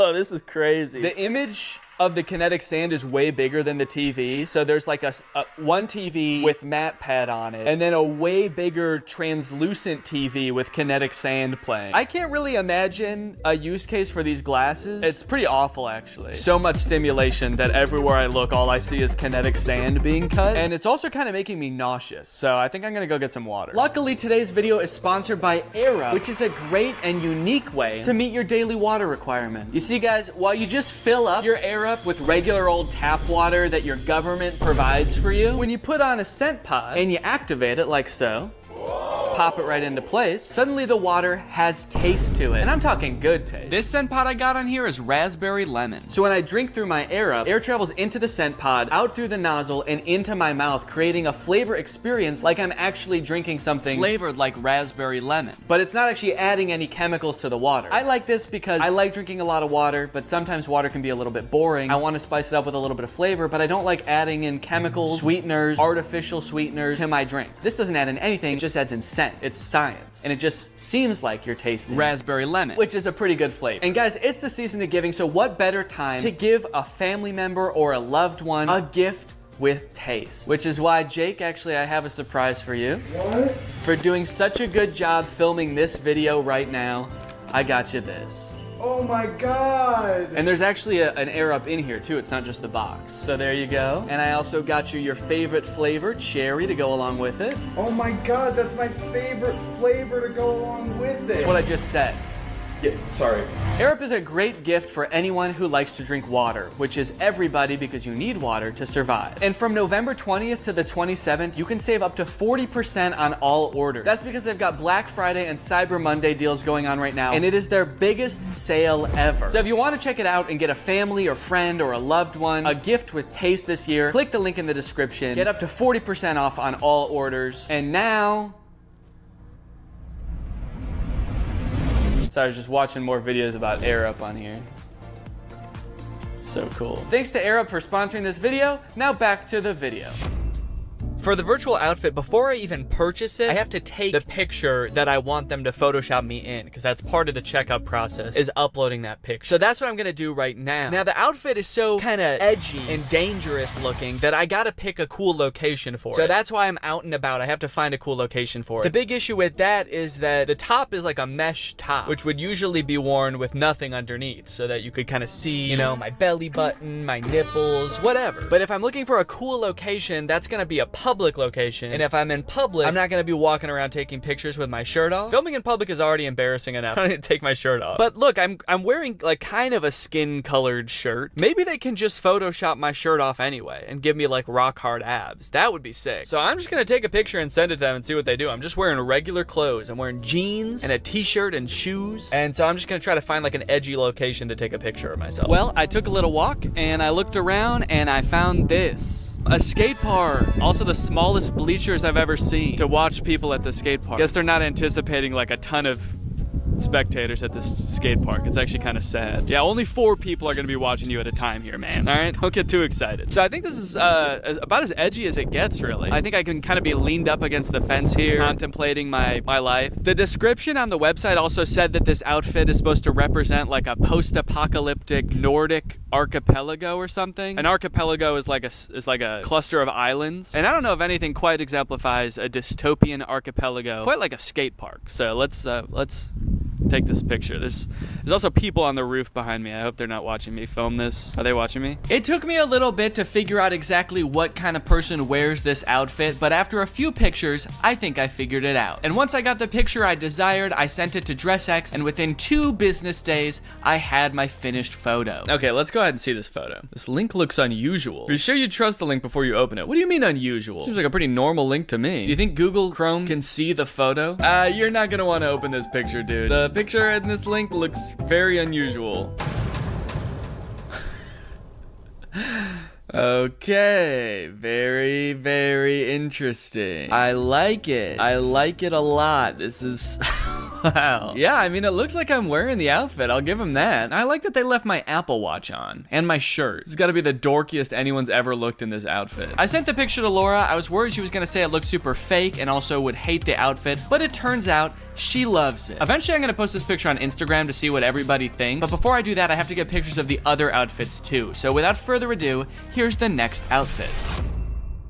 All right, well, it's been a month since the last part of the video that you just watched. Our son arrived about 2 weeks early, so I had a little bit less time to film this video than I thought. Whoops. So yeah, I'm a dad now. I've been taking the past month off of social media and just like taking a break from filming and stuff, just to hang out and get to know the little guy. He's awesome. He's very chill so far. Does a lot of sleeping, does a lot of pooping. And all in all, it's probably been the best month of my life. This has been fantastic. It's been amazing. Everybody's healthy. Everybody's doing great. The delivery went great. About as good as you could ask for, honestly. But being that I am a dad now, I do kind of have to reevaluate my content, you know? I have a son to raise. Do I really care about becoming like the trendiest man 30 years from now? My son's gonna be 30 years old in 2050. Okay? Or something like that. I don't know. Somewhere around there. Or do I really want to be worried about keeping up with the hottest trends of the future? Yes. Of course I do. Even more so now. This child is a very cool child. And you can bet he's gonna have cool friends with even cooler dads. You know they're gonna be showing up to birthday parties in the hottest 3D printed shoes and the stiffest wooden t-shirts, all right? So if I don't get ahead of the curve now, I'm gonna be a laughingstock amongst this boy's friends and their dads. Which is why I've got this one last outfit here before me, and I think this is really gonna be the one that takes the cake. So I unboxed the biodegradable boxers. Oh yeah, these will fit just fine. I unboxed the wooden t-shirt. First impressions? It does not feel like a shirt. Even my dog's natural instincts are like, ooh, that's a stick. Must fetch shirt. And I unboxed the 3D printed shoes and this hat. Whoa. Okay, they also sent me a hat. This very cool hat. Buy my shoes on Zellerfield.com. Hey, wait a minute. I didn't send them pictures of my head. How did they know how big my head is? Wow, dude. Okay, look at this. Wowee, man. These shoes impressed me from the moment I took them out of the box. They are breathable. Yeah, I can. That's actually kind of crazy. Wait, how does that work? And they fit pretty well. At first. Huh, well... My toe ends about here, so there's like this much space at the end of the shoe, but I actually think that that is kind of how you want shoes to be, because you don't want your toe rubbing up against the front of the shoe. So, okay. Why do I look like old-timey in this shoe? With this long sock and my pants ending there. I look like a pilgrim or something. For whatever reason, the left one is a little bit more uncomfortable. Let me stand up and just... Yeah, I can definitely still feel that a little bit. You know what? No, I think these are too big. I actually think they are too big in the toes. I feel like I've got a lot of extra space there. But I wouldn't know the full extent of it until I put the full outfit on to test. The very first thing I noticed is that when I put this shirt on, it was like weirdly cold. Like usually when you put clothes on, it warms you up right away. But the shirt has like a weird cooling effect to it. And it's like, it just feels cold on my body. Does it feel cold to the touch to you?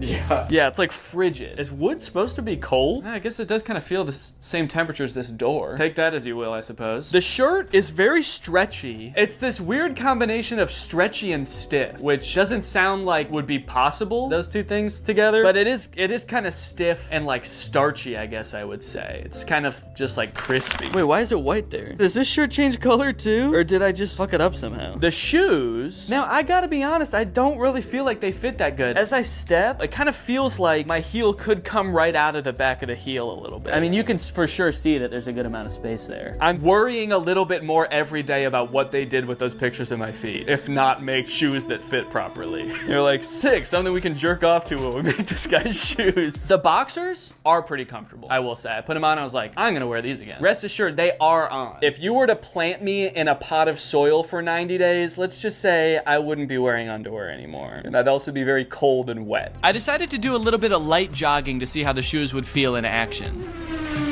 Oh no, these have really bad grip. Let me try on sidewalk real quick.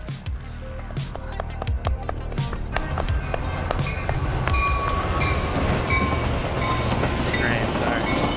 Let me see if I can race it. There's not a lot of grip on the bottom of these shoes, so when I was running on this gravel path, I kind of felt like I was like a cartoon character that like starts running for a little bit before they actually start moving.